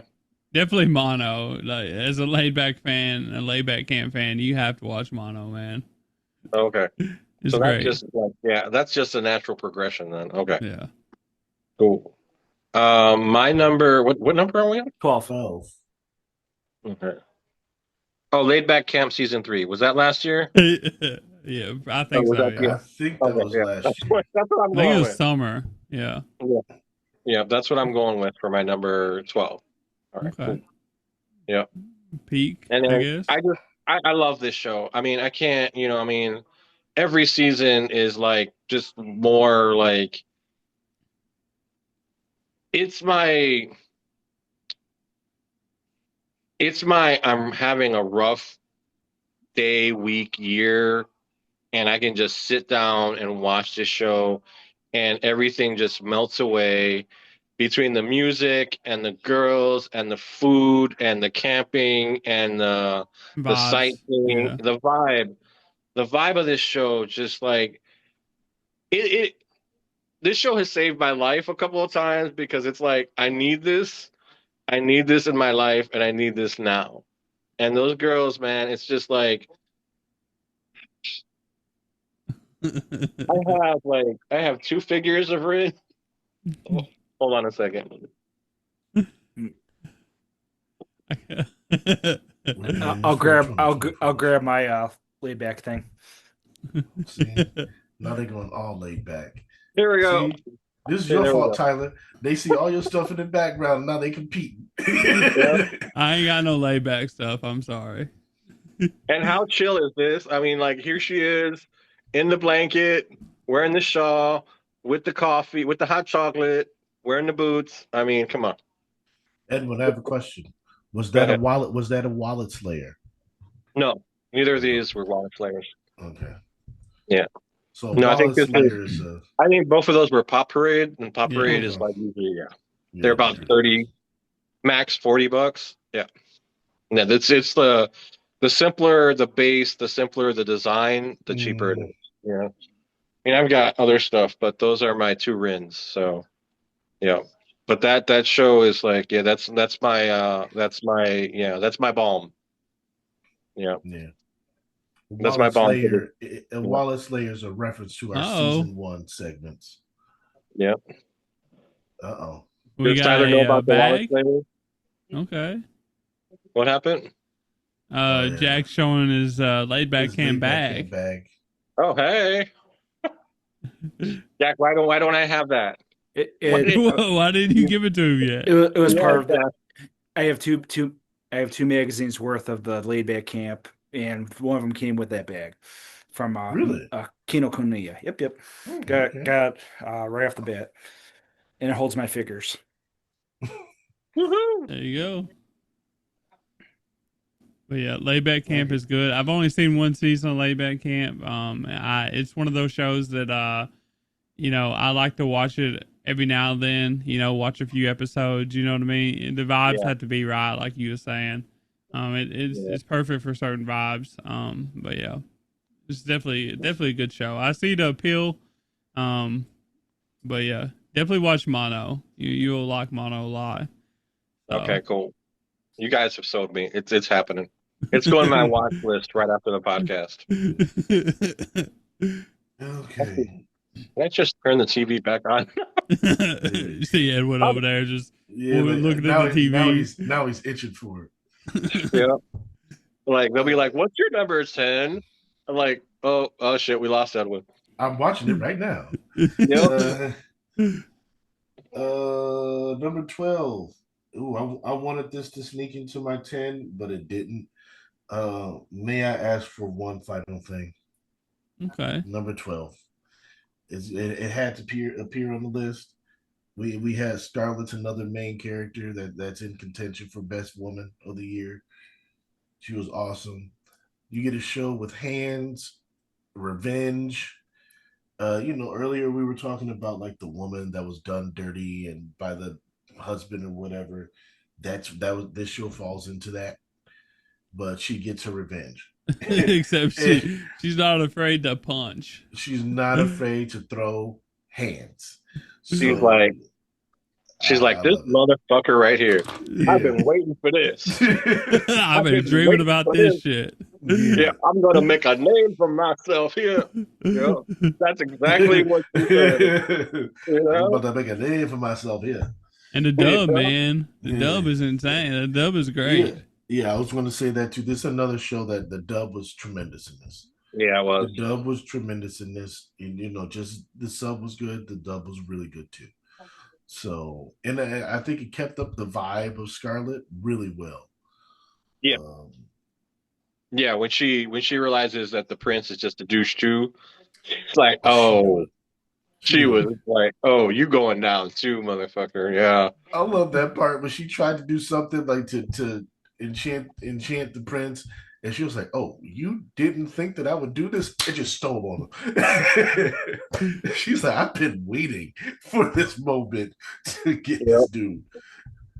Because he was a manipulator too. Like, "Oh, you're my little toy, my little plaything." And she's like, "What?" Yeah, hold up. Hold on now.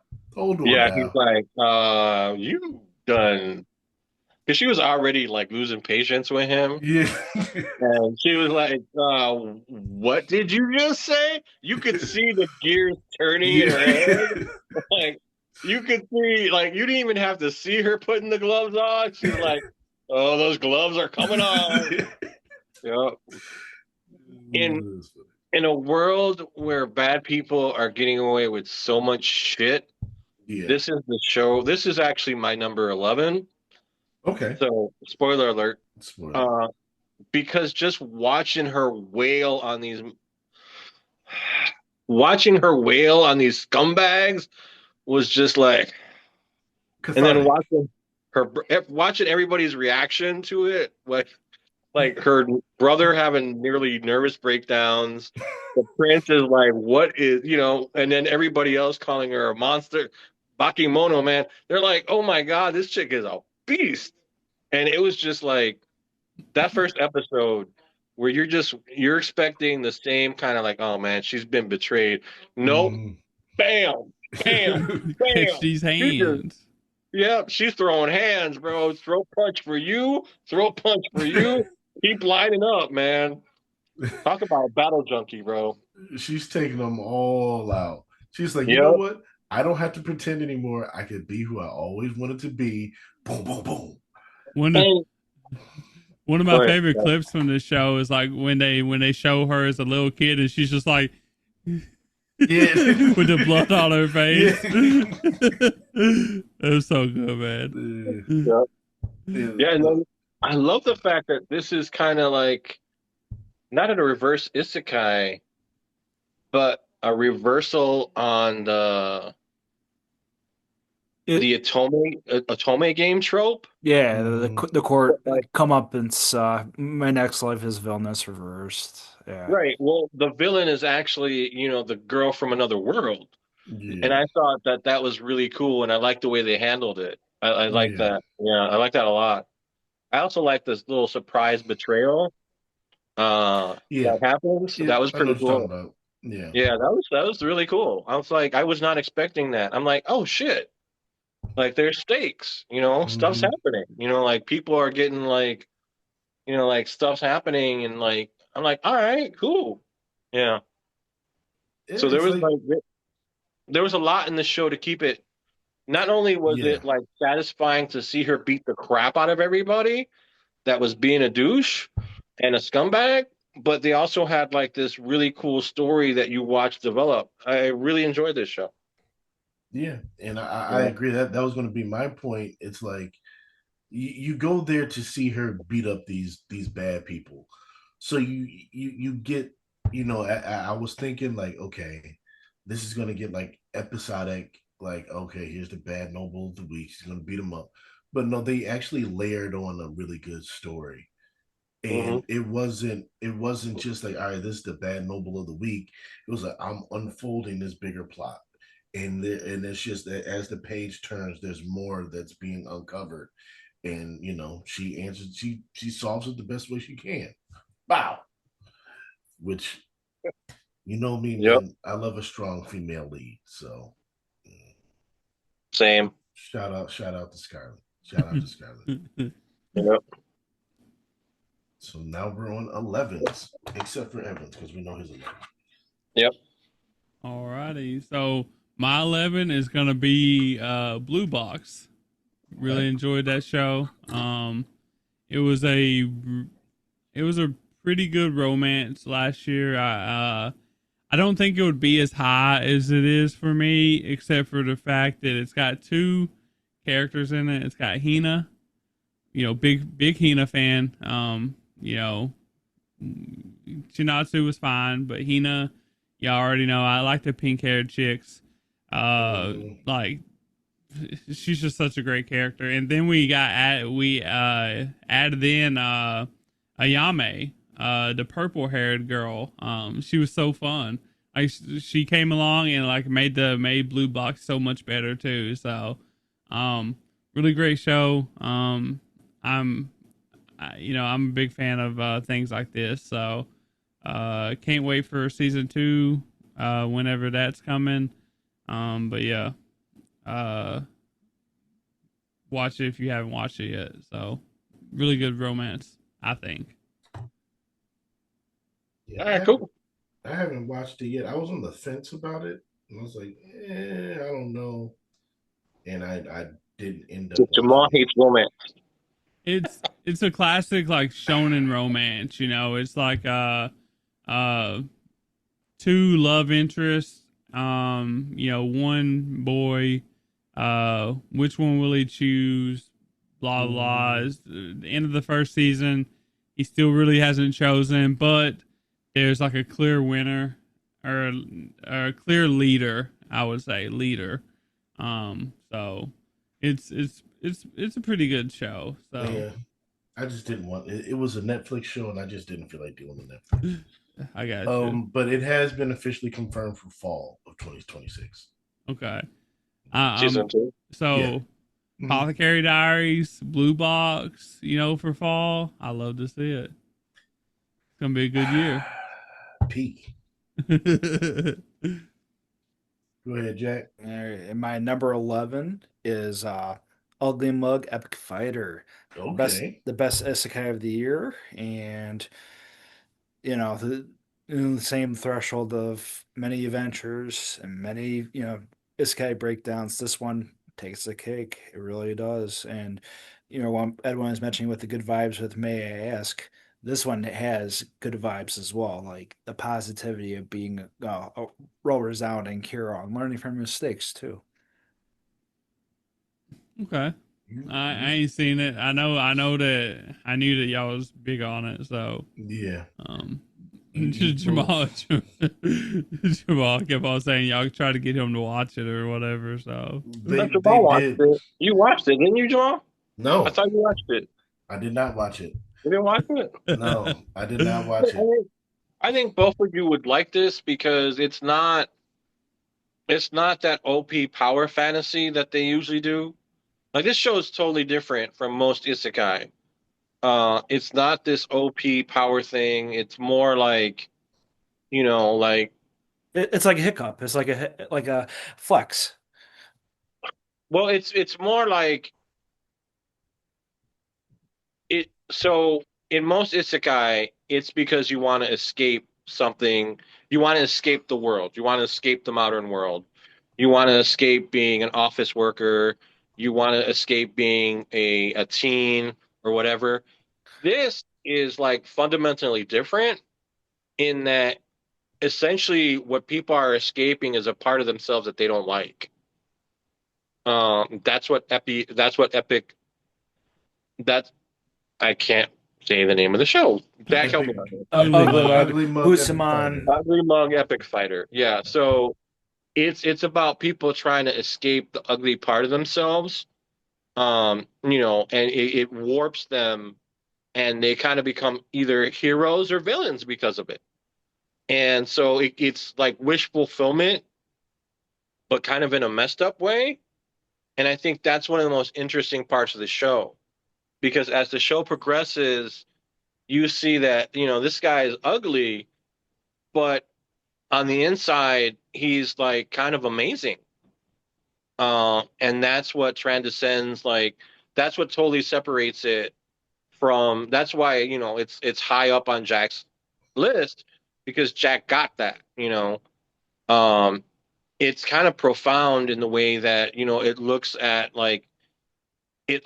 isekai in a totally different way and handles it in a totally different way. Like, Very much hey, so. No. yeah, like let's be better in this world, you know? And like that note that he leaves one of the characters is what, like, that episode made me cry. Talk about best episodes of the year. That episode made me cry. Like I was crying. The Like I f- was like, the the finale. Yeah, yeah, like I was like, I was like, I was not expecting from this from this show at all. But like it like talk about emotional gut punch, but in a good way. And you don't expect it because some of it's cheesy, some of it's cute, but like especially the hero parts where they're trying to be like, oh, we're gonna be the hero and defeat the world, and he's all like, you don't need to go that far, you don't need to be that ridiculous. He's like, I got you, I'll handle this. But it's really the messaging of the show that really, like, I haven't had a lot of shows like I'll cry every now and then, but like to have tears like streaming down because of how beautiful like the message is, that's rare. And yeah, this show does that. Okay. Yeah, You're trying to sell me on it. It's on my list. I'm gonna just get watch around to it. watching it at some point. Just watch it. I'm gonna get around Watch to watching it at some point. yeah. I And promise. this season's like a okay with SK, a okay. So just get some recommended I us. know. Yeah. Yeah, leave it for next season so when Yeah, you can catch up. But yeah, I get it. it's not happening this season. No, But you know, maybe Mono's next happening for season. me. I don't know what you're talking about, bro. Yeah, I can't go. Number 11 for me. We talked about it already. Spy Family. Okay. Okay. Good. Return to form. Return to form. Um, like I said, I thought season 2 was a little too Anya focused with the school, and it kind of dragged a little bit until we got to the Yor arc. And this one, we started off straight with Lloyd. So we got the Lloyd backstory, and it went up from there. And I think it just found the right pacing once again. And when I started the fall season, I was not expecting to have any shows make my 20. So I'm happy that Spy Family um, won me over enough to um, make it to the top 20. Not quite the 10. Not quite to 10, but it's in the 20. So hats off to you, Spy Family, for coming back. hmm Now we're at the top 10. Woohoo! Top 10. Top I'm 10. excited. I'm excited for this. This is gonna be fun. This is gonna be fun. I guess I'll start with my 10. That's going to be Orb. Okay. It ended in winter. Yes. It's continuing or whatever, but Orb definitely worthy of a top 10. I think probably other people probably has it, closer to their top. It's a really good show. Like it had for a show that talked about like stars, and the all that like history, more history focused, talking about stars and like the process of it all or whatever. Heliocentrism. Yeah. Mm. Like it done a really good job keeping you interested. It like I didn't know if I'm not big on like the space system and stars and all that stuff. I'm not super huge on that, but this actually done a really good job. And it's one of those anime that you definitely have to watch more than one episode. You have to watch like 3, 4, 5. Yeah. I think it's 3, and then they get you with a little something. If I'm not mistaken, it's either 3 or 6. I can't remember which one, but definitely keep on watching because like they'll get you with a little switch up there. But it's got some of my favorite characters in this, like and like also antagonists as well. It's got some really cool antagonists. So like it's just overall a good show. It's got really good voice actors.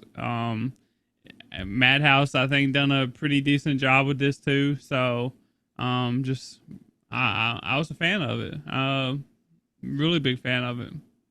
So I liked it too. I didn't like that there was not a dub for it. yeah. That sucked. And that's crazy because Netflix usually does a pretty decent job at dubbing stuff eventually or simul dub or something. But For I a feel like if show this there's any dense, shows, well, I think like if there were any shows that they were gonna dub, it would be it Orb, should yeah. have been it this one. should be this one.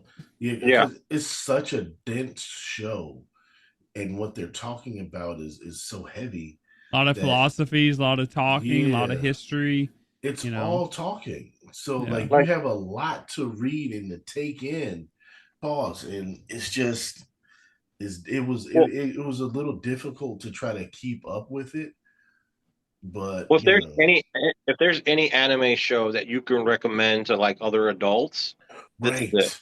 right, exactly, Like you got exactly, like like this is like you can recommend this the way you can recommend Andor. mm, Like you could say like if they like dramas and if they like really well made shows about political intrigue, science, political intrigue about all different kinds of stuff. even if they like Game of Thrones or if they like, Right. whatever they like, Like the this is the church, kind like how the church affected, Hmm. education and, just all exactly, that yeah. stuff. So, Like this is an amazing period drama that covers a lot of territory, and so them not like it makes it hard. Like, God damn it, Netflix! Like my friends love this show, and I see why. I haven't watched all of it, but I see why they like it, and I see like this is like one of our coworkers. He loves shows, like Len. Like he loves Hmm. watching shows, and I'm Oh like, yeah, if Len's gonna watch any anime, it would it be should be this. Orb. Yeah, it should be Orb because it's amazing. But you can't like you're You're not going to it would be, convince him to watch a sub. no. But a dub, I'll forget about it. They watch it Hmm. so easy. Yeah. I mean, they're shooting themselves in the foot by not having a good dub on this. You yeah. never know what you're going to get with Netflix, Yeah. and that's been Jack's gripe from day one. You'll get the show, you'll get season 2 4 years later. You get the show, you don't get the dub. They come out with the dub 2 years later. They drop it all at once. they, They drop it they Yeah. they weekly. drop it all at once. They drop it weekly. They don't tell you They don't tell you nothing. They just no. they don't cancel it. They just don't make any more episodes. Like you just never know what you're gonna get with them, and that's the worst part about it. Yeah, They don't just don't be don't be a fan of a Netflix show because yeah. you never know what you're gonna get. You never know. All But right. I like So Orbition. what was Jack's number? Or What was I Jack's don't number think he 10? hasn't done his 10. yeah. Oh, I number 10's With You in the Rain. Cute little Okay. quiet show. Peak. That's good. I'm glad you got to that. Yeah, yeah. yeah. And it was similar sort of Demon Hunter, that very slow build because each episode I'm Mhm. like, I want to focus on my life and that'll take a lifetime. But also, the themes of it, this very subtle themes. Like this is the first show in a long while where the themes are very like layered upon layered, Mhm. and it's about a woman accepting her independence, a woman accepting that what, I might not be a mother. It's part of my body, but I have this little cute little cat dog thing taking care of me. Whatever. And yeah, it's severely like also in the trope of like slice of life, one of the best ones this past decade, easily. This show's hilarious. It's high Like when he praise. like he will do things, he will throw stuff at her. Like he's like, "Wake up, lady." It's like, but then he'll also be like a cat or a dog. Like she'll be like, "Don't play with that," and he just knocks it down and like, and like just everybody's like the fact that this is obviously not a dog, and the fact that It that dog, it's obviously a Tanuki, and that it's writing on a notebook. Like it has its own little notebook around a chain, and it just writes down what it's feeling, and that nobody thinks that this is weird or like. I love that him and the vet have a wink, wink, like acknowledgement of like, hey, Mhm. I'm not a dog. I know I'm not a dog. We're not gonna tell anybody else. And he's like, yeah, it's like you're a dog. That's a dog. Sure, Mhm. okay. And everybody's like, and then people will come along like, that's not a dog, and they're like, what are you talking about? You're crazy. That's a dog. This Then they had that show, one little fake out too, where we thought he was gonna like admit that he wasn't, and then it was just Yeah, a yeah. fake out. So it yeah, was like pretty nope, fun. yeah, it's. This was my laid back camp for that season. It was really soothing. It had that vibe of like really calming vibe of like, you know what? I get to go home today and watch an episode of With You in the Rain, and that's gonna make me feel pretty damn good. And yeah, this is actually let me see, where should I put this? Well, come around to it. Yeah, this is actually higher for me because Yeah. it had that emotional impact on me where it's like, this is my calming show for this season. Like I'm gonna come home, I'm gonna watch this, and I'm gonna feel instantly better. Okay. Um, Then I like that. my number 10. Yep. well, speaking first, have y'all watched Mushroom Pup? I did. That was my surprise catch up for you. I only saw the first couple. Oh, okay, Okay. yeah, I was because going to you say, recommended that before. yeah, with you in the rain, it really gives off the same vibes, kinda, as Mushroom Pup. Like they're both kind of like rider. Like obviously, Mushroom Pup is like about a man, but they're both like riders that are kind of like in their own little world kind of thing. But they do their own little thing. They're very socially challenged in a way, or whatever, and they both find a pet or animal or whatever you want to call it to kind of Hmm. help them along their way, like help them live life or whatever. I think that Mushroom Pup is a little bit more sad, vibes because it does deal with a couple of things like loss of pets, stuff like that. Whereas with You in the Rain, it's just like it's the same vibes, throughout the whole season. So Mushroom Pup is still got a lot of humor in it too, just like With You in the Rain. So it's a pretty good show to watch. Like if you like With You in the Rain, I always recommend Mushroom Pup because it's like literally so good. So Yeah, cool. nobody hardly watched it either, so it's crazy. It came out like fall 2024 or something like that. So Yeah, I like it so far. Yeah. yeah, And That's Masterful good to Cast know. Depressed again. yeah, Another voucher yeah, for the show. Gotta watch it, Tyler. You'll love it. yeah, yeah. Yeah, you've mentioned that one before too, Jack. My number 10 was Shangri-La Frontier, season 2. Okay. Okay, Yeah, okay. yeah. I really like the undersea arc. Yeah, yeah. Yeah, and then I liked the cliffhanger, but I also like that like they didn't, and we've talked about this. This show doesn't just do one thing. No. It's always got something else going on. And I love that they got stolen for a different game entirely because it was FPS, like, yeah. whoa, wait a minute, what's going on? Like it's being created. It's got the same kind of like engine Engine, that yeah. Shangri-La Frontier has, and so now we're doing this. Yeah, It's like so. it's a better take on Sword Art Online. Literally, they're doing it like on the ball. Oh yeah, Better characters in well, my opinion too. Oh Like Mm-hmm. yeah, a million Immel, times, definitely, a yeah, million Immel times. is like peak. No, yeah. no. Well, there's so much more well-developed characters Mm-hmm. than Sword Art Online. Sword Art Online was kind of like I don't know why they spent 10 years making Kirito clones because he wasn't that interesting. Oh no, I mean, that was just pure story. And where in Shangri-La Frontier, you actually get like these characters, you get their motivations, you get their ways of thinking, their patterns, everything. Like, and okay, like, I'm gonna make a plan based on this, and it sounds fucking crazy, but you're gonna go with it because it's gonna work out. and their gamer philosophies ultimately, it's the greatest video game ever. Yeah. That's why Sword Art Online is not even in the discussion ever Mm-hmm. again of Yeah. greatest Yeah. sword video game like thing ever. It's not Jack, even like, I'm not even going to place video game next to Sword Art Online. I'm retired from that notion. I'll be banned you, you, myself for you even talking about anime if I do it one more time. you brought it up, Jack. It's Uh, it's like Martin said. Shout out to Martin. Like this is a show that understands gamers. yes. They understand them really well, and they put a lot of work into it, and not just gamers, the whole gaming industry.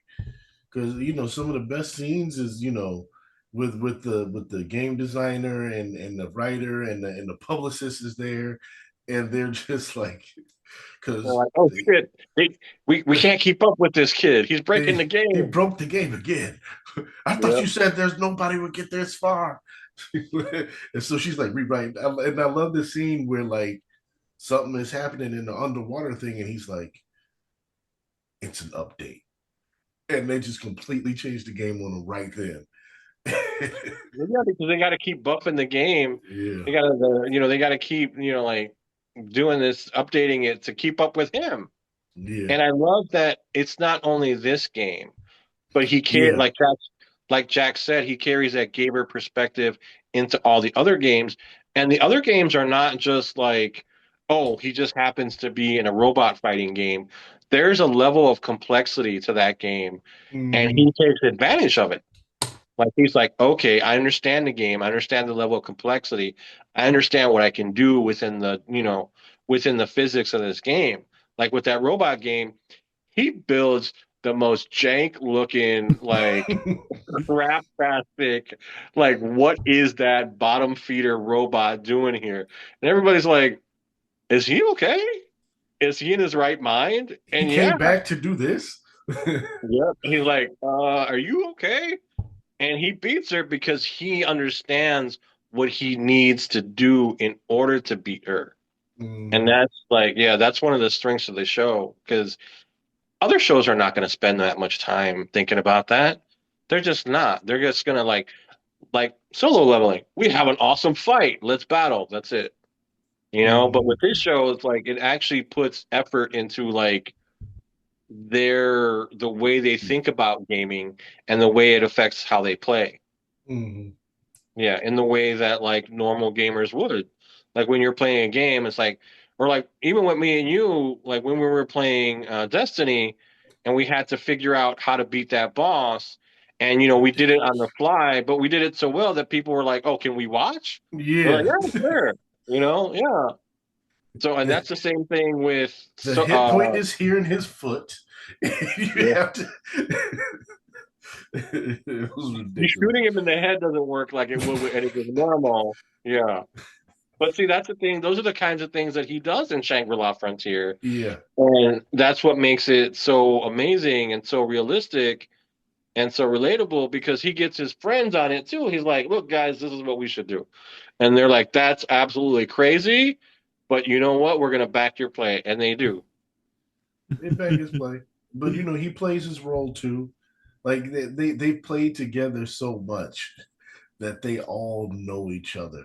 And I love how, they came together to fight the fight with We the Mod and everything, and they're like, all right, we're gonna go our separate ways.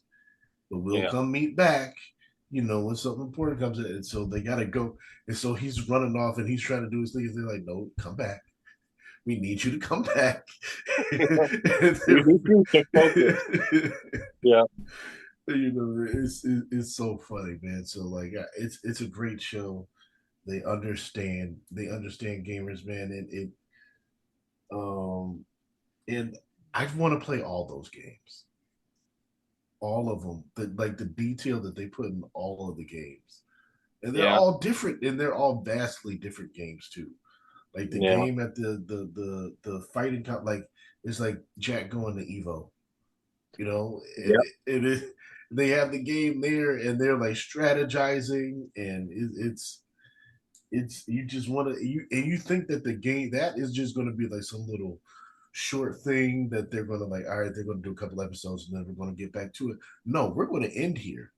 That's how important this is, and then we'll come back to Shangri-La Frontier while this Yeah. clock is ticking down.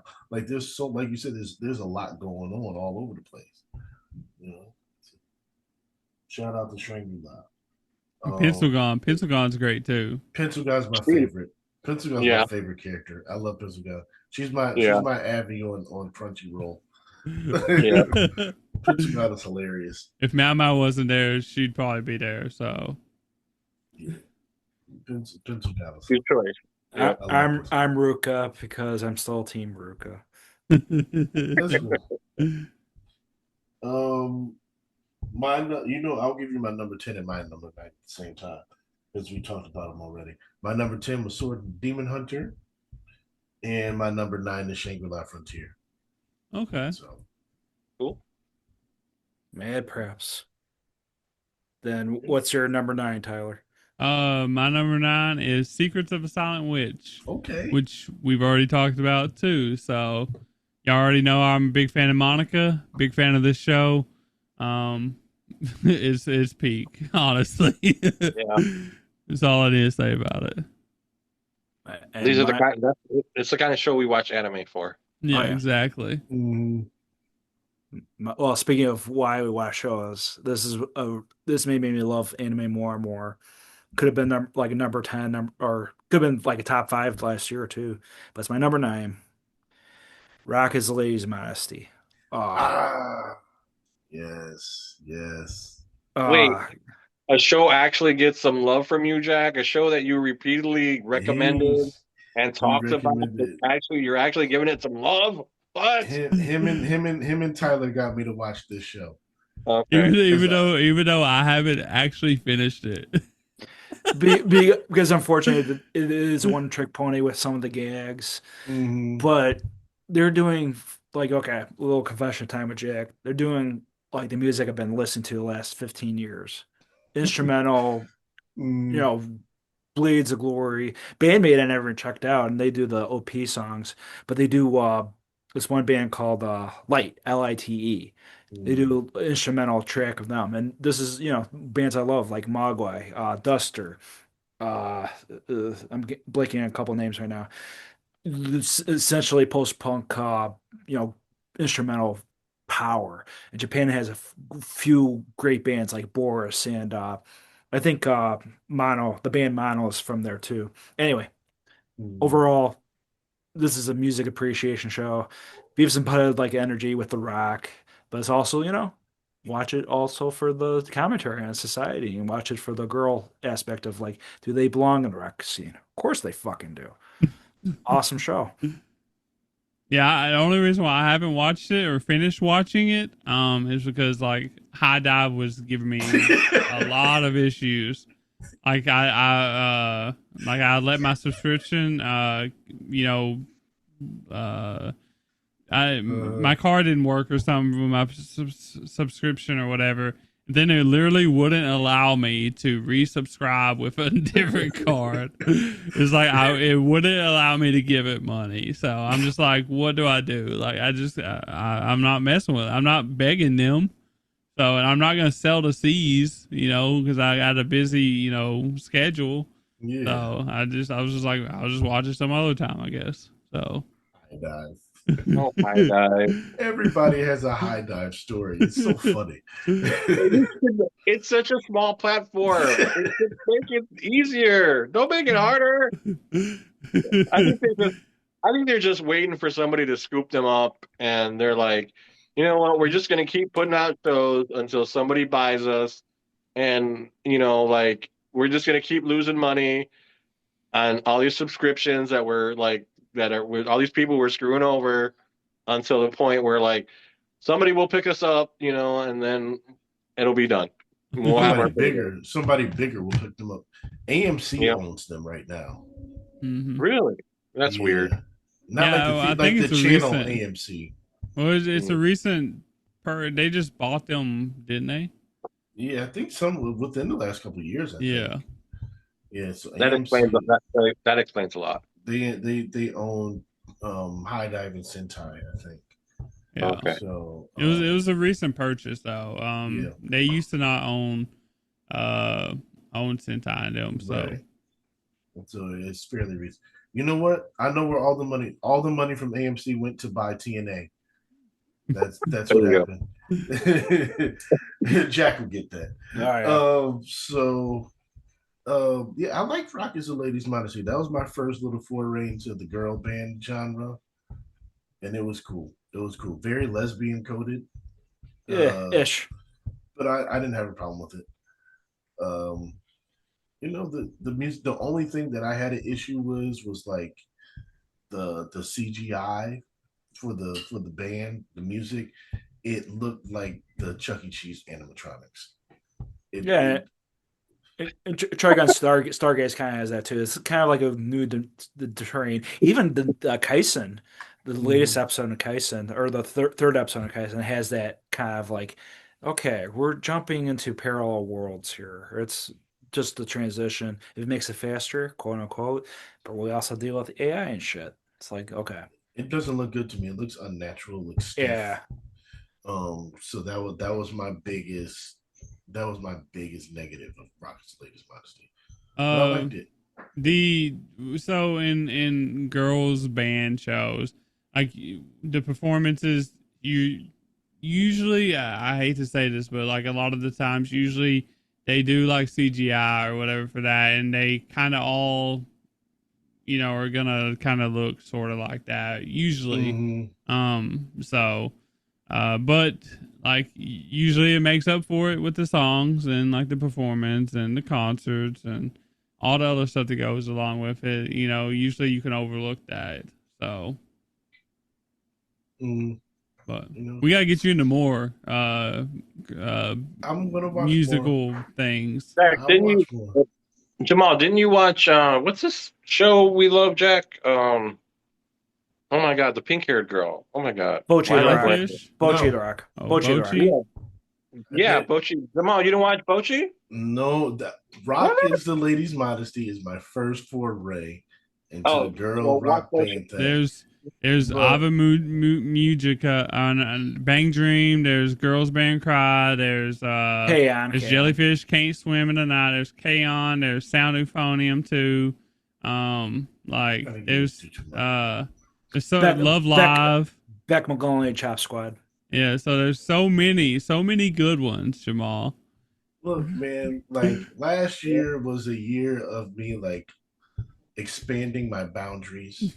We're gonna expand it more. So Yeah. I expanded to the girl bands. I expanded to like more romance and stuff. Expanded to the horses. I expanded it to the horses. He's watching Boy Love too. This year I've expanded to Okay. boy love. So I'm like doing my Yeah. best here.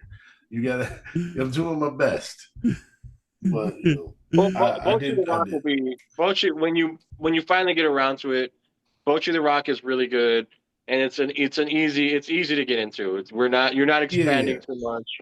So yeah, So if you watch Bochi the Rock, you'll understand the reference that everybody was making when they said Monica was literally just Bochi from Secrets of the Silent Witch. Okay. They're Yeah. literally almost the same.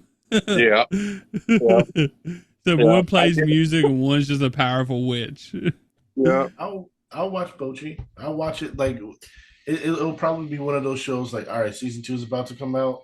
Let It me go is, through yeah. season 1 Yeah. and I'll And I think vibe there's to like season 2. I think there's a quick movie too, and Yeah, there's a movie. I would for defend sure. the notion that Boschi's the better show, but Rock is the Lady's Modesty is the better music. So, Okay. Yeah, Bochi isn't all about. I mean, they do have musical things.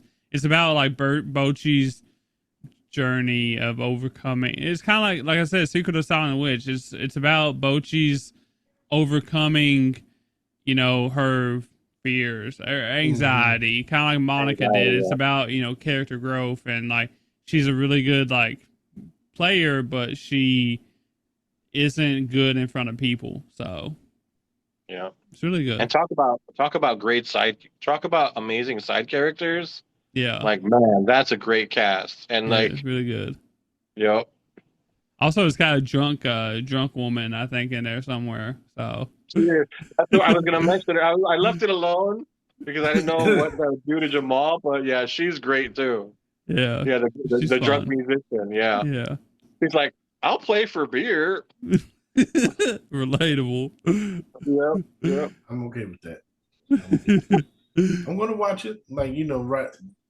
I'll glide right into it once season 2 comes around.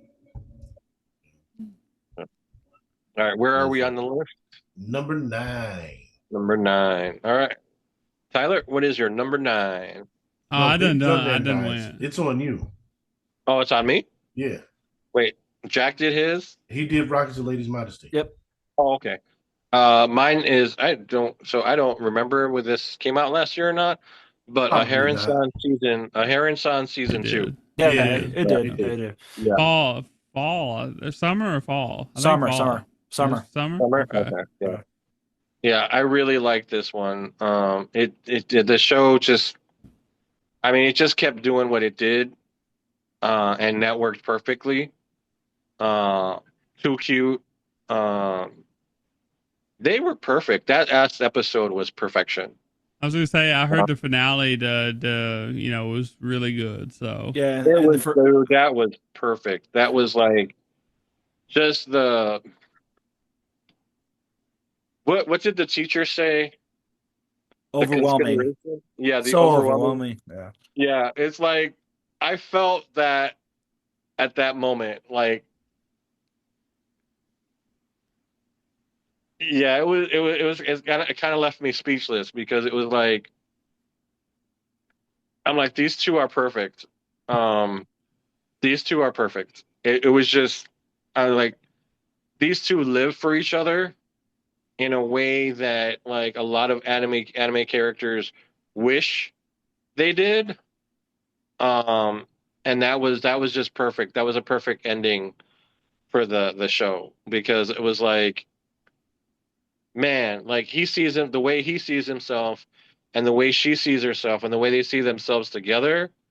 That was beautiful. That was beautiful. That was like that was. And then for an anime, and then for like a show that's really just like a running gag on her, like them misunderstanding each other because of the way she speaks and everything, and like close talker and far talker, and to see them all grow, and that was really it was a great finale. It was really touching. Like Tell I don't want to give was any spoilers because I want you guys to actually go watch it because I think that you should. I didn't finish But it yet. Yeah. I only saw yeah, it like halfway. Yeah. you I gotta only, s- finish it. yeah. You're gonna love it, dude. You're gonna love it. You're gonna cry. You're gonna love it. Because the season one's awesome. you Yeah. sounded. I could tell you liked it because you sounded like you were about to cry right then when you were describing it. You really did. I'm like, he's about to pull a Tyler. I almost I don't think I've ever cried live, so Yeah, Dude, I almost did because it's you it's were to that break him. emotional. It's like because the show is like it's mostly just funny gags. It's like these little gags that get you. Like they've been giving each other like little gifts and stuff, and you'll see them like later on. Like they'll have them later on their bed, and it'll reference some previous episode. But it was just like he's like he essentially says, "I got you." He tells her, "I got you." She's like, "But what are you gonna do?" And he's like, "Well, my job is I got you." And he's like, "I got you and you got me and we're going to do what we're going to do." And they do it. And it's kind of like his ridiculousness, but they did it. Like he comes up with all these ridiculous ideas of like these ridiculous exaggerations and stuff. But then, they turn their life into doing that, to doing those crazy things, but doing them together, and then doing them with their kids, and then doing them with the rest of the world. And it's like it was really touching. It was a really touching and it was a really touching ending to a touching little kind of slice of life comedy that I didn't expect, I didn't see coming. But yeah, it gets you in the feels. All right, I dig it. Yep. Quick recap. Again, my number 9 was Shangri-La Frontier. So alrighty. number 8. Number 8 for me is gonna be Anne Shirley. Oh, Okay. So Okay. great little show. One of my favorites of last year. Anne Shirley's just so awesome. I've seen a few of the adaptations, as a kid or whatever. I think this is obviously the best one, just because it's like anime or it's like newer anime. I know they've done like an anime before or whatever, but I think this done a really good job. Big fan of Gilbert. The only complaint I really have about this is that it literally ended when the shit was getting good. That's it. Like that's it. Like it literally ended, and like as soon as it ended, you're just like, what about the what definition, about the definition of a happy ending, though. yeah. It Pause. was a happy ending. It's just that You're like, no, for someone more. like me, I want to actually see the Continue what on. comes after, like A journey's end. yeah, Journey's end. yeah. I it got to where I wanted it to be, but then I wanted to see where that went, the next part or whatever. So I do think Sounds like 100 meters.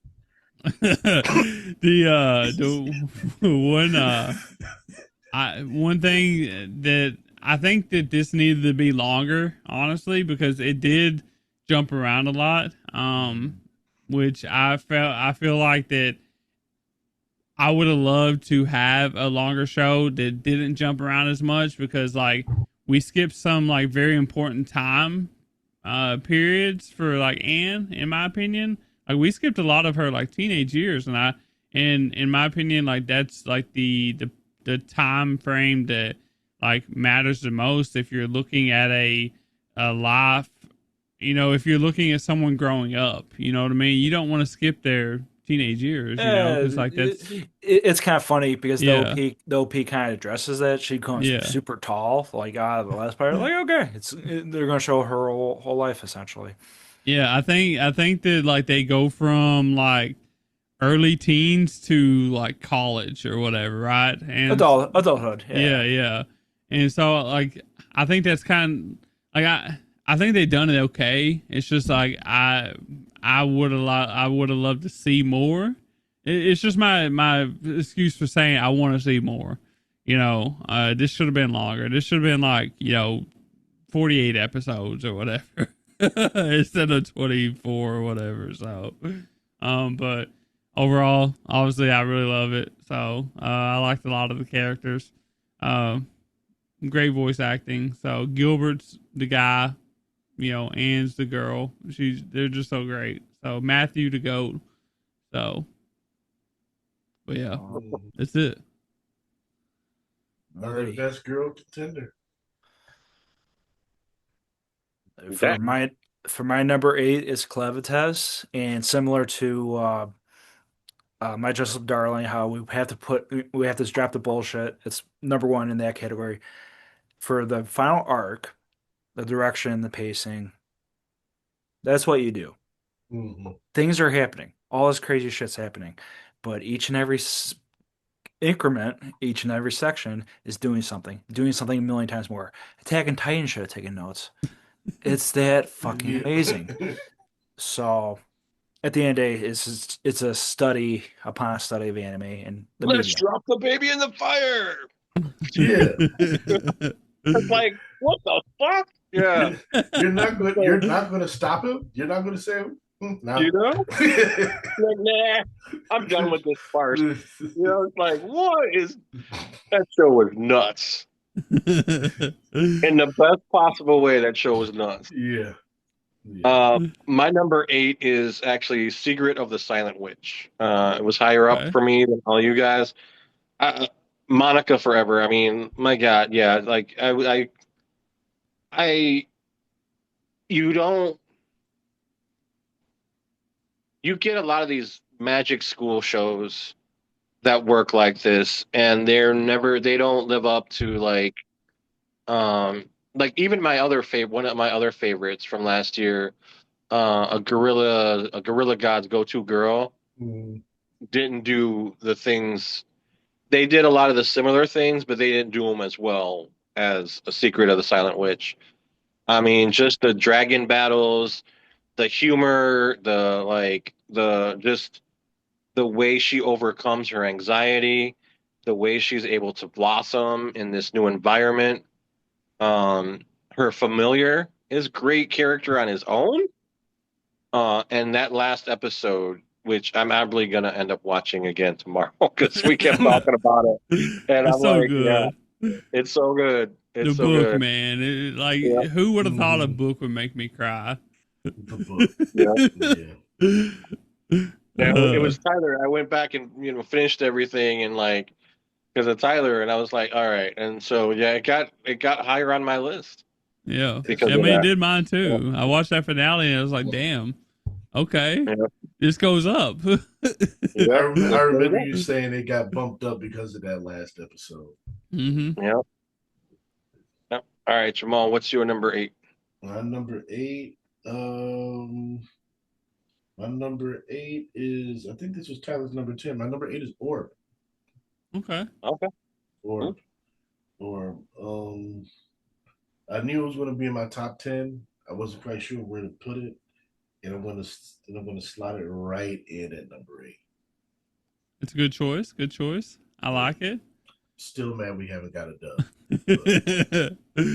At least it's not a dub. So not yet. Well, it's Netflix, so they haven't done anything like that yet. So it's Netflix. You can never count them out. You can never count them out. You never know what they're gonna do. Yeah. All right, now for number 7. 7. Alrighty. My number 7 is gonna be Don to Don season 2. A lot of things happen in Don to Don. Like A lot. like there's so many different like iconic moments for the series that happened in season 2. Like you wouldn't think that like Gigi's arc, like the concert, which is insane. Incredible. Yeah, that was just it's just crazy what anime can do, and they can do something like that. It's just insane. We got all that. We got like the floating the floating heads or whatever, and the pianos or whatever. I think there was something else. And then there was like the Godzilla thing and the mecha thing or whatever. Like, there's so many. Like this was such like a packed season, and like it didn't feel like it was packed. Like it felt good. Like it felt really. They done a really good job with putting all that in there. It didn't feel rushed. It actually all made sense. So the finale was way better. A way better cliffhanger this time. It wasn't like Momo drowning or whatever. It was actually like it was a cliffhanger that was just like what the hell, but like how It was a good why cliffhanger. yeah. So how, why, and you just see Momo's reaction, and you're like, this isn't gonna go well. Like poor Momo, like the worst thing to happen to her is the end of the season. With other shows, and we've talked about it, especially this season, with other shows, there's this uncertainty, and you're scared because you'll start liking something, and then you're like, where is this gonna go? Where is this going to go? But with Dan to Dan, you are in such good hands. Yeah. Like you are in good hands. Like they know how to deliver good anime. They know how to they no matter what comes, it's going to be good. It's going to be chef's kiss perfect. From the big moments to the small moments to the hilarious moments to like two people sitting in the back of a car, hands barely touching. Absolutely perfect moments. Like you are like, what the fuck? Yeah. This show it just can't do wrong. I mean, it's just like you are in good hands. Like you can trust in Dan to Dan. You can trust that they will give you like consistent good moments, whether it be this crazy batshit insane shit or the teen romance that like it handles it. It handles it and it handles it well. Whatever it's gonna be, it's like, oh, we're gonna do this and we're gonna be good at it. And they do. They deliver. From the zany moments to the romantic moments to the quiet moments to everything. To the awesome fights. It's got awesome fights. It does. Yeah. It's got everything. And like you said when you build up that trust, I'll rock with you. Because that first season you're watching this and you're like, what? It was great. Is going on? But they always keep it grounded. Yeah. Yeah. They always find a way to be like, hey, look, we know this seems like it's out of this world. We know this seems crazy, but we're going to connect it. Just wait. And they always do. So I can't, spoiler, this was my number 7 too. Okay. So, okay. Cool. It sucks waiting to even though it's a better cliffhanger, it sucks having to wait on that for a year. You know what I mean? But at least it ain't as bad as first season. I literally knocked it down a point because the cliffhanger was just so bad on season 1. But we were all like, how the are they killing her? How are they going to get her out of this? And then I did want to see, because I'm like, oh my god, they're going to molest this poor child. And I'm like, DNC, I was with you. And then you went in this direction. And then it happened. And I'm like, oh, it didn't end up that way. Oh, whew. But you see so many anime, you're just like, this is where it goes bad. I knew you were going to get me at some point, and they were just like, no, no, no, no. And I got it. They have a lot of respect for the characters. Like they don't treat them like they treat the romance between the two like in good respect of how that teenagers that age would react. Hmm. So it's like, when they're sitting there in the back seat and, touching hand, like, oh, barely touched or whatever, that's a relatable situation. If an adult Especially is with a doing that, nerd, you know. right? Exactly. Like, if there's two adults doing that, I'm like, come on. Come on But, Well, it's like now. They don't do that? I come thought they on. did. But, he's a nerd, and yeah, he's a nerd, yeah, and she's a delinquent, you know. And but so, she's like the cool one. Like, she's cool over there. People like her. And, yeah. he's just like, should I? And she's just waiting. And she's waiting and waiting and waiting. And he's just like, I don't know. No matter how much she like builds him up and talks about how much she likes him and how jealous she gets when he's around other women and everything, he still has that like that inner kid in him, that inner nerd that's Well, just it's like, that. I can't touch that hand. That's one of the cool things about this show is that their Yeah, insecurities. yeah, They're insecure. It's not like like it's not like other shows where like it works for them.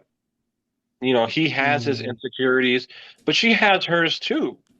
And Yeah, it's like when she's trying to like be like, all right, I'm gonna lead him some kind of way because I want this. She wants this to happen, and so she's like you said, she tries to build him up and stuff because she knows that's what he needs, and and he tries to be there for her because that's what he knows she needs and that's what he wants, and it's really cool to watch that happen in such a well handled way.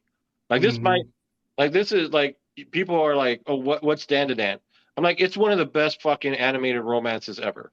Hmm. Period. Yeah, Full stop. It just happens to have all this other shit going on too. You know? yeah. So But the jump on board. romance is the central theme for sure. Yeah. Yeah. But well, I mean, it's not that it's the central thing, but it's one of the best examples of an anime romance ever, Mm-hmm. in my opinion. Yeah. Yeah, yeah. And it's still got a little bit of the tropes too, Oh because it's yeah. still like, oh, you got the rivals that are rivals, but they're not really rivals. You know what I'm Hmm. saying? It's like Yeah. like, there's no, like, no matter how much Ira may try, there's no interest there. Zero. Well, she's None. a rival in her own mind, She's a rival in her own mind just because she her, hates Momo. or her delusions.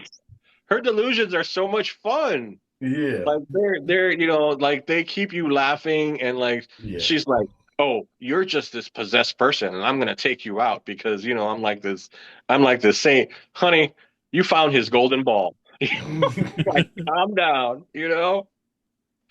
And then That show's you great. got that, and then you got Gigi, who's just like, who it's like, I'm not a rival, but you think I'm a rival, but we're friends, but you still think I'm a rival. But it's like, yeah, we dated, but then we're just friends. So there's these little miscommunications, but they're understandable miscommunications Yeah. in the midst of this love story between the two. So And the full-on insanity that is like their lives. that encapsulates their lives, and they get one insane character after another. Yeah. So, shout out to Dan to Dan. All right. Understood. All Okay. right. So that Speaking of Mhm. unique romances, number seven, this monster wants to eat me. Okay. Okay, I'm glad okay. it made it to your top 10. You really like this show. I do. And similar vein of me being at the food court, very minimalistic dialogue, heavy. Like that's how the show carries. And it's three characters, and it's three characters bouncing off each other. And in the same vein as Inspector, the same vein as Dandadan, even same vein as Muruko-chan. There's spirits at play, there's things at play, but it's even more intimate than those. Even more like, yeah, well, that's the cute thing we do, but it's, this is about a character really dealing with stuff, this main character. And, everything swells up, everything has its push, everything has its moment, it's all pays off. I wasn't too crazy about near the end. Then the final episode, I'm like, similar to Taco P, I'm like, that is a very good ending. It's an astounding ending. So it's the hidden gem of this year, and I sincerely and emphatically hope this show gets more and more praise throughout the years. Cool. I liked it. I'll have to watch it. I watched like 2 episodes of it, and then I was like, I think this is one of those things where I need to watch it all at once instead of weekly, Yeah, or whatever. But obviously, I didn't get to it before the winter season started, so who knows when that'll come around. just it's. I get it, and I'm not defending the notion, but it's definitely like it's not getting top tens a lot this year too. People are Hmm. watching. It's just a matter of like hearing their perspective more because it's a girl love, and the girl love, exploded. These past couple years. This one's like the since Dragon Maid, kind of like the best one in that bunch too. I seen it compared to Summer Hikaru died a lot, so Well, I've seen that too. yeah, for horror, the yeah, tone. But I think it's more encapsulating with Murako-chan because of the humor yeah. and the tough themes of depression and grief. So Yeah, it's definitely a show that I think I would enjoy. So I just gotta it'll just be one of those things. When will I have time to watch it? When do will it, do it it. sneak Yeah. in or whatever? So, but My number seven, we've already covered with You in the Rain. okay, Okay. And I think I made it. Why it made it in my top 10 is the just the vibe, just that relaxing kind of like I can sit down and I can watch this after a long day, or I'm looking forward to this because this is gonna chill me out. This is gonna entertain me. I'm gonna laugh, but it's just that like that little calm and making your soul kind of like helping your soul make it through the day. That was this show for me. And yeah, it's really good. I mean, we've all got it on our list, so I think everybody should watch it. Chicken soup for the soul. yeah, Yep, pretty much. definitely should Yep, watch it. It's great. yep, It is great. yep. All right, we are on number Six. 6. Yeah. Six for me is gonna be something I think we've already talked about this a little bit. Solo Leveling season 2. Okay, Hmm. cool. Yeah, Just a little bit. Yeah. yeah. Yeah. Aura Yeah. farming, pointy chins, just doing what it's good at. I watch Solo Leveling for one reason, like we said. That's just to see Jinwoo just, go to town on things and just level up and all that good stuff. Like, it knows what it wants to do. It's simple. Like, it doesn't have to be anything else. It doesn't try to be anything else. It's solo leveling and it looks good. And season 2 was really good. So, Yeah. but yeah, it's definitely up there. I really enjoyed it. So, It's one of those shows where you want it's a power fantasy show, hmm. but you're here for it Yeah. because it doesn't pretend to be anything else. No, It's like, it's like, yeah, it's a full on power fantasy show, and that's what you're here for. And it delivers. It that's delivers. exactly what we Yeah. get with no detours. No, Yeah. you don't have to have the love subplots or no, there's no subplots.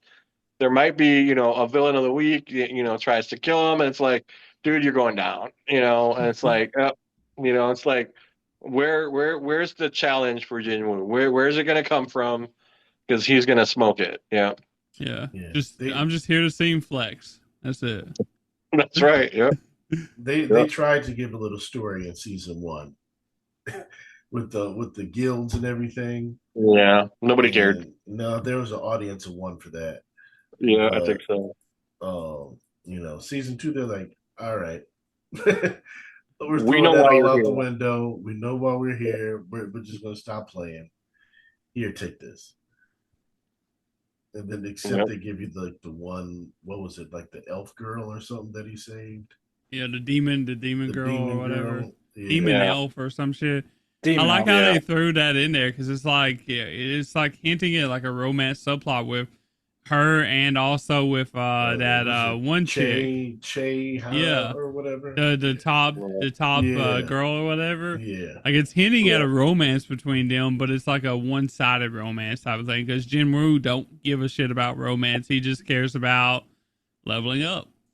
He's gonna eventually end up with Che. You think He so? has to because it's a power fantasy.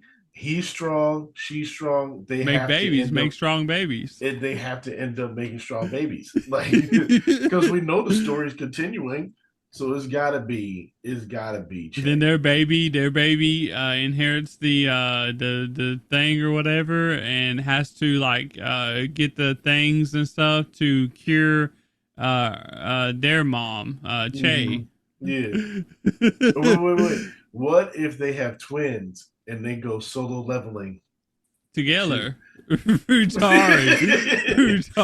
Solo leveling for two. solo leveling for two? I'd watch that, and Oh, no. it'll turn out to be a cooking show. Oh my Yeah. god. I mean, cooking shows better than the what solo leveling fans has wanted the sister route. So Mm. Oh yeah. no. Some have. I've seen that. Oh no. Sidetrack. Great year for food anime. Mm-hmm. Great year. I just want to- Definitely. Yeah.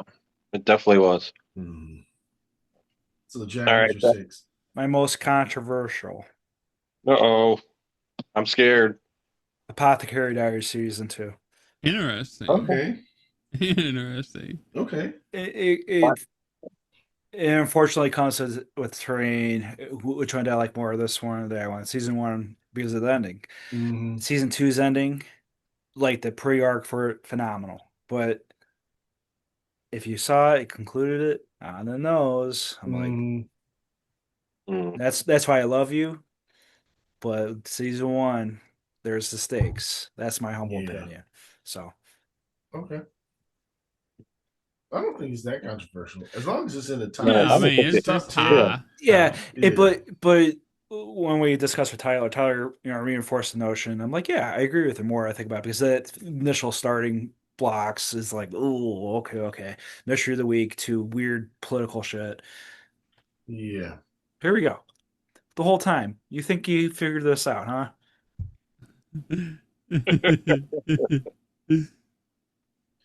All right. My number 6 is Kaiju number 8, season 2. Okay. Okay. Yeah. Um, it had a little bit of a slow start, but by the It did. time her father gets kind of consumed, Yeah. it won me back. Yeah. Yeah. And I told you, was I the one that told you guys about this show? Because I had read the manga. I Um, I knew about it because I read the first volume. yeah, I think, well, maybe we read it together in this. No, because I think No, that was later on. no, it was Yeah. later on. But Yeah. I bought the first volume from like Barnes and Noble or something. Yeah. And I knew that this was going to be kind of big. And I really enjoyed this one.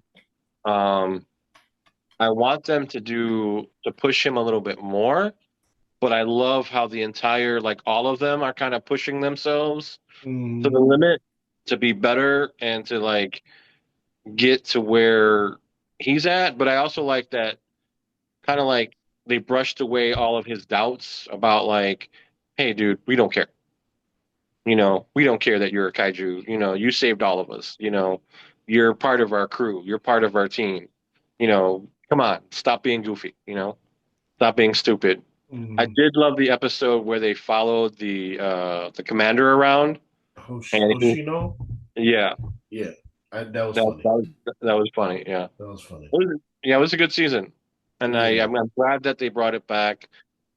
I can't wait. I'm excited for season 3. So let's see what happens. Yeah. Yeah, it started off a little slow for me too. That's what dropped it down to an honorable, but I Well, like action. it wouldn't have been this high if like If it didn't, the yeah, if stuff it that didn't happened. catch Yeah, up. Yeah, it yeah, caught up. It definitely caught up. yeah. We I got think some so too. good characters. Um, for my number six, I really wanted this to be in my top five, but and this was like a real close between this and my number five. So I feel kind of bad. But number six for me is Fragrant Flower. Okay. Okay, okay. Well, I'm Really glad to see close. that a romance is this high up for you. He's You know, trying to look better for you, Edwin. he's grown. He's growing. He's growing. Hey, look, I got Fragrant Flower and Dan to Dan back to back. Okay. Come on, Yeah. come on. Well, Dan to Dan is one of the best romances, but that Not kind of doesn't count for you. not the and it's not the Sorry, traditional Jamal. romance. Specifically for me, Yeah, it doesn't count. yeah. For you, specifically for you, it doesn't count. But But yeah, Fragrant but you Flower, I guys, like it. yeah, you guys couldn't stop talking about this. You guys were the ones that got me to watch it, and it ended up on my list because of you guys. Yeah, like so I'm not surprised that I'm happy that it's in your top 10, and that it's not in your top five. It's okay, because I'm glad it's there at all because like you had such problems with romance in the past. You're like, that's annoying and this and that and that and this. Yeah. You're like, I don't believe it. I don't like these characters like this. And it was Tyler, it was a whole thing. It was a whole thing. But I'm glad It's that his journey has come full circle and that like a romance actually made it into his top 10. I Yeah. like. I think everybody has a genre where it's just like it's too tropey. You Mystery for know, me. for you it's shonen. For Jack is mystery. I think Tyler is probably isekais. I was gonna It's say, yeah. It's it's just kind like Yeah. it's just like all right. I seen one. I seen them all. But you look. You keep trying to find something that's got a little bit different, that does things a little bit differently. And with this, I think they treat their romance with respect to. I really like the way it evolves. Um, I, I was kind of disappointed in like Waguri's backstory into liking him a little bit. I think they kind of killed everything for me, but and it kind of fell into like a tropish type thing. But I love the way that their relationship evolved. I love the friend group. Subaru is awesome. I love her little interaction with his friend group and how they came together and work things out. And I think there's a little something there between her and the smart kid from the group. I think it's just a very well done romance that again it treats, if you're going to have teenagers, don't treat them like children.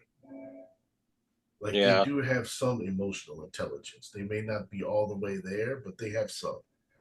And I think this treats them with respect, and that's what I like the most about it. And again, they have parents. The parents are there. We of. haven't seen Waguri's yet. We have not seen Waguri's yet, Yeah. but he has good parents, which we don't often see. Hmm. Mm-hmm. And he And wasn't like a bad guy, and he wasn't like the quiet brooding guy or anything. He was just a guy that you know he lacked confidence. I think the whole like, oh, he looks scary when he's whatever. I'm just like, they could have did something better than that. But it's a good show.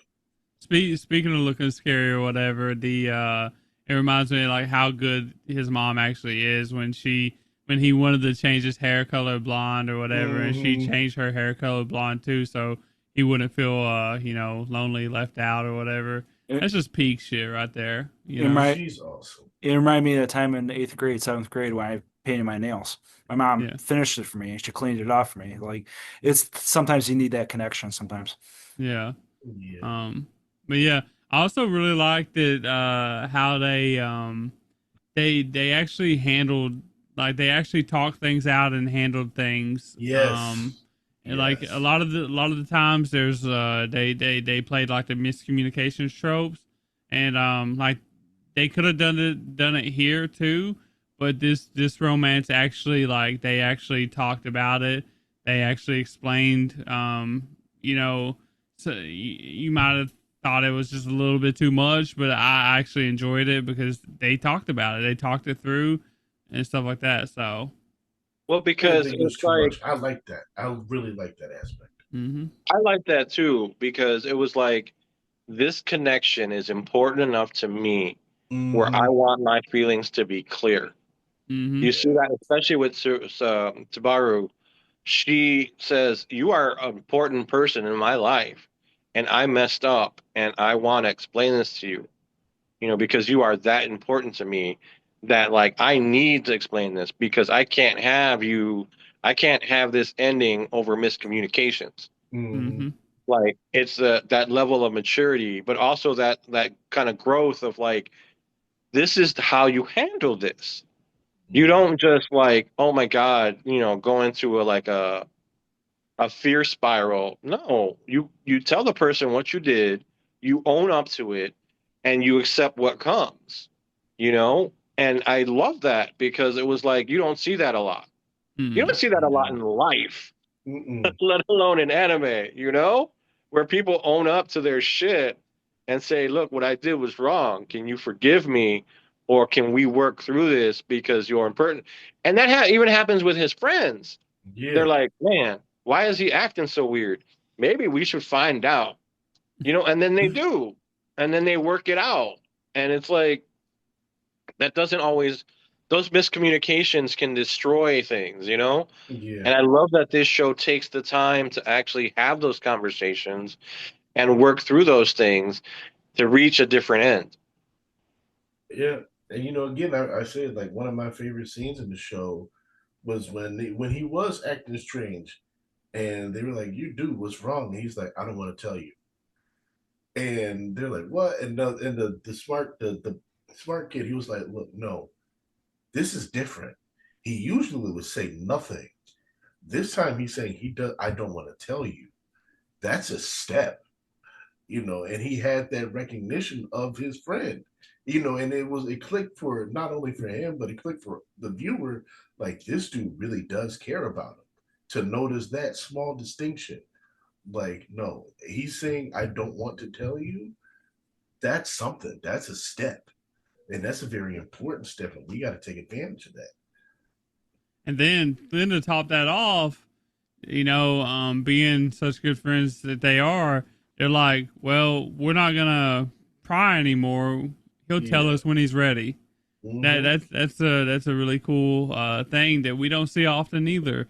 Yeah. Friends respecting, friends instead of getting mad Yeah. that they won't tell or whatever. Like, just respect their space. They'll let you know when they're ready or whatever. So, Yeah. Yeah. but yeah, They respected the boundary. yeah. And it was a revelation for him because he's just like, these are just bimbos that I hang out with. And for them to like care like that, it's like, oh, well, he saw them in a different light. Like, oh no, these are really my friends. They really like that. They really care about me.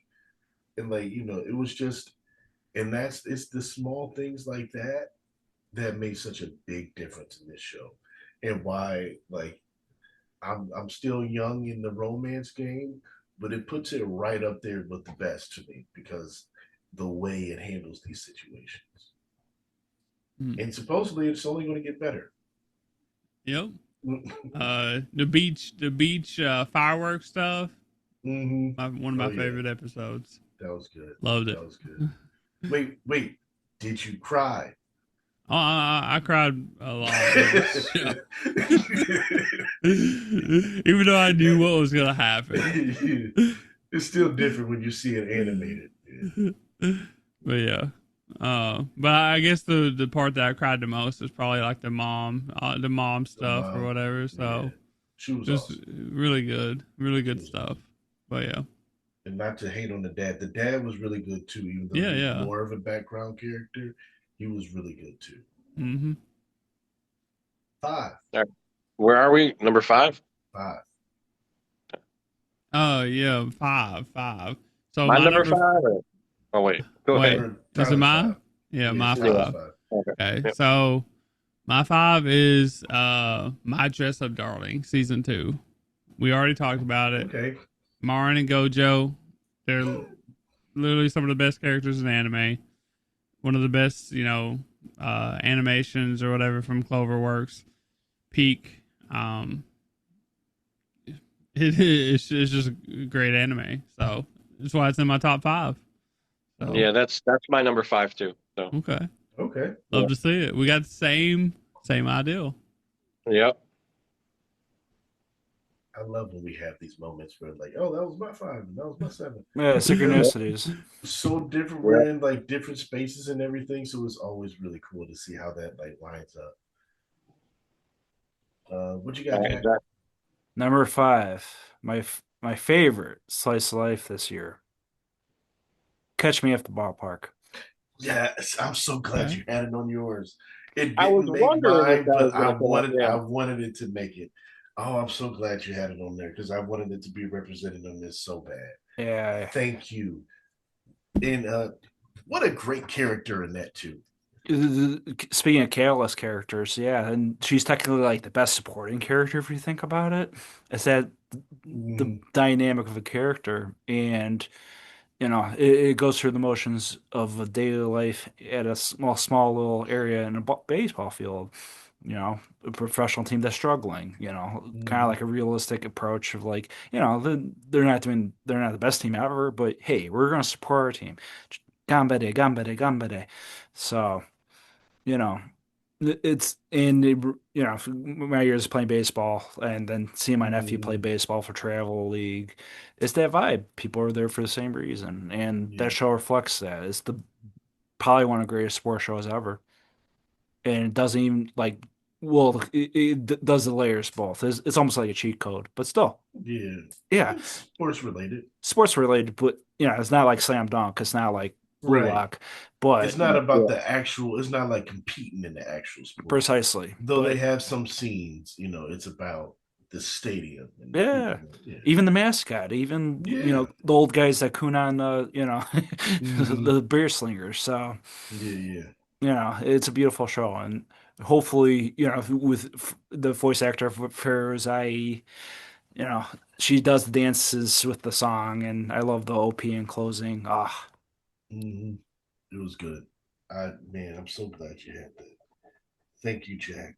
Thank you, Jack. Because I felt bad because I was like, how am I going to squeak this in the conversation just so it's mentioned? yeah, So I'm so glad that you had it in there because I really enjoyed that show. That was a surprise show for me. That was really good. It was a big surprise for me too, because like I'm not a baseball fan, and I thought that this would be more about like really about baseball. You know what I Hmm. mean? And it is, but it isn't. It's about like the memories made at the baseball stadium or whatever, Yeah. which is pretty cool. They the way that they twisted the narrative is what made this show stand out, along with like all the characters that came around and obviously Ruriko and her voice actor. Hmm. It's just all came together and it was just great. We even got like a some bad English in here. no, Yeah, yeah. your favorite, Yeah, the which bad is really English. funny to me whenever they do that. So The bad English. why not? My Like thing who? is like, why not get like real English speakers to speak to American people or whatever instead of having the Japanese people speak bad English? But And, it's still funny. and So especially when they mention nationality, I'm Dominican Republican. I'm, Yeah, yeah. my goddess, my goddess. it's like That was Dennis so funny. Young. Dennis Yeah, Young. yeah. That's the most American name you're gonna get probably. Dennis Younger. So I don't know. It's funny. That was funny. That was funny. As soon as I heard that, I said, "Oh, Tyler's gonna break on this because he loves his bad English." Oh man, that was funny. Um, Then what's your five, Jamal? my number five, like I said, this was right here with Fragrant Flower. This is one that I had to debate on which one was going to sneak into the top five. Um, and I had to go with another thing that I'm never really watching, but it caught my radar this time. And my number 5 is Medalist. Never in my Ooh, world did I think that I would watch a figure skating anime, but it's but it's peak. so good. And the CGI with the dances, it looks really good. In contrast to when we were talking about Rockets and Ladies Modesty, like the CGI during the figure skating is tremendous. Conf- Yeah. It's really confe- well done. Confession, I thought this would be your number one. It is not my number one. It was a strong year, man. It It was was, a yeah. strong year. But I think it says a lot that this debuted in winter and it's still in my top 5. Almost a year passed and it kept in my mind that long. And And it's so tragic too that Medalist is like underwatched because it's like in the Disney Hulu jail or whatever, yeah, and it's also that niche sports yeah, thing or whatever. So like people just didn't watch this, and it's crazy because like it's literally so good. Like it's Yeah. Inori phenomenal. and like it's one of the better sports anime out there. It So really is. Yeah, It really is. and It's one of artists the I better. follow. It's one of the better sports shows. Period. yeah, Yeah. Like, yeah, like period. It's just full stop. It's like they Jamal and Shaq got me to watch a little bit of this, and I was like, this is really good. This is really like I could see this being like a movie. Mhm. Fun fact: we're getting a movie. Yes, we are next oh year. yeah. Yeah. It's No, but I mean like yeah. this could be a mainstream American Oh movie yeah. about yeah, Mhm. easy, Like Mighty Yeah. easy, Ducks. yeah, Yeah. easy, Mhm. yeah, yeah. Yeah. I'm mad we're only getting 9 episodes, but oh, is that it's how cool. many season 2 has? Yeah, it's got I didn't 9. know. It's got Yeah. 9 episodes in the movie. Oh, I got Oh, you. So I'm assuming the movie's probably going to be like the last Dark. Yeah. tournament arc or Yeah. something. Yeah, or for some big competition or whatever. Like Makes sense. I just see Jack in his hoodie and the strings, and I just think of Inori. Yeah. Like the The whole time, I've strings. just been thinking of it. Her lioness, her security blanket. Yeah, the Yeah, worm, like the it. worms. Yeah. Medalist is like such a great mix of like competitiveness, Mm-hmm. Healthy the com- hel- drama. healthy competition already. Yeah, Like Yeah. that's a rarity nowadays. friends, Yeah. rivalries, Mm-hmm. humor, just great characters overall. Great senseis. Mm-hmm. Sukasa's a really good sensei. Just Yes. the worms, man. How would you have ever expected the anime to showcase worms like this? Come on now, No. like it's peak. The ED was peak with the Oh fist yeah. bumping the little worms or whatever. It's sleeping with the worm. Like it's just so good. So I love that opening song too. the It reactions from just sounds Inori so good. is so good. So And great. I'm so the season 2 is dropping at the perfect time because the Winter Olympics are coming up, and I would normally just not watch. Like maybe oh, the Americans are playing hockey. Yeah, let's see if we win. Patrick Kane. But now I'm like, oh, I got to see the figure skating. And I never thought that I would say this, but it's and especially with medalists happening right now, I'm so amped to It see the figure skating. It just be like, oh, I know that move. Oh it man, would that's be impressive. it would be so cool if we got to see some like medalist love during the Yeah, figure skating I would or love to see whatever. that. I But would love to see that. I don't know how all that works, but it would be cool because like they had some really good songs and like routines, Yeah. and they went with them or whatever. So, but yeah, good pick. I thumbs up for that. Thank you. All right, fours. All right. So my 4 is gonna be Fragrant Flower Blooms with Dignity. And confession, I thought this would be number one. Well, there's a Yeah, few shows above it, so I think I know what I his was number like, one I got a is. few more for you, dude. Yeah. there's a few shows. I mean, I think I know his 1 and 2. I think I know Tyler's 1 and 2. So I think I uh pretty much guess yours and Jack's number ones. Yeah. I Spoiler, think I like we've have. talked about my top three so far. Yeah. So it I'm ain't gonna be pretty nothing sure I new, would. um, but yeah, Fragrant Flower, big fan of that. If y'all haven't figured it out by now, you know, just really good shonen romance, done right. So a lot of good things come out of it. So it's what I look for. All right. Okay. Jack, There. what's your number four? And my number 4 is a continuation of Orb Chi Core 2. There Okay. you go. Uh, yeah, Really, and number this four. Okay. yeah, and this say it for number 1 for a while. The technicality Yeah. aspect of it, because the best parts were like near the tail end of the first First arc, season. yeah, Yeah. or the first core The first ish, core. Yeah. yeah. Which was But last year. core 2 had my favorite character, Draka, Mm-hmm. That because was cool. she's the Andor of this show. She really is Mm-hmm. the one that furthest away from like the whole goal. Like she just wanted to make money. She's a salesman. She's technically us, like of this world, of this salt, just trying to make a living. And guess what? This whole fucking thing came in our face, and you know what? I have to make do. I have to find a way to make money off of this. But more and more hearing with the messages and stuff. So even like each character having that layer upon layer, even the characters that have like one or two dialogues to the whole arc dedicated to them, this show does not fuck around with the payoffs. It doesn't. And hers is like my more satisfying, I get it payoff. I I also want to say like I think that Orb does like the passing of the torch thing really Yes. good. Oh, yeah. Um, Yes. that's one of the biggest things about Orb is that specific thing, and they handled it very well. So the carrying it on, like you don't get lost in the Mm-hmm. switches or whatever passes or No. whatever. So it's Once, pretty interesting.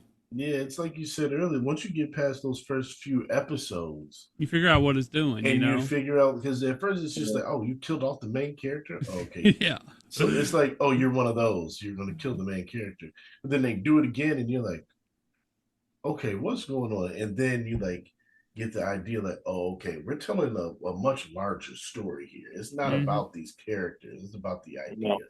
And I'm Yeah. like, oh, okay. So then, it takes a while to really understand what it's going for. But once you do, you can't get attached to the characters because they will die. they will die, or they will suffer some heartbreak at some point. And or two, and two, you just have to like ride. You have to ride the wave. And like I said, it's not something that I wish I would have watched it more binge style. Because going episode to episode, like you could forget some really important stuff. So like I wish I would have watched this more binge style. But if I were to ever watch it again, if Netflix doesn't take it down, I would definitely watch it more binge style. Yeah, I'm sure we'd find things that we probably missed. You know, Mm-hmm. it's a pretty complicated story. So Yeah, because you're sitting there focusing on like this heliocentrism thing, and I'm like, all right, I got to figure out all of this astronomy, and then it's like, oh wait, that's not what this is about. Okay, so, yeah, good call on the word. Good call. I'm My still number waiting. four is my number four. We've already talked about. It's Dan to Dan. peak. Okay. Mm-hmm. In Yep. confession, I thought this would be your number one. Really? Okay. Cool.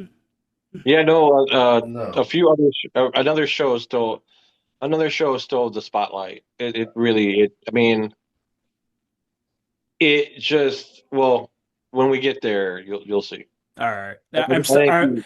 I'm starting to piece it together now. Okay, Yeah.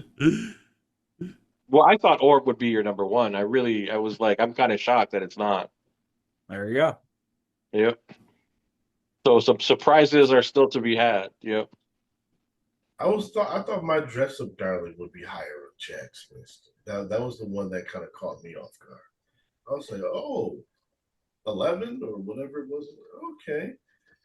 Yeah, that kind Um, of surprised me too. yeah, I thought it was going to be higher. My number four. Again, this is like the year of the original, so I'm happy that this did so well. To Be Hero X. Okay. Okay. I love To Be Hero X, man, for all the reasons that we spoke of.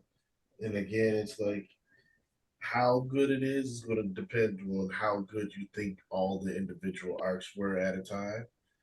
So if you hit a lull with an arc that you didn't care for or a character that you didn't care for, it took a nosedive.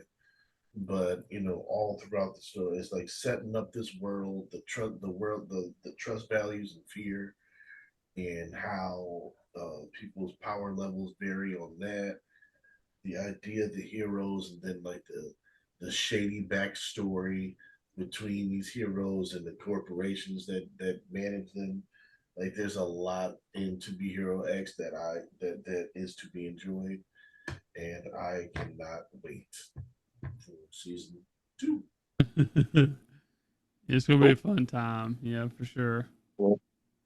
Hands, hands, and then you just got X going, Yeah.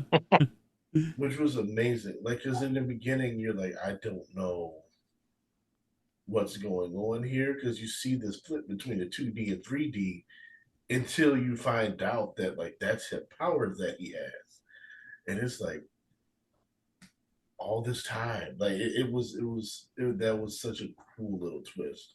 hmm So, Uh, I think it's my turn now, right? yep, Three. three. Today, Um, today. my number three is gonna be Medalist. Yeah, We've already talked about it. Watch figured. it. It's peak. Watch it for Inori. If you do Yes. anything, Inori and the worms. That's all you need to know. Yeah, And then my they're gonna be number so confused. She's precious. Yeah, Yeah. she is. and then my number three we already talked about. And Shirley. Yeah, Peak. good. It's The, good.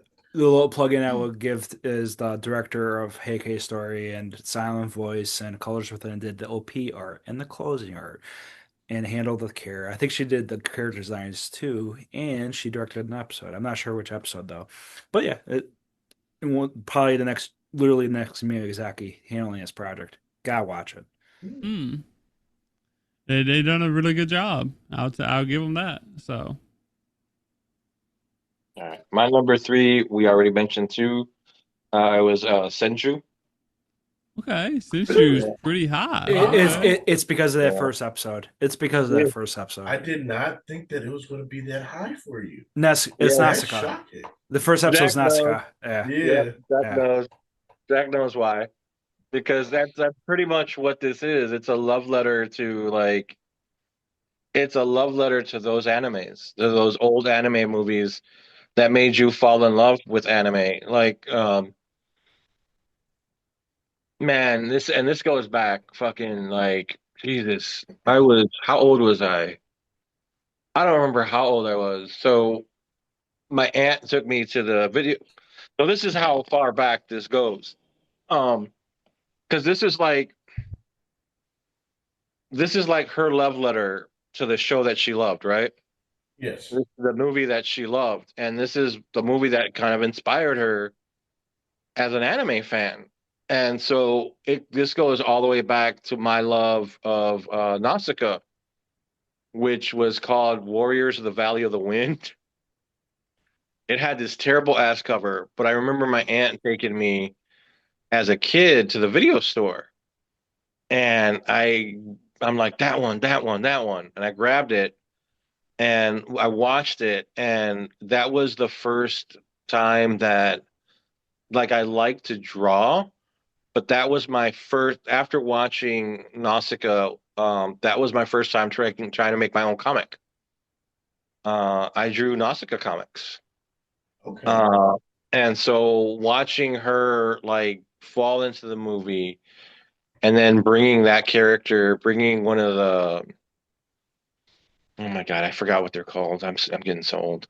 Yeah, the bugs. Yeah, Yeah. but Well, no, she brings the heroes one of or the one of the creatures that destroyed the world. Yeah, yeah. Yeah, yeah. one of the giant creatures. That's what she uses to destroy the bugs in the first episode. There you go. Yeah. And that was what, like, yeah, I get it. I understand her. Like I understand her completely. She's me and I'm her. That's our um it's a love that it's a love that transforms you. Yeah, and they literally did the same motions, so the same battle, the same bug Mhm. enemy, the same mech that came out of the sky. Fun fact, created by Hideki Anno, who made the Evangelion. Nausicaa was that benchmark with all these great creators, from Outlaw Star Online to Neon Genesis. And yeah, Nausicaa is the quintessential most supported anime film ever created. Yeah, and that's what Zenshu essentially, that's the heart and soul of the show. It's like her love of, like, she literally brings them back with her, you know? Mhm. Yeah.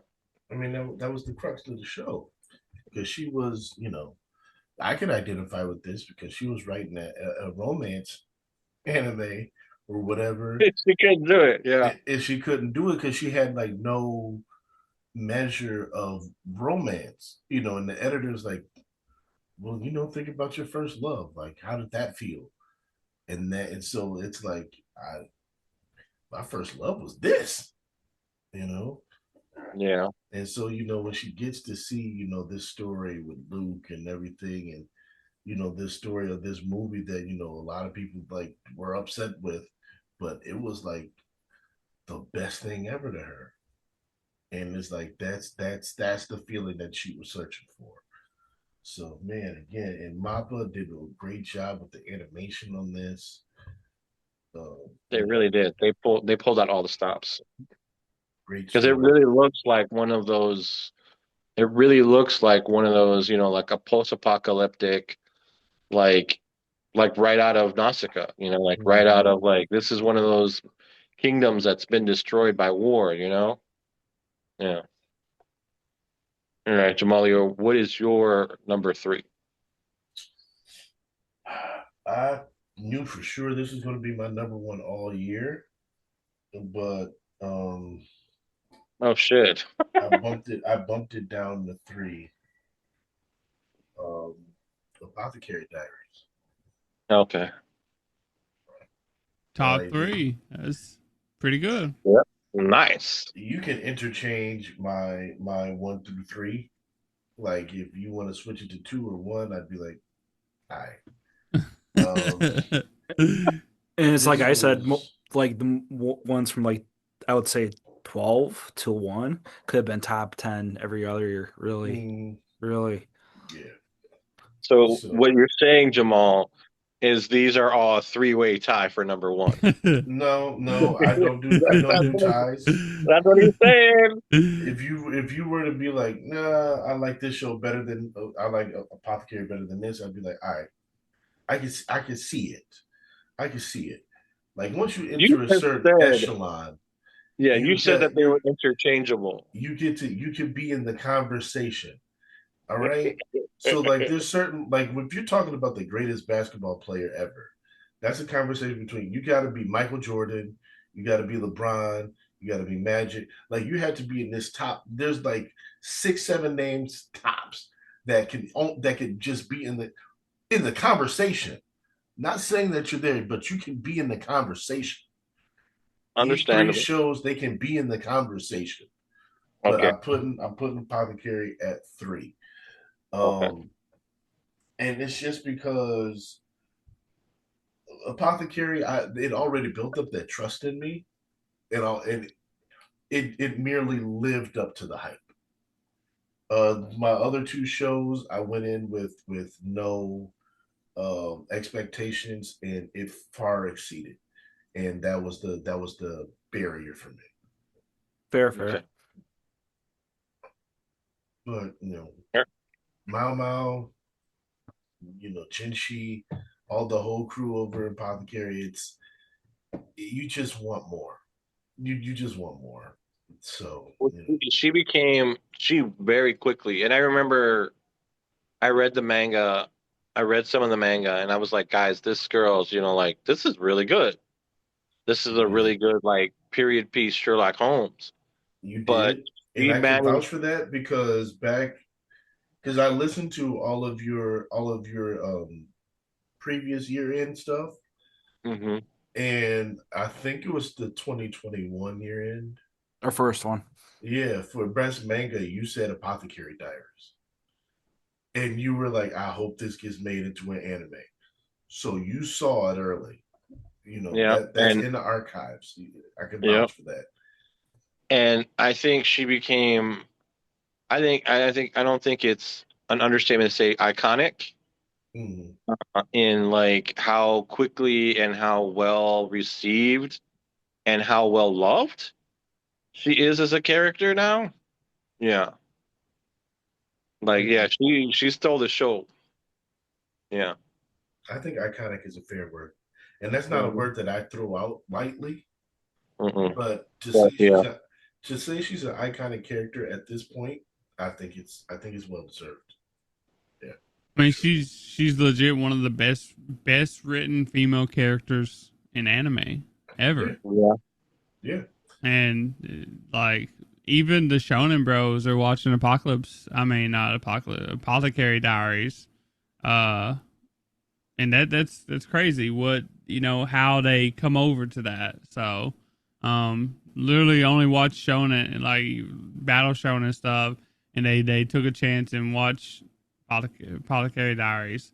And they enjoyed it. So it goes to show you like how good it actually is. So. tremendous storytelling, Mm-hmm. tremendous acting. I think this is another show where the dub is good as well. Mm-hmm. Um, the art is good. I love the historical aspects of it. I'm glad we're getting the little side show with And what's the friend's name? Gossip Um, Girl. the Gossip Girl. Yeah, yeah. I love that we're getting that. Because it's like I said, this is a show that you could go in so many different directions because it's a completely different show. It was well, this is told another through, show. you know. This is another show too that you can recommend to people, Hmm. and it totally works. It Yeah, totally works as just a show. Mm-hmm. Like if this was a live action, and when this show decides to throw down, Jesus Christ, it throws down. Like this is movie quality stuff that you're watching. Like there'll be complete arcs where you're just like, Jesus, this is beautiful. yeah, Like the costuming alone, if you did this in a movie or a show, that is award-winning costuming. yeah, yeah, Like that would win awards. If you did this in a live action movie, it would win an Oscar and if it was a TV show, it would win an Emmy for just the costuming. That's how good it looks. It's crazy. yeah. Yeah. They put a lot of detail into to everything, even the background characters, man. Even the Yeah. like I appreciate seeing faces on background characters, and there's Yeah. faces on them. Like I don't like when oh man, what show did that recently? Uh, I saw it. you name it. It's a trope. It's essentially like the Like revelation. they're Like so far away, we don't need to put a face on them. No, give me the detail of putting the face on. Sometimes it depends on the show Yeah, because sometimes it's a message like, they are they're like they're not important, but then sometimes it's just the studio being cheap. yeah. We're like, we're not going to animate all these people, And cutting And corners. yeah, I get that. That pisses me off. Where it's like, come on, guys, we want Give me faces. face. Give me Yeah, they faces. don't have to be that well drawn, but No. give me faces. Yeah, Two eyes and nose in the mouth. You ain't got to do a great job, but no, give me something. A yeah, blank face, just don't have them there. Or have their head turned to something. Don't give me a blank face. I can't do that. yeah. Shout out Apothecary. Woohoo! All right, we are now at number two. Mm-hmm. Alrighty. We're getting there. All right, Tyler, Um, what is your number two? my number two. Well, first of all, Jamal said he thinks he had a guess. So, what do you think my number two is? Apocalypse. Yeah, Apocalypse Hotel. Yeah, That's my number two. I was putting pieces together. You're slipping with the Apothecary and Apocalypse. Yeah. I know him.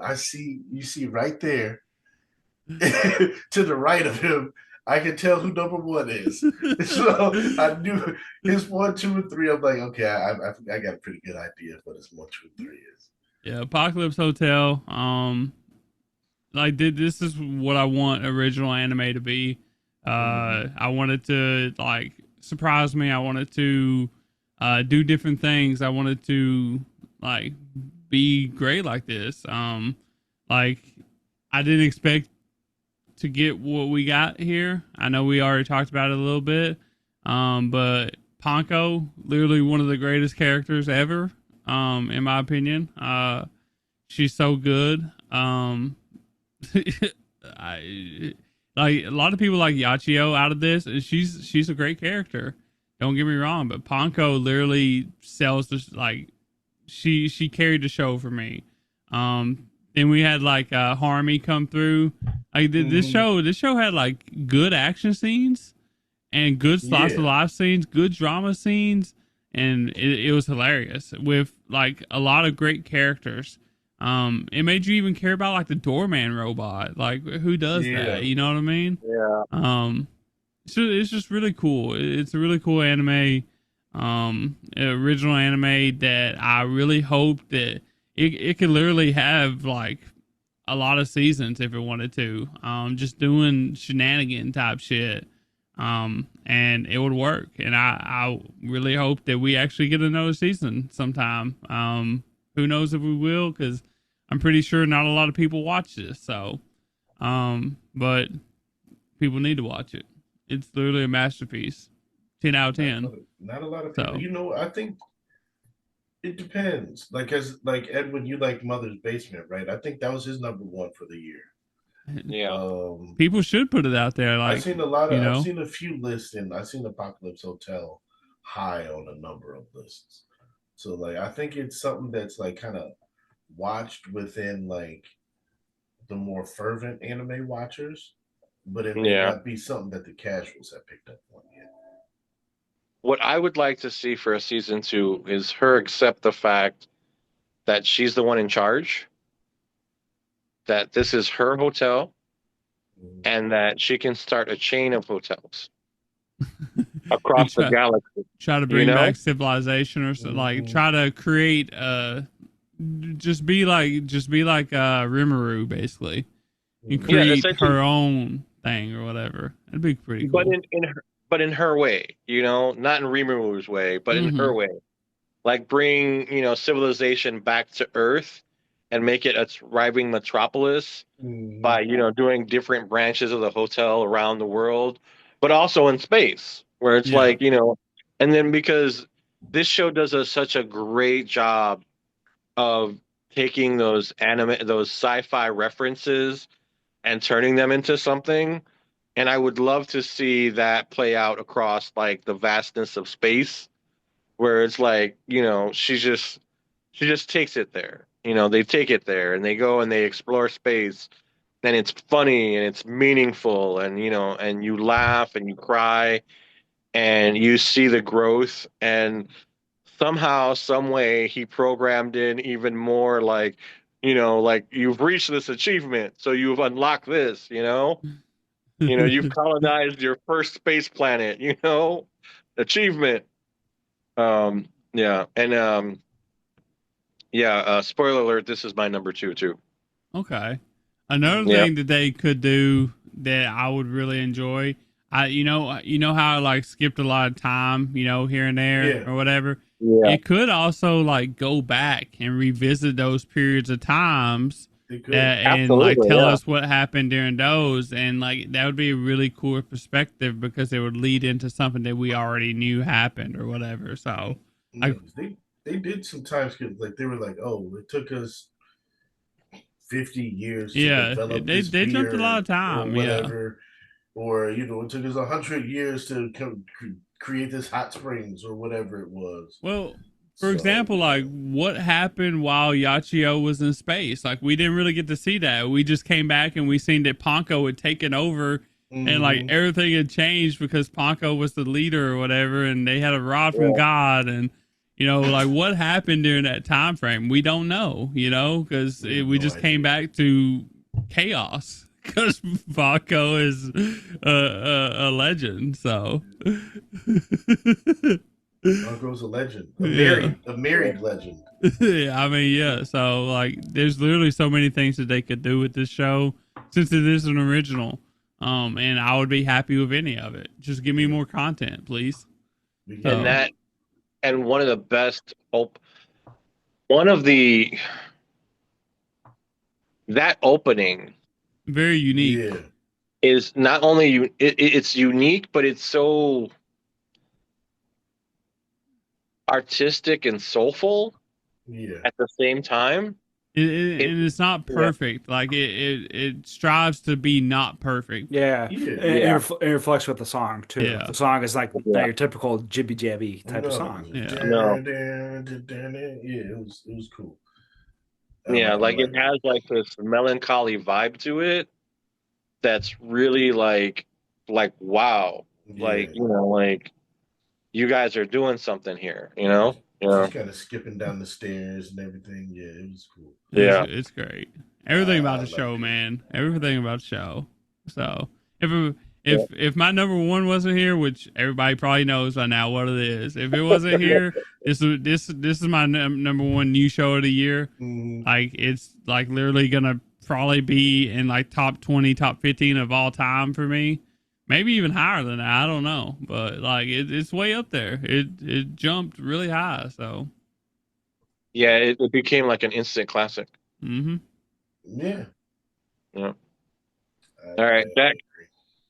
What you got for us? Speaking of great OPs, probably my favorite sports OP of all time, Medalist. Okay. As I like it, we how many medalists do we got in the top 5? We got 3. Wait, 3. Besides that medalist in the Edwin? No, medalist was not medalist. We got 3. That's good. Love to see it. It's all right. Once he finishes it, it'll be in his top 5. I'm sure. Because he gave us layback camp, which was last year, so he owes us one anyway. Just go ahead and throw it in there. It's fine. Just throw it. It could be my 1.0 or something. My 1.5. 1.5. There you go.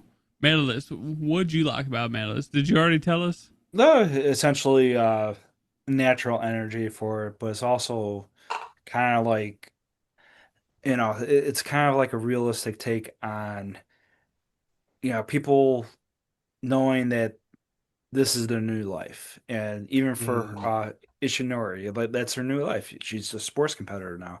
You never think she would do that. It's kind of like them adjusting to the new roles. Even the mother, even the villains, quote unquote, because he used to be Olympian or whatever. So you get that notion, and it's amazing that these people in a small area in this ice rink have big dreams, and it's that show. It can't contain itself. It's that glorious. Yeah. I also love that it's a really good motivational story because, like, it's trying to tell you that even though if you started late or if you, nobody else believes or whatever, you can still achieve the dreams if you work hard. So, there you go. That's pretty good. And it was good because they were like, look, man, nobody starts this late at 12 or whatever. They're like, these kids are starting at 6, 7, 8, 9 years old. You're way too late. But she has that passion for it that she's able to pick up one fast, which, Plus, she has Tsukasa, who was kind of the same thing, right? Yeah, he was a late bloomer as well. So, yeah, he understands how she feels because he went through the same sort of situation. And one of my favorite episodes, I'm not going to get too deep into it because, Edwin hasn't seen it yet. But, like, when Tsukasa shows everyone what's up. Made them believers. Yeah. But man, you don't know what he's doing, man. He was just it, and then he just came out and was like, nah. He's like, let me show y'all what's really up. Let me show I'm really y'all. like that. Yeah. Talk And he showed it, man. about ore farming. His chin got Yeah. pointy ASAP. It did. And it was fun just to see him and how he is with the other trainers and how they're working. Like, hey, we'll buddy and we'll team up. And this one is just like different. So it's like it's the story of Tsukasa and Inori. And they're in the same universe, but they have like different stories, but they're kind of going through the same motions. So yeah, I love that list. I'm glad it's in your two. Yeah, and thank you, Jamal. That was your best recommendation because, and like I said, I thought it'd be number one because it's almost like a father-daughter relationship, and you get a daughter now, and it's like, oh, imagine Marley did Mm. some triple axles eventually. True. There She you go. might. She's little. She might. I might have to get her in there. Put her Oh, in some We'll skates. see. I'll throw medalist on to see if she takes to it. You know, no, like that's you're kind of ruining my basketball track ah, pro wrestler or Bianca dreams. Bella route, Yeah, fair, yeah, yeah, fair. yeah. But we'll see. I've been banned from letting her watch wrestling for a while. She started fighting at school. Oh damn. She started fighting at school, Oh no. so I had to ban her. All right, Edwin, we got your number two, right? Yeah, it was Apocalypse Hotel. Yeah. Yeah. Okay, so my number two, and this was tough, but my number two was Clever Test. Okay. All right. Yes, Clever Test. I didn't expect that this high. So, but I mean, I understand. Number two was Clever Test Summer. Summer. Yeah. Some Clever Test is summer, right? So Yeah. Clever Test was my number one show of the summer, I think. So yeah, I was expecting it to still be high. And like I said, the top three, they're right there. They're all right there with each other. Um Clever Test gets the two because again, it was more than I was expecting. Much more than I was expecting from it. Um, with the we're starting to like with the last few seasons with fantasy, we're starting to get into like, okay, they're making good fantasy again. Because I know like a big complaint for you, Edwin, over the last few years was like there's no good fantasy. They're not making good fantasy anymore. And it's throwbacky. They're doing like the Mm-hmm. Berserk route, like the legit, Yeah. let's do it, pay homage. And this is just a dark, gritty, grimy fantasy. Um, you have what we still have no idea what Clevitas is. Is he a hero? Is he the villain? Is he like we don't? Is he an anti-hero? We don't know. We don't know. We And have Alicia. in the world, he's the villain. In the But world, he's to the villain. us, Yeah. you know, He's just We trying to don't figure it know. out. it's Yeah. interesting. And then you see the end, and you see that this other demon lord was behind controlling Drell. So you're like, oh, okay. So now there's this. You see this little beef between the demon lords. So it's like, is he like a good demon lord, and he's kind of keeping the others at bay, or like there's so much story that's left to uncover here, and it's like you said, Evan, that they had like each creative choice that they needed to make, they just made the right choice. They just kept making the right choice. They kept me entertained. You had some Yep. incredible fight scenes. It was very dark at times. Like Nell's story is horrible. You just Yeah. felt so terrible for her, man. You feel bad for Alicia. And it doesn't get better. You're like, oh shit. It doesn't get better for her. Well, the hero's monologue at the end, Yeah. I thought was like essentially she's telling Clevitus, wake the fuck up. Mm-hmm. And it was just like, wow. And she's doing this while she's fighting this guy. Yeah. And it's just like every part of this thing was like there were moments where I'm like, are you gonna slip into a trope or are you gonna get Yeah, lazy, or are you gonna let me down? And it didn't let me down. it didn't. It It never let, didn't. like, in the way that Dan to Dan never lets you down. This show didn't let you down. And it never took the lazy route. It never took the easy route. It never took Mm. the like, his body's just there floating in nothing. Yeah. And he's just like, leave it there. It's like, what? You know? It's like every turn, every twist, every turn, you're just like, like, oh, I'm gonna fight these guys. Oh, there just happens to be, a Cthulhu level demon at the bottom of that pool. It's like, oh shit, how is she gonna get out of this one? And it's always upping the stakes. It's never predictable, and it handles everything. I love the scene with him and her father. Like, Yeah. her father wins the contest. He's the hero. He's going off. And it's just, there's no, like, it's just done so well that there's no question about anything else. They handle it like it's pitch perfect. It's like it tells you everything you need to know without telling you. Hmm. Like that moment when you see Drell get back up, you're like, this dude's been dead the whole fucking time. You just like you don't even need like he's like, oh, I'm okay. No, the fuck you're not. You're fucking dead, and you are now that dragon's bitch. Yeah. He's thinking, oh, it's the other way around. No, and they don't tell you. It Yeah. doesn't say. It leaves it to you. And there are so many shows that don't do that. They will like, and now we have to explain what happened. No, it's No. like Clementis is like, we ain't explaining shit, Figure it but out on your own. you figure it out on your own, and we know that you're smart enough to do it. Yeah. And so, like, it doesn't dumb it down, and it doesn't like treat you like you're a child. And it said, you get what we're doing because we keep consistently doing the same thing, so you can trust us. And we do, and that trust is paid off by the fact, oh yeah, Jarrell fucking has all these fucking crystals in it. He is the dragon's bitch. He explodes. The trust is built. You know? Yeah. Sorry Mm. for the spoilers, but yeah. It's we're a couple Yeah. seasons past it. It's good, man. And Yep. I know Sentenced to Be Hero is a big show this season, and we still got a lot of time left to go in it.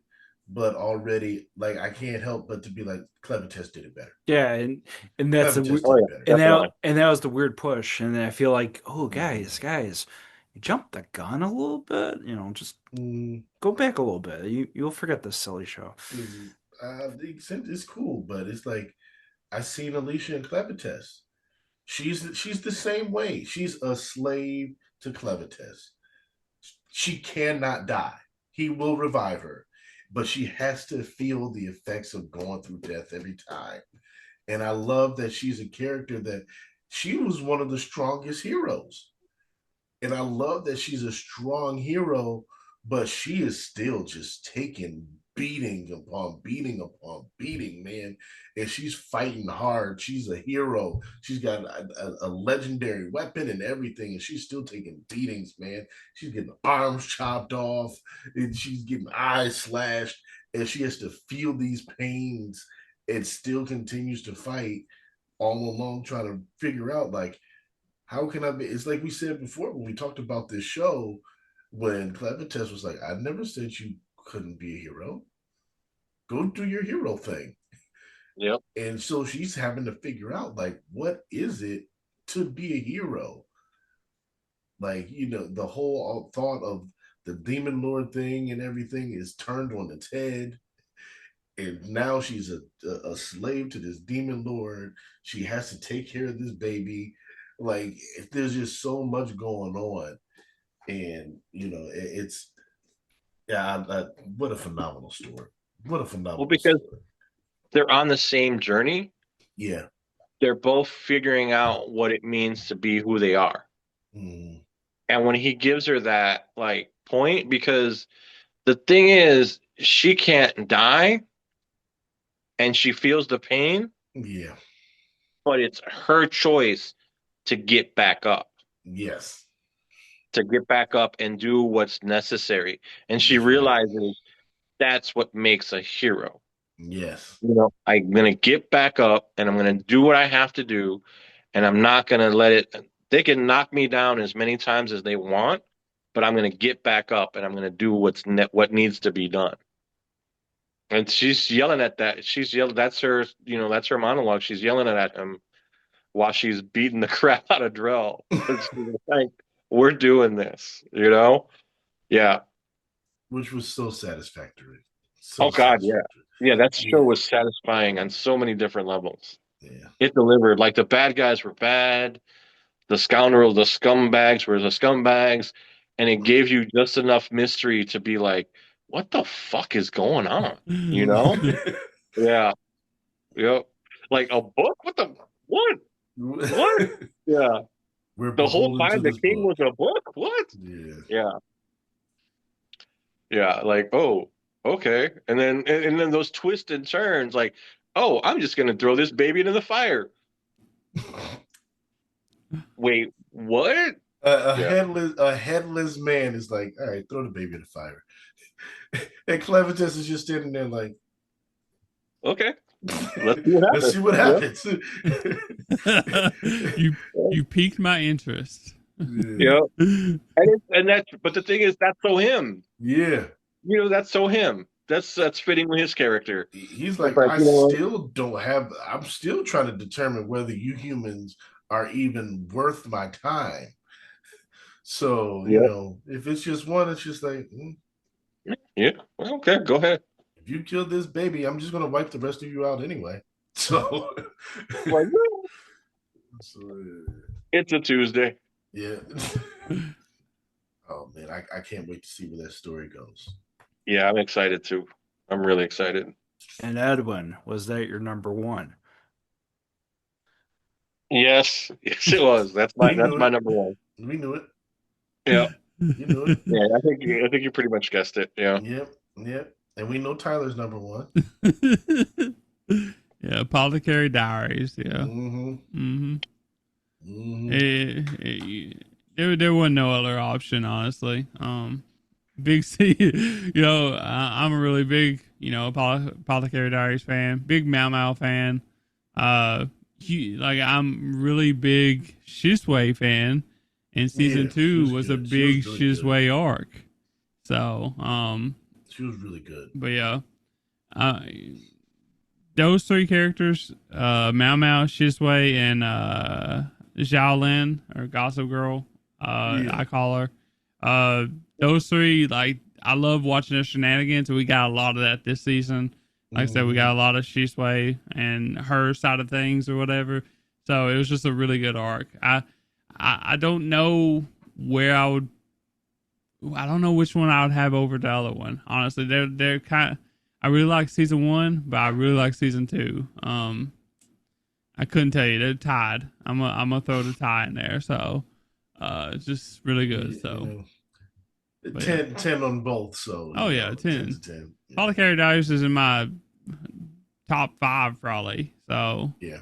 but all time. So now. Yeah, it's definitely in my top 10 all time for sure. Mm-hmm. Yeah, it's it still got definitely a lot of story to go. and it definitely deserves to be there. Yeah. Mm-hmm. Yep. Well deserved. All right, Jack, sir, it is time for you to surprise us with your number one. Sword of the Demon Hunter. Okay. All right, man. Yep. Nice. Yep. That's what I figured. Impressive. I'm like, I haven't heard it yet. So it's got to be one. It's got to be one. And this is a show like like we said, this is a show that we were very, very high on. Yeah, and it's kind of like Edwin was saying about Zenshu, that core, that right through your heart kind of thing, what a show does to you. This one does it for me with samurai film. This does it with me with like that little curiosity he had about Japan. Like Edwin, you were mentioning like here and there things with the time loops and everything. It builds up a little bit more as you watch near the end because they have a crucial arc with Japanese history tied into it. So that's why I think of the time hopping thing all together is all about. It's about our history, our culture, and the interpersonal stuff is like literally the cherry on top. You know, and the action I love, the characters I love, the main story I love. Love, love, love, love. It rolls down like a big snowball down the hill. I can't, and that's why I initially am like, ooh, I'm taking my time with the show. Don't do this to me. Mm. Don't do this to me. Yeah, Because I, it really feels like Shogun with demons. yeah, Like, and yeah, and for the pacing and for like the reflection, like Mushishi, my all-time favorite. Mhm. So you know, this is the Jackers. This is the things I noticed, even with like little things, and you know, it's a show that it's underrated. I kind of want it there because if everyone's did that high dive account, it would be like spewed overload kind of thing. But at the same time, you kind of yeah. need that as well. And it's a show that shouldn't be ignored and forgotten in history. It's a tough dilemma. I admit that it's tough being that type of fan where you're like, ooh, don't ruin it for me. But it's You still shown want for it to be, yeah, yeah, you want it to be watched. yeah, You want people to see it and understand the love that you feel for it. Yeah. yeah. No, I get that. And people have watched it and they didn't care for it that much as I do. And I get it. It's a matter of like, trust me on this one. It does more than you think. Well, I thought the opening, that first opening arc was phenomenal. Mhm. Whether, with the animation, with the story, like it really felt like, like Demon Slayer a lot. But like as a period, like more so than Demon Slayer is a period piece too, but this really felt like, like it was like of the time. Mhm. Yeah. Yeah. Like there's, yeah. Yeah. Like as soon as people start saying, "Oh, it's like Demon Slayer," I'm like, "You haven't watched the show. Yeah. No. You have not watched this show. If you're saying it's like Demon Slayer, you may have seen the Yeah. first episode, maybe. It's the twist on Demon Slayer in the first episode. That's all it Yeah, is. that's Yeah. it. That's Yeah. it. And Yeah. that's why I say like the first episode in a way kind of does the show a disservice because it just gives people like expectations of something that it's not.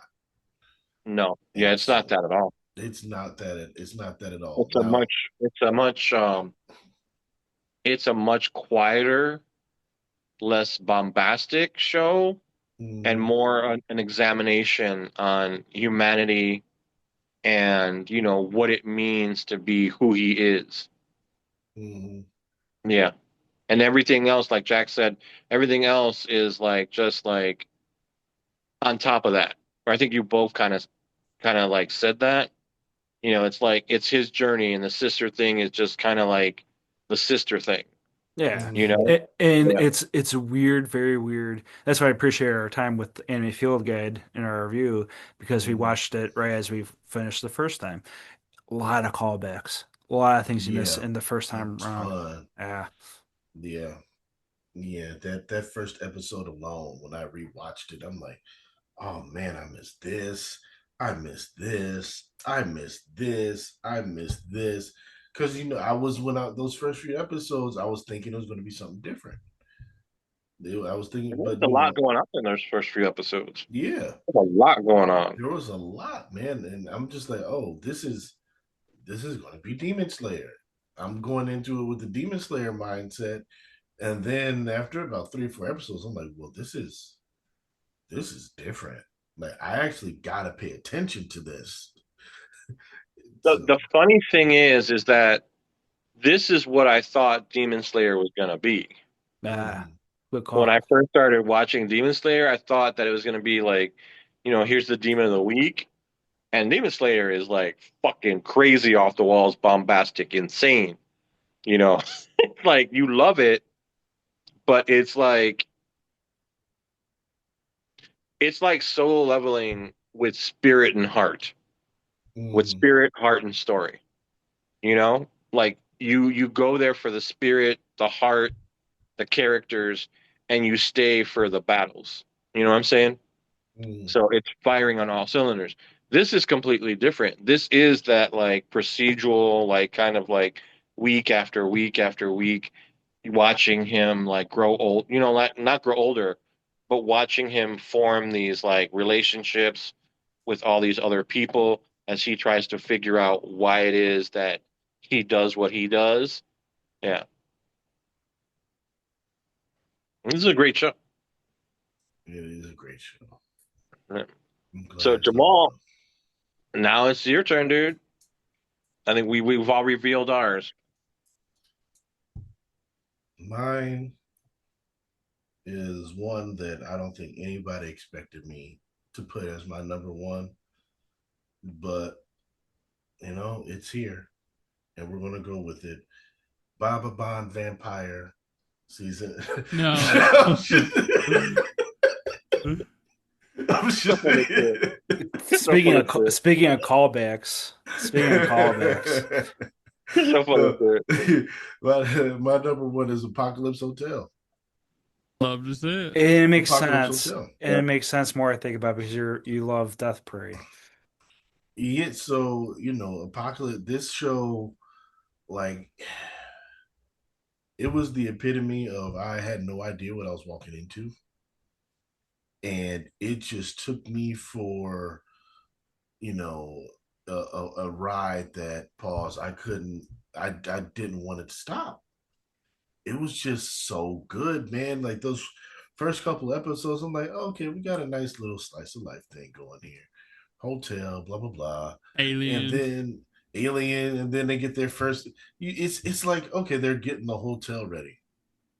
Okay, and then you get the first guests, and then you run into the problem with the first guest, and it's just like okay, we could all understand these issues with the hotel and everything, and then it just keeps growing and growing and growing, and then things just start to happen, and then a big battle takes place on Earth, and then you got this robot that's trying to hunt down people and kill them, and then you and then and then you got Tanukis that's coming and they're just inhabiting the place and pooping all over the place, and then you got Yachiro getting lost in space, and then you got Ponko taking things over and her character growth, and like it's just insane. In each week, I didn't know what I was looking for, but uh, I laughed, and I don't normally laugh. I mean, I openly laughed at some points. There were some heartwarming moments in this show. There was some good action in this show. It was a really good slice of life. It told a really strong story, and I don't give out like on my scale like I have benchmark shows, so I'm like nines and tens. It's very very difficult to get up to a 9 or a 10. It because they're if everything was a 10, then everything is equal. Everything can't be equal. Not everybody's Michael Jordan. There's one Michael Jordan. I love you, Vince Carter. You're not Michael Jordan, but you're a great player. So we got Apocalypse Hotel, and if it continues, that'll be great. If it doesn't, I'm fine with it too. This was another one of those original shows that left it open.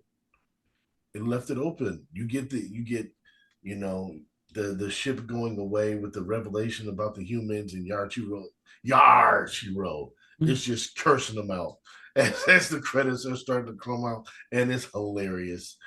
And so it's just like what a way to go out, man. What a way.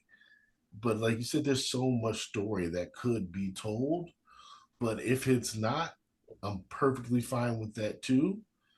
And so this is one of the rare few shows that I give a 10 to. It's rare, but I give this show a 10. Yeah. So Yeah, this was really about her, oddly enough, discovering her humanity. yes, Yeah. yeah, Yeah. And her realizing what a clusterfuck humans made. Because essentially she's been worshiping humanity this entire time. hmm And as she finds her humanity, she realizes, man, you guys really fucked up. You guys really, like, this whole time, like, you guys, this whole time I've been here waiting for you guys. You guys really fucked up. and you lost all of this.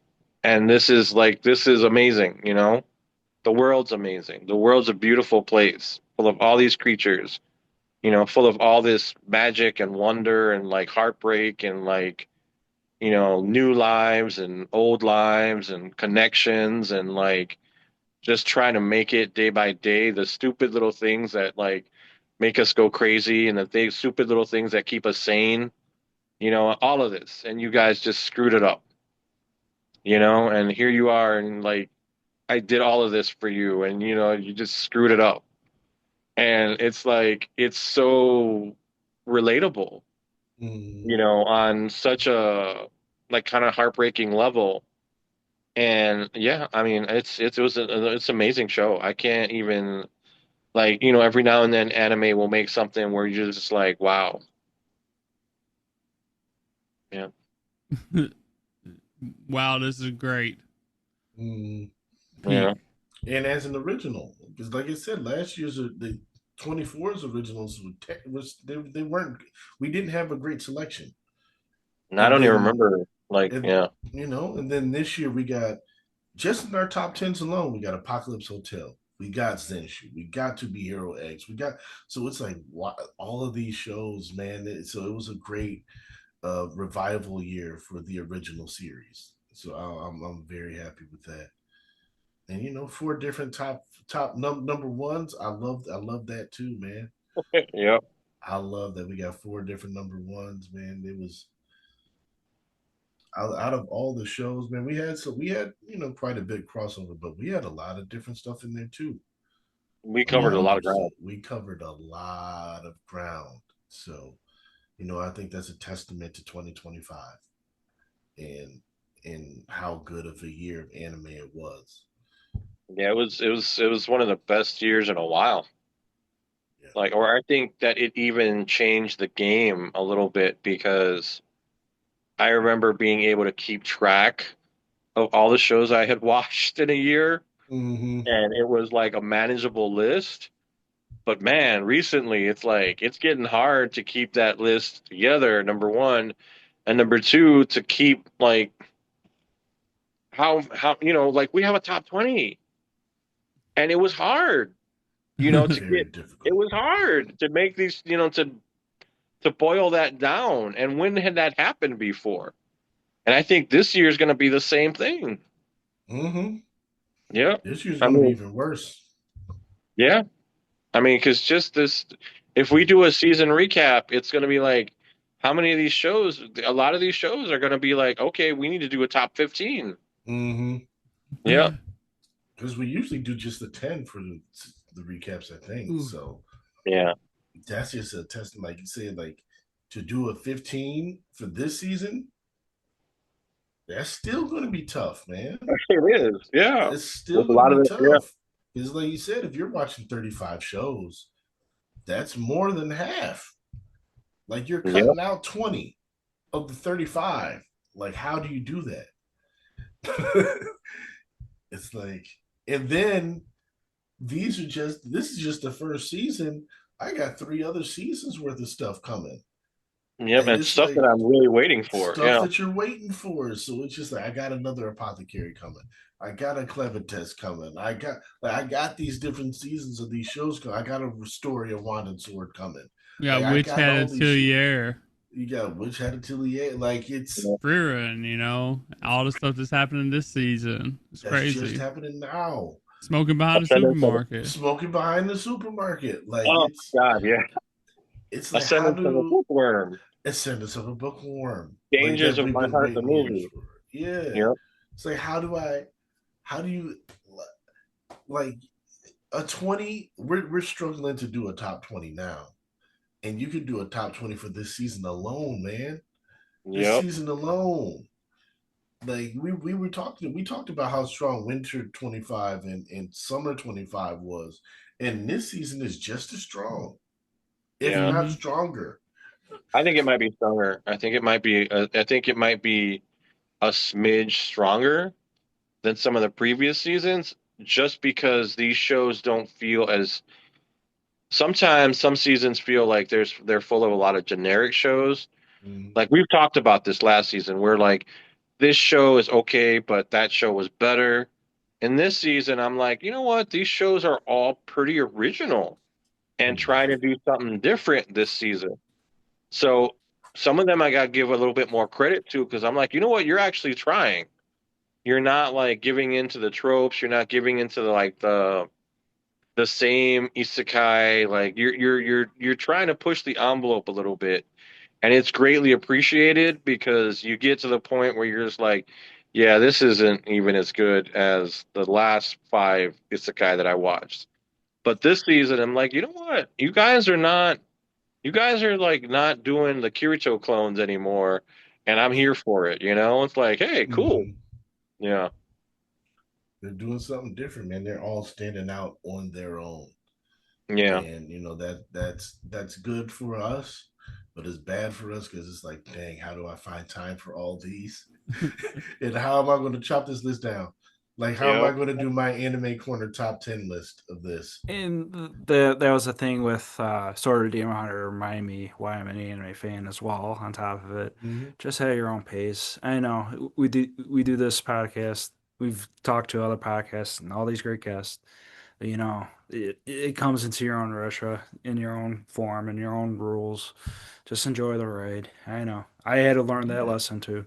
It's just a matter yeah, of like it's just a matter of like keeping up with the Joneses is yeah, because this is connect energy we all share, but you know, sinking in because anime is yeah, now part of the mesh hold of pop culture. It's just gonna get yeah, better and better from here on out. yeah. And anime is pop culture now for sure. Like, oh yeah, there's no way around it. It's pop culture now. So it's like you said, for a while you kind of want to fight it. Like, you weren't here. You didn't go through what I went through. How dare you like anime now? Yeah, yeah. you yeah, know? But now it's just like, you know what? You got your thing. We got ours. And hopefully, there's something out there for it. That's the good thing. There's something out there for everybody. Hmm. Well, I think that argument is kind of like dead now Yeah, it has dead. because Yeah, that's true. because now anime is the pop culture to a Yeah. certain extent. It's there. I mean, it's like the slang, like you said, they just added it to the dictionary, man. It's like it's there, it's here. It's like it's not going away, and it's changing things in a way that I don't think that people expected. But hopefully, we just see more good things. Hmm. Yeah, Yeah, for sure. I agree. yeah. Well, before we sign off, Tyler, why don't you go ahead and plug your show? Um, yeah, I'm a host of the Anime Degens podcast, uh, where we just yap about anime. We do uh, a rundown as well, where we talk about new episodes of seasonal shows, all that good stuff. Linktree.com/anime degens. It's always a fun time joining the boys over here. Uh, even though we always go long, it's always a fun Yep, long time. So, yep. but I'm We keep glad. you I'm glad. entertained, man. Huh? We keep you entertained. Yeah. Well, Yep. Exactly. we know. Yeah. We know, just like, all right, my night's gone. Yeah, I My night's mean, gone. anytime. Well, I mean, it's normal for me, anyways. But like anytime we Yeah. get together specifically, we're going for a while. We're So, going but we're going for a while, man. So I'm glad you're Oh on. yeah. And you just had a great. I just listened to the episode you did with Dave on Chihaya Furu okay. over on the Anime Field Guide. I So I check wasn't him out sure if too. you'd listen to it or not, since you haven't watched the show or Of not. course, So I always support my peoples, man. I got you. I'm definitely listening to it. So it Does was good. does it make you want to watch it? Yes, Okay, I'm love I'm that. definitely more interested into it now because I'm like, eh. But now it's like, it's just I gotta find the time to devote to because that's not a 75 episode show. that's not a short anime. Yeah, now you see why I was so busy during fall season. Yeah. I'm like, that's a lot of time, man. So but it's definitely on my list now where it's like I want to watch this. And I love like shows like that because I can watch the show and then I can just revisit the episode and be like, now I understand this conversation a little more.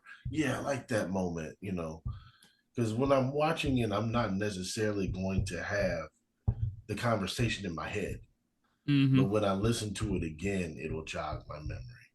So, I love doing that. And, same with you guys in the earlier seasons of your stuff, man. Like, I love going back and listening to it. Like, I love how you all wax poetically about the Mushko Tensei season 1 and all the high praise that you gave it. I mean, I loved it, Yeah. Most of it. I loved most of it back then. For the most part. But man, they invested else. like the opening and the closings, like that set the stage. They invested a lot. They created a separate studio just to make that show look good. And the problem was that like this show was kind of like the granddaddy of isekai. So a lot of that stuff had already been done, number one. And number two, I don't think anybody read the damn thing before they started animating it. Because then they would have been like, man, we can't do an entire arc that deals with Rudy's erectile dysfunction.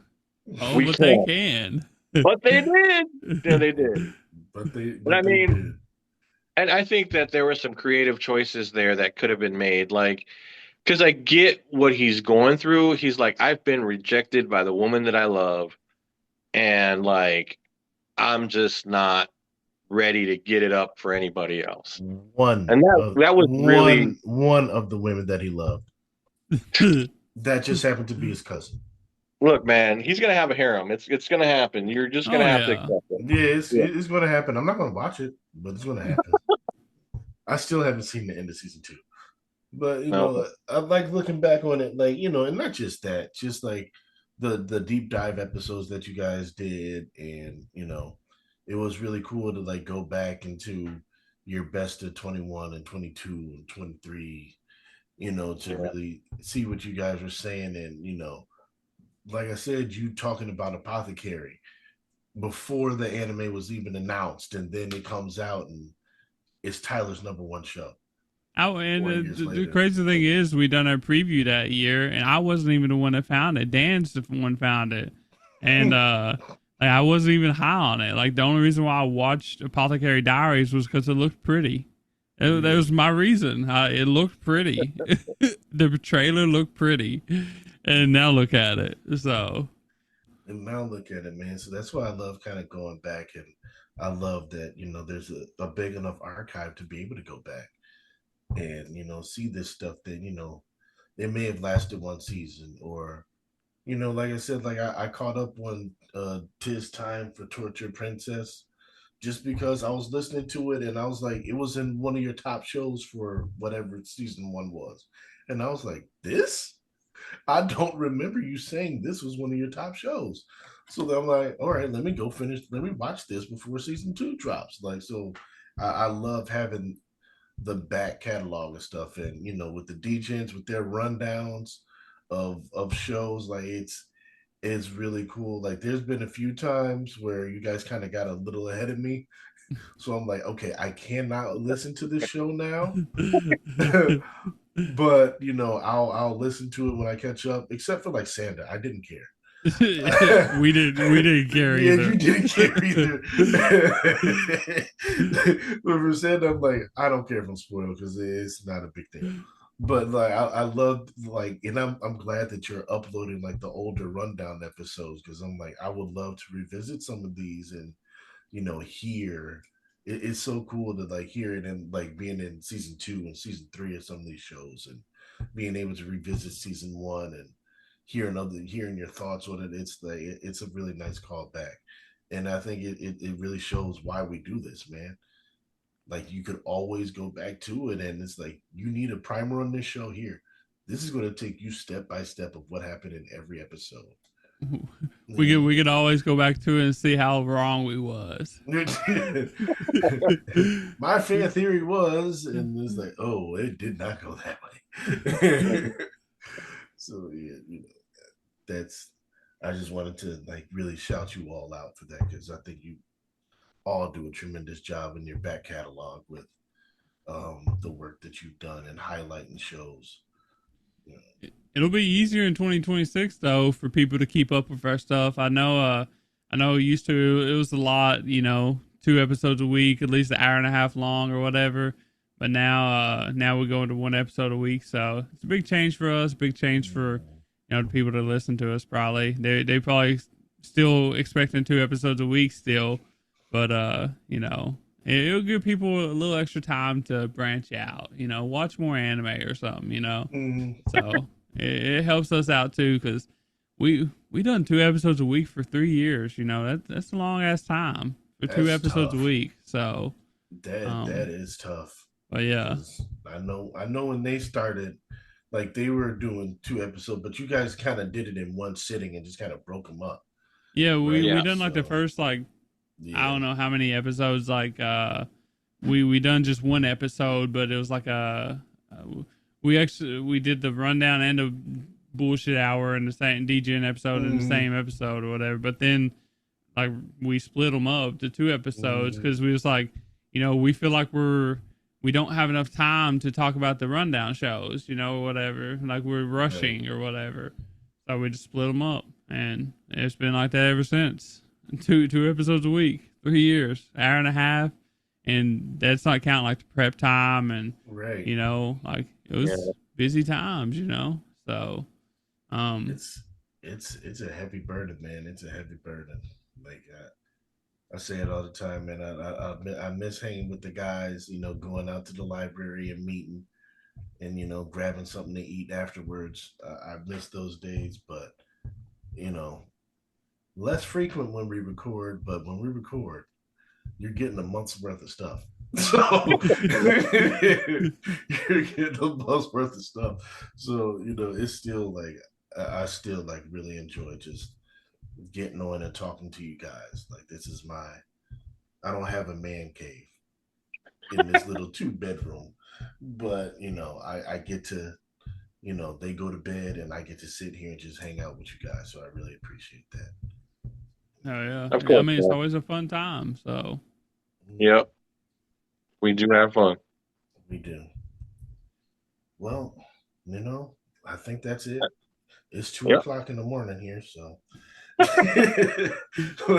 think that was the time to call it a night. Jack's done with his wine bottle. It's over with. Yeah, it's finished. Yeah. He guilty. So, thanks again for everybody for listening. And we'll catch you on the next we're gonna have to do a fall. What is this, winter? So we'll catch you guys on a winter review. Yep. All right. Peace. All right. Good night. Take care of you guys. Good night.